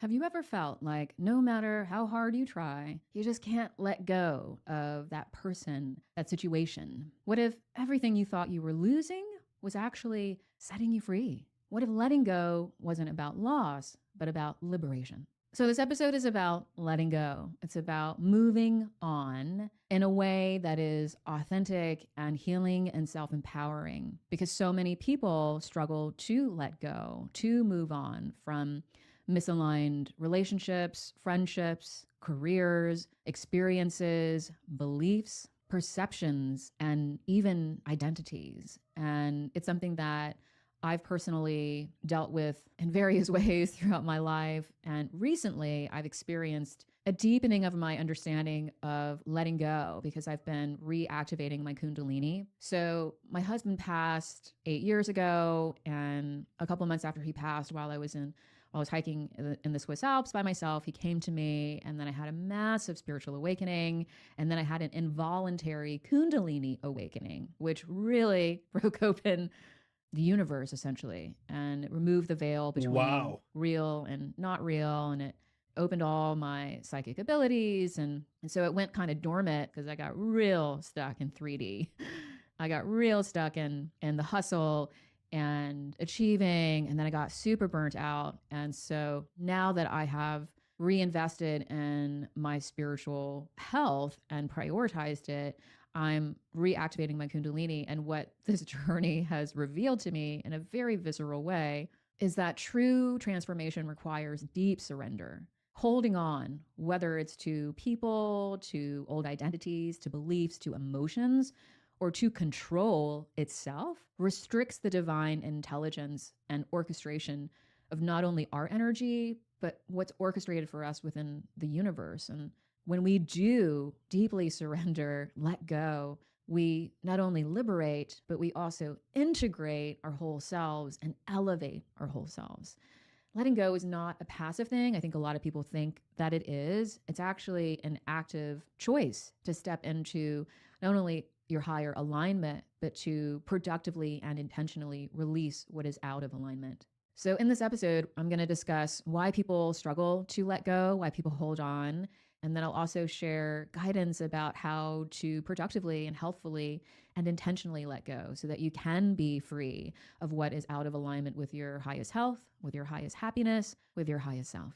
Welcome to The Simple Source, your source for all things self-love, self-healing, personal growth, and spirituality. I'm your host, Linda Valines. I used to be chronically sick and unhappy. I spent years trying anything and everything to heal, but I never got better. It wasn't until my late husband was diagnosed with stage 4 cancer that I finally stopped searching for the answers outside of myself and turned within. I taught myself how to truly love and heal myself, how to finally be authentically healthy and happy, mind, body, and soul. I have over 10 years of personal and professional self-healing and teaching experience. I'm a trauma-informed, certified holistic health and wellness coach, certified Ayurvedic counselor, and author. I healed myself of a lifetime of complex traumas and chronic conditions with joy and ease. Now I'm teaching you to do the same. So if you're ready to heal and love yourself more, mind, body, and soul, without all the struggle and stress, and with more joy and productivity, join me to liberate your highest, healthiest, and happiest self and learn how to thrive more simply. Let's get started with today's episode. So letting go has been a really big theme for me as of late. I have let go of a ton of shit. I have let go of limiting manifestation frameworks, which I went into in my last podcast episode. That's been a biggie. I have broken free from the control matrix, which is another biggie. I've let go basically of my perceptions that it wasn't as massive as an influence as it was. And so that was a huge liberation and release. I've let go of old identities. I have let go of so much, of so many emotions and so many wounded beliefs and narratives. I have let go. And in letting go, I have liberated more and more of my joy and my magic and my power and my clarity and my highest self. And I think that we hold on, we are conditioned to hold on for so many reasons. And I'll get into this more later, but letting go is really so essential for our evolution in so many ways. It's not just about releasing something, it's about releasing yourself to a greater version of who you're meant to be. Because holding on to what no longer serves you, that's actually not an act of healing or love or self-love or loyalty. It's not an act of strength. It's actually an act of self-abandonment, because the more that you resist, the more that you hold on, the more that you think that you are in control by gripping onto the thing that you feel makes you whole or happy, or you fill in the blank, the more that you're actually resisting your own expansion. Because just think about it. What is truly yours will never require force or grasping or desperation or attachment. Anything that you have to hold on to for dear life is already misaligned with your highest self, because your highest self is not desperate, is not compulsive, is not contingent on external validation, doesn't need to be in control, feels completely whole and sovereign within themselves. So that means that letting go is an initiation into your true, authentic sovereignty, into embodying genuine self-trust and liberating yourself and knowing your true power. Because the truth about holding on is most people believe unconsciously that holding on keeps them safe, but in reality, it just keeps you stuck. Every time you refuse to let go, you're actually just anchoring yourself into an outdated version of reality. You just keep collapsing your reality into a version that is out of alignment with your highest self and highest path. So in essence, you are rejecting, this is why this is self-abandonment, you are rejecting your highest path. You are rejecting the natural flow of your life and highest timeline in favor of an illusion of control, of needing that external validation. And that control is just a cage. It's not actually protecting you in any way. That's the illusion of unresolved fears and traumas. So by letting go of expectations, of judgments, of attachments, of beliefs, of misaligned relationships and careers and experiences, you make room for clarity, because you finally get to see things as they are, not through the lens of your fears and unresolved wounds that have distorted your reality. You make room for freedom because you stop outsourcing your peace to external validation, to external conditions, to other people. You get to reclaim your sovereignty. You make room for higher and more holistic alignment. You create space for what's meant for you instead of holding on, gripping to what was never truly yours in the first place, meaning a person, an experience that was ultimately out of alignment with your highest self. You make room for harmony, meaning your inner world and your outer world come into natural balance because you've stopped resisting that natural flow of what is meant for you to meet you and align with you. So letting go isn't just psychological, it's a spiritual practice, because everything that you cling to out of fear becomes an anchor to that lower, denser reality where you are disconnected from what you truly want and deserve. But everything that you do release with holistic intention, with integration, with trust, then becomes a portal to your highest timeline.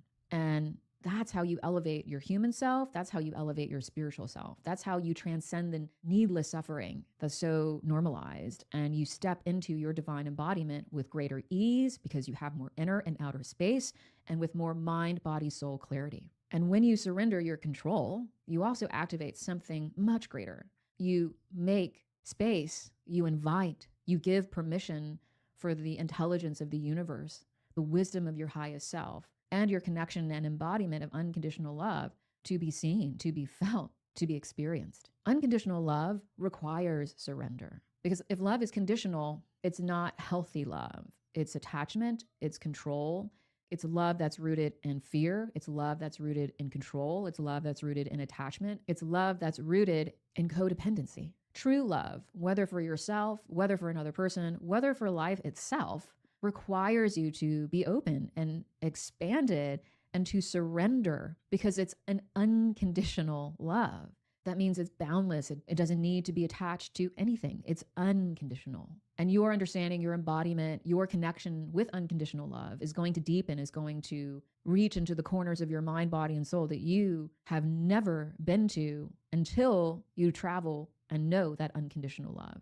But that happens when you stop trying to force outcomes, when you stop grasping at certainty, meaning you fear the unknown, and so you stay within your comfort zone. It happens when you stop trying to manipulate your reality by force and coercion and pretense, because you're still trying to fit into old identities that were built upon fear and scarcity and disconnection from your true self. So when you let go, you are moving on because you're literally ascending, because your energy is no longer anchored to denser energies. You literally shift into a higher timeline and reality that is in closer alignment with your highest self and your highest path. You literally elevate into more of the person that you were always meant to be, because you're free from the illusions and the attachments that once kept you feeling small, dependent, powerless, unworthy, unlovable, not enough. So a big question to ask yourself is, are you holding on to something to avoid pain, or are you holding on to something to avoid the unknown? Because that's a big motivation for a lot of people for not being able to let go. Because the longer you grip onto what does not serve you because of those fears, the longer that you postpone the meeting of yourself, your highest self, who is genuinely free and empowered. You did not incarnate to hold on and remain stuck and unchanged. You're here to evolve. You're here to expand your consciousness. And so the moment that you realize that your evolution requires you to be completely open and surrendered, meaning available to what is most aligned for you, by accepting what is not, letting go is no longer going to feel like a loss. It's going to feel like a liberation, because it is. So let's talk about why people struggle to let go, why people hold on, because these are all valid and very common reasons. So the first one is people often get attached to versions of themselves that they're just simply familiar with, even though that version of themselves is not empowered, feels small, feels unworthy, unlovable. They're just attached to that version of themselves because it's familiar. And so sometimes it's not the person or the situation that you're holding on to, but the identity that you had in that dynamic. Meaning you're not attached to a person or a situation, you're just attached to the version of you that was with that person or in that situation. For example, you hesitate to leave a long-term relationship, not because of the love or lack of love for your partner, but because you fear losing the identity of being the partner. Another reason is that people are afraid of who they're going to be without the thing or the person, meaning you're more attached to your identity than to the thing itself. So an example of that is like you clinging to, you are unwilling to move on from an unfulfilling career because you actually don't know who you are without that job title. Another reason is people fear the unknown. This is a big one. The nervous system equates familiarity with safety. And so that means even when a situation or a person or relationship or thing is toxic, letting go means stepping into uncertainty. And so if your nervous system is dysregulated and you're not in command of your nervous system, meaning you don't know how to self-regulate, you're not familiar with how your nervous system gets activated, what your trauma responses are, and then you are met with uncertainty, your nervous system will mistake that uncertainty for a lack of safety. And then deep survival instincts will kick in. For example, someone will quit a job that they hate, but then they feel instantly regretful because they don't know what's next. And then that fear of I don't know what's next then just makes them go back to the job that they hated in the first place. Another reason people struggle to move on is because of subconscious beliefs of scarcity and low self-worth. So people hold on because they don't believe that they're going to experience anything better, essentially. And so letting go requires a belief that something more aligned for you exists. And so if you have low self-worth, then you doubt that something better exists for you because you don't think that you deserve better. Example is staying in a relationship that has no real potential, but you're just convinced that you're not going to find another love like that. Another reason that people struggle to let go is because of trauma-based attachments. And this is like inner child wounding, nervous system regulation, which I touched on a little bit earlier. But if you struggle to let go, then your nervous system probably still associates the past with safety just because it's familiar, right? Like I said before, the nervous system associates familiarity with safety. So until you begin to heal your inner child, your traumas, and begin to regulate your nervous system, release all of that trauma from your body, reparent your inner child, resolve those fears, and letting go is going to feel like a threat, not a liberation. So people with a lot of unresolved traumas and wounds, it can feel like abandonment. Letting go can feel like abandonment. And so an example would be someone who stays in a one-sided relationship, believing like, if I just try harder, they're going to love me more. That's inner child wounding. That's a fear of abandonment. Another reason is people are scared of losing something. The illusion of loss. That's just an illusion of separation. You're not losing anything when you let go. You're already whole as you are. You are everything. And so when you let something go that's not in alignment with your health, with your happiness, with your highest self, you're actually gaining a freer, more open connection with what is aligned. with your health, your happiness, and highest self. So an example of this would be someone who resists giving up habits of overworking because they fear they're going to lose that identity of being a successful person. Another reason is people feel guilty. Grief is one of the most underrated healing experiences, transformational experiences. Grief is simply just love. It's just love. It's an expression of love. And so when you hold on to suffering because you feel guilty about letting go, that's just you resisting grieving. That's you believing that you can't both experience the pain or the emotions and also love at the same time. So an example would be someone who resists grieving because they fear getting to the end of that grief journey and feeling happy and reconciled will mean that they forget the person that they're grieving or the relationship that they're grieving. Also, trauma bonds, emotional addictions are another reason that people have difficulty letting go. You know, the body can like literally become addicted to certain emotional states, like stress, anxiety, longing. So when you become conscious and you start to let go productively, intentionally, you have to then understand that you are rewiring your nervous system. You know, trauma bonds are real and they form when pain gets wired with love. And the nervous system then confuses chaos with connection. So true healing, though, comes from rewiring what is safe to you and learning that you are ultimately connected with yourself. That's the most important connection. So an example would be someone who feels more alive, right, when they're in a toxic or volatile or unhealthy relationship than being in a relationship that's stable. You know, someone who stays attached to a partner who makes them feel bad about themselves, who maintains that unpredictable cycle of chaser, runner, hurt, repair, because they've never experienced love calmly, securely, or safely. Another reason is ancestral and cultural conditioning. You know, some attachments are not even ours. We inherit them through our family, through our lineage, through society. That's intergenerational trauma. That's societal conditioning. And so you're holding on to something that was never yours to hold on to in the first place. So an example would be like a woman unconsciously repeats her mother's pattern of choosing unavailable men.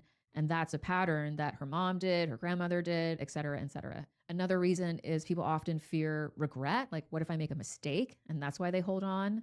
You know, the mind really does like to cling to what's known. And so if you start to entertain all the what ifs, you know, that's another way to delay grief. And it's another way to create that illusion of certainty and control. But regret is just resistance to accepting what is. So an example would be someone who second guesses leaving a friendship that doesn't fulfill them, you know, wondering like, what if I don't make another friend in my community? And another reason is people often want to be right. People hold on because it's a subconscious attempt to maintain a sense of power, of righteousness.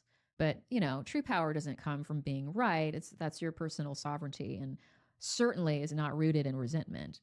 And so an example would be like someone refuses to release anger toward an ex or release judgments about an ex, thinking that forgiving them or releasing that anger is letting that person off the hook from being, you know, a bad boyfriend or girlfriend or partner or whatever.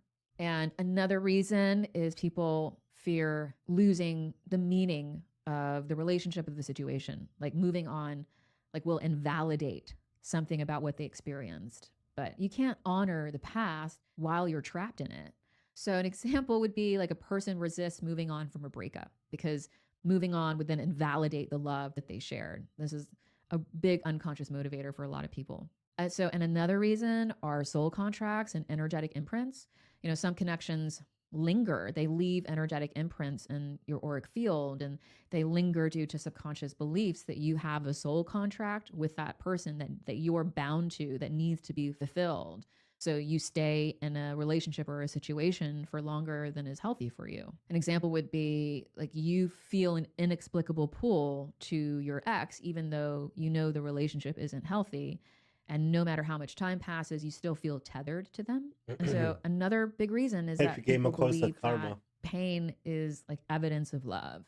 Again, this like ties into this whole normalized narrative of suffering, that somehow suffering is a measurement for how much you loved. That's just a trauma narrative, and you can still love deeply what you release. So an example would be someone who resists healing after a breakup, unconsciously thinking, you know, if I stop hurting, if I stop suffering, then did I ever really truly love them? It's just a fear that if the pain goes away, that it invalidates what caused the pain in the first What's place. up, mind So freak? those are all common reasons that people have difficulty letting go and moving on. And I used to relate to so many of those reasons. But when you become conscious in your healing and you become intentional with aligning with your highest health, happiness, and highest self, and making choices on a daily basis that actually serve you and are aligned with unconditional self-love, letting go becomes easier because you start to see it for what it is, which is liberation and realignment. So now I'm going to give you some steps to help you let go intentionally, productively, and healthfully. So far, everything she says makes me quite sad because she had to let go of her husband. So she can talk like this. I feel really strong from her. And all the tips she gives is pretty valuable. Like a lot of stuff that I just had to hear today to feel a little better, and it helps a lot for sure. And she's right about so many things. I need to fulfill my destiny. No, thank you. The first tip is we have to grieve. You have to feel your feelings.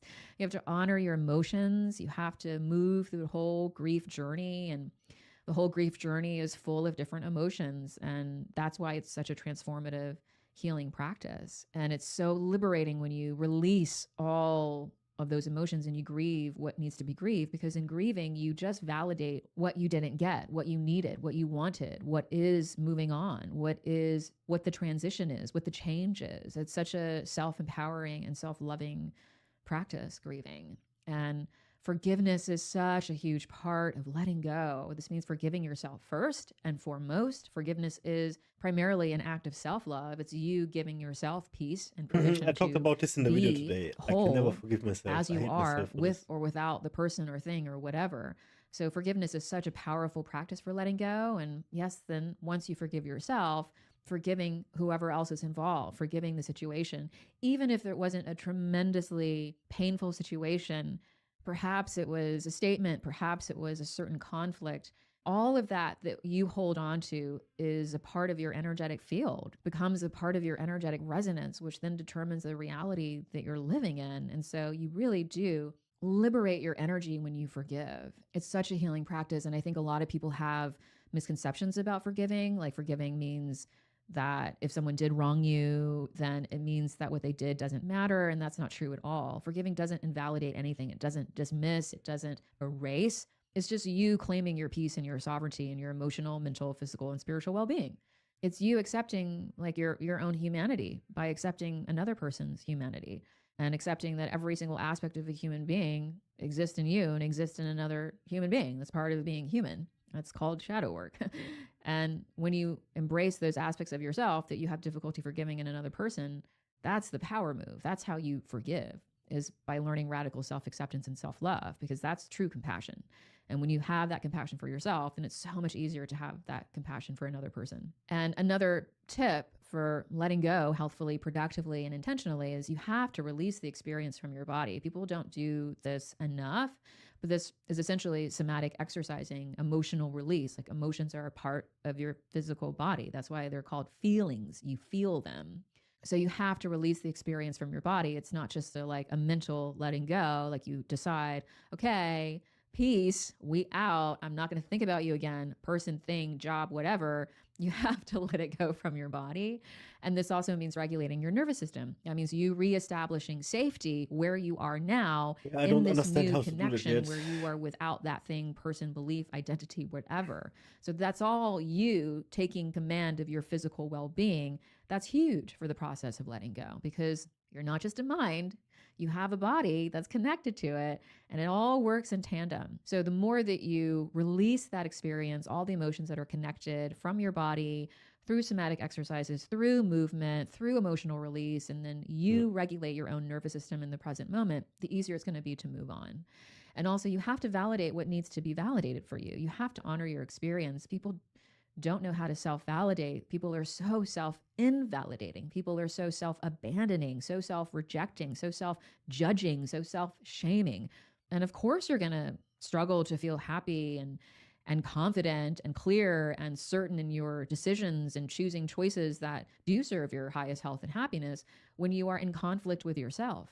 Self-validation is like fundamental to your ability to exist in self-empowerment and self-love and harmony with yourself, because everything that you experience is valid. All of your experiences are valid, and you're responsible for validating them.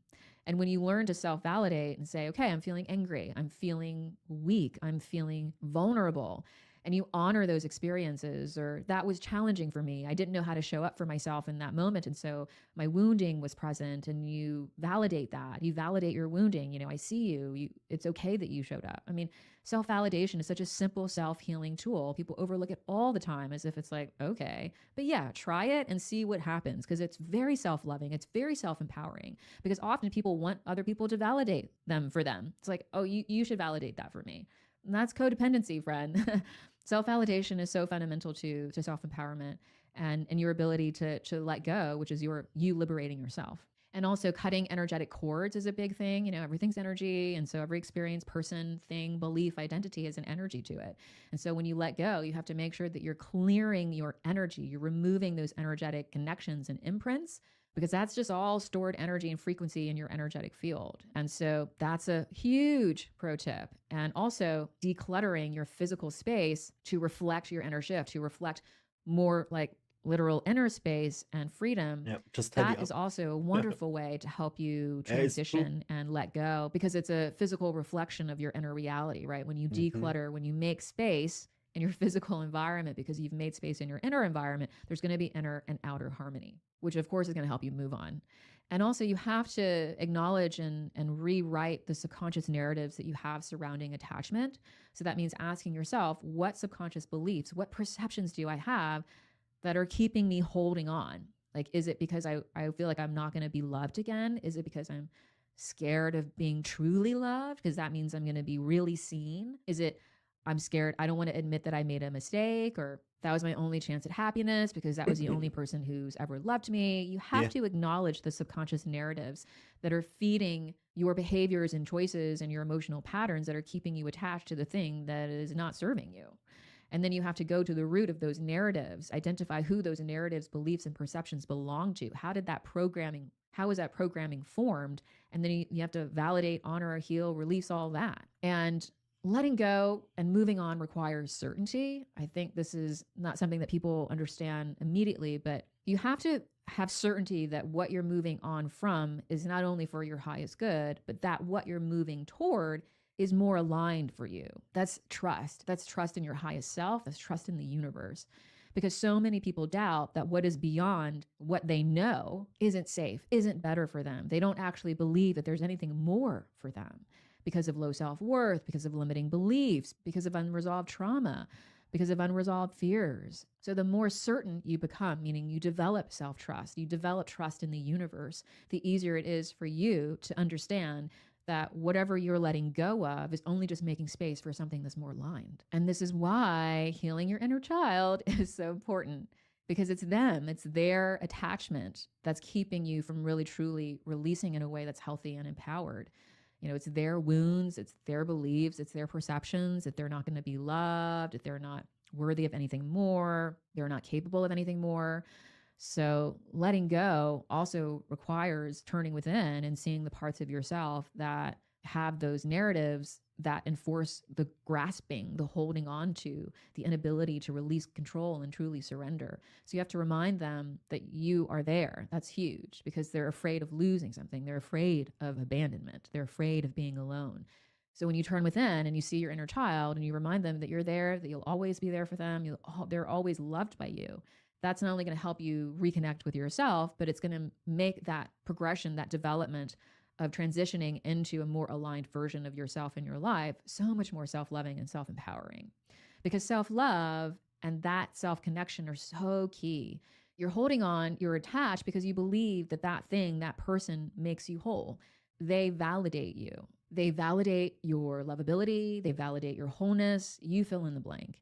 But if you're connected to yourself, if you love yourself, you don't need anything else to feel secure or validated or lovable or whole.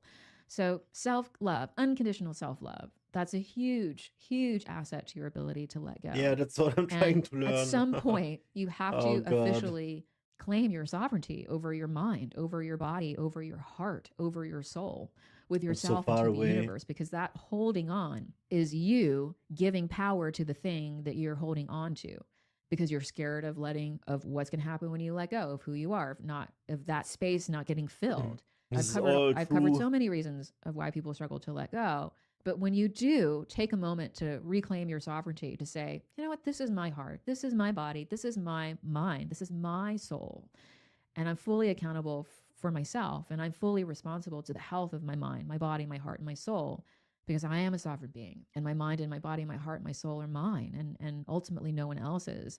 That's a really big power move, because you're coming home to yourself. And it's a reminder that ultimately it's your relationship with yourself that's the most important. And how you show up in that relationship, whether it's in an empowered or disempowered way, is really going to influence your ability to let go in a healthy and productive and intentional way. And also, I recommend sacred rituals, like release rituals, to honor endings, to help with the grieving and the release. That means writing letters, altars, creating altars, water ceremonies. There's so many sacred ritual ceremonies that help with the process of releasing energy.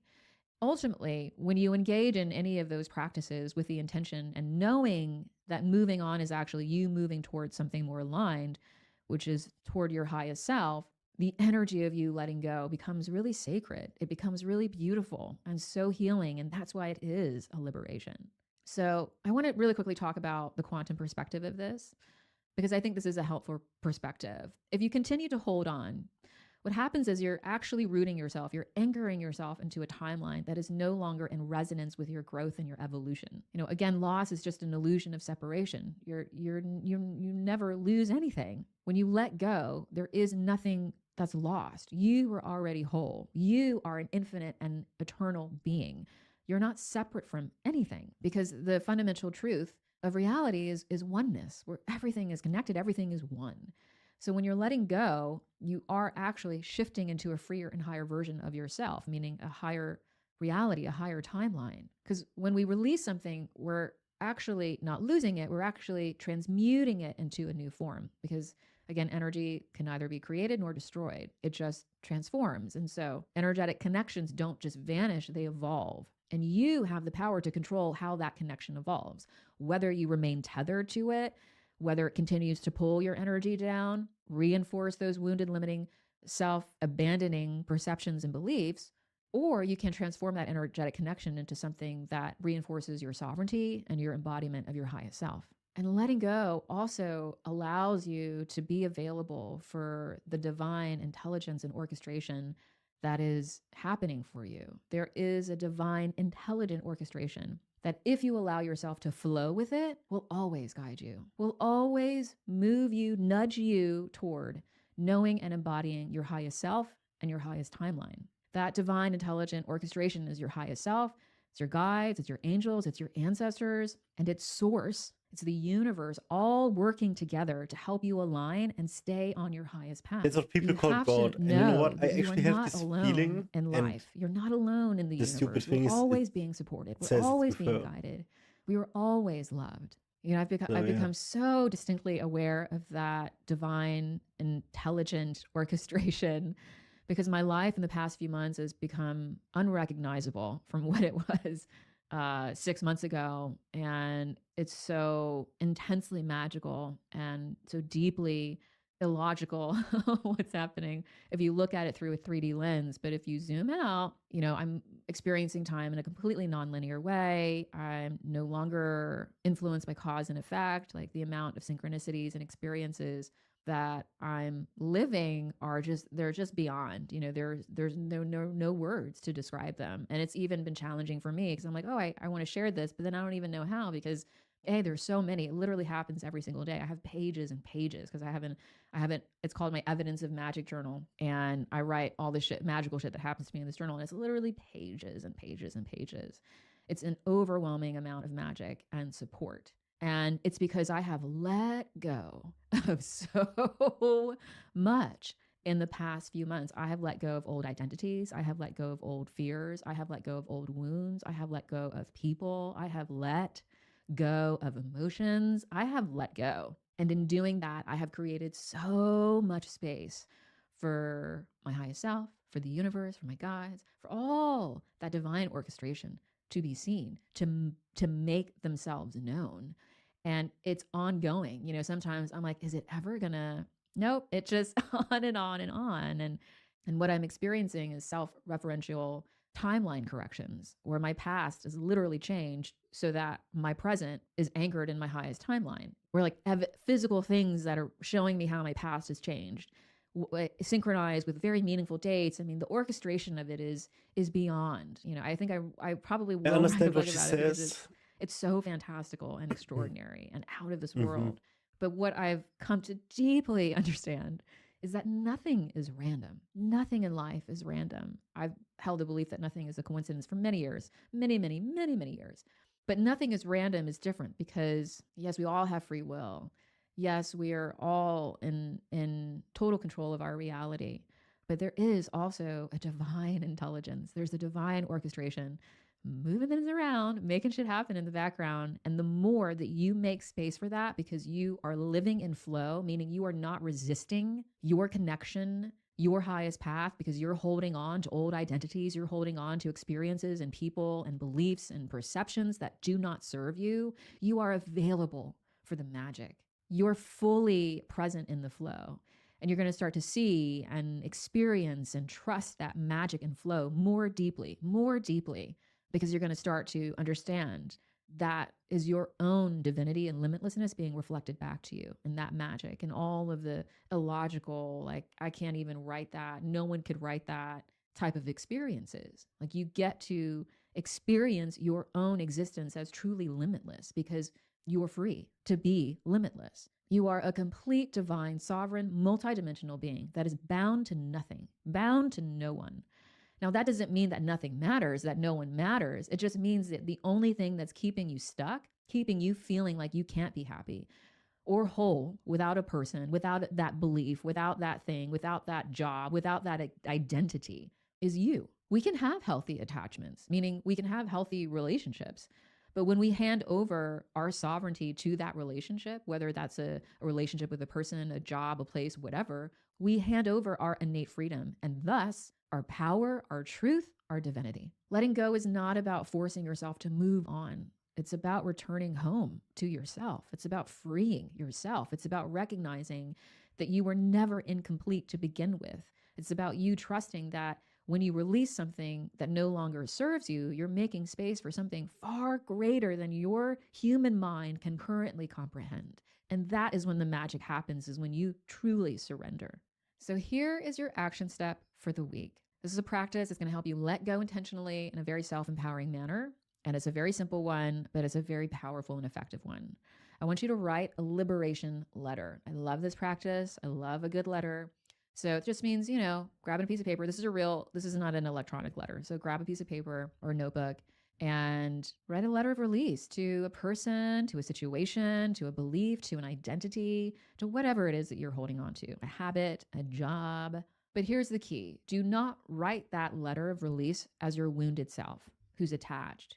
I want you to write that letter as your highest self, the version of you that's already free. So that means that in this letter of release, this liberation letter, you're going to acknowledge what you learned from the person or thing or experience.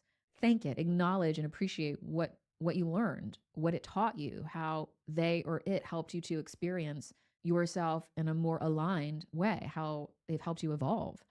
And then reclaim your power in that letter, meaning proclaim that you do not need them, that situation or whatever, to feel whole or worthy or loved. Claim that you are complete and whole and worthy exactly as you are on your own.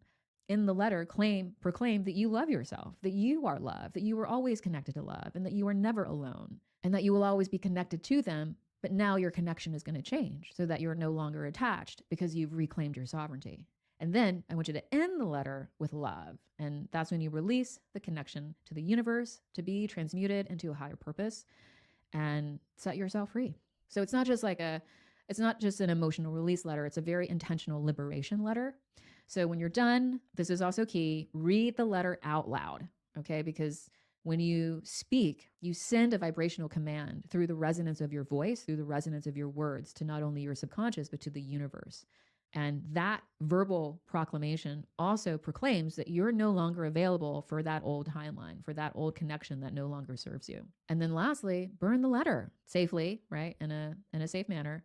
And that's a powerful ritual of release and a signal to the universe that you're no longer bound to what was binding you. So it's not just a letter writing exercise, it's also a quantum shift because you're energetically relating to the person, to the experience, to the thing in an appreciative way, in an empowering way, in a loving way, and also in a holistic way. And when you do that, that means your resonance comes into harmony and you're automatically going to shift into a higher timeline and reality from doing that. So I hope that this episode has helped you not only understand the value of letting go in a healthy, productive, and intentional way, but that letting go was really a letting in. You're making space for what's aligned with you, for more magic, for more joy, for more clarity, for more peace, for more alignment, for more harmony, for more. And you deserve that because you are more. Thank you so much for joining me today in The Simple Source. I hope this episode has inspired you, reminded you of your This was really good. How to let go, release unhealthy attachments, free yourself, and reclaim your power. By Linda Villines.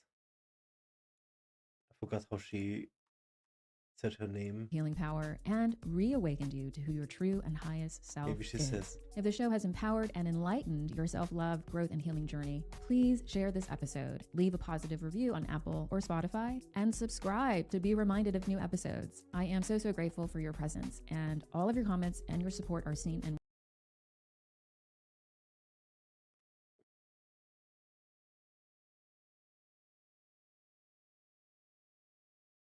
read and deeply appreciated. They really do help this show so much. Also, sign up for my newsletter, The Weekly Source, to get more healing tips, motivation stories, and to get to know me better. And if you haven't read my book, Unconditional, You Are Perfect As You Are, I invite you to get your copy today and start reading. And lastly, I would love to see you inside my Source membership, the only holistic and comprehensive step-by-step self-healing program that is proven to work. It's time to stop struggling to heal.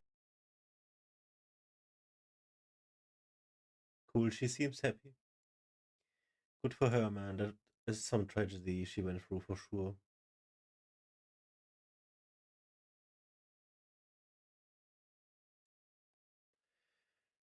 I'm very exhausted. And it's late. I think that's it for tonight. We come back tomorrow. Maybe.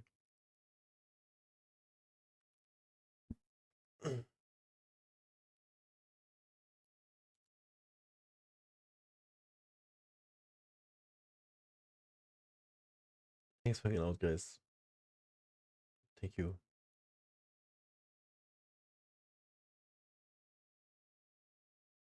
See you next time.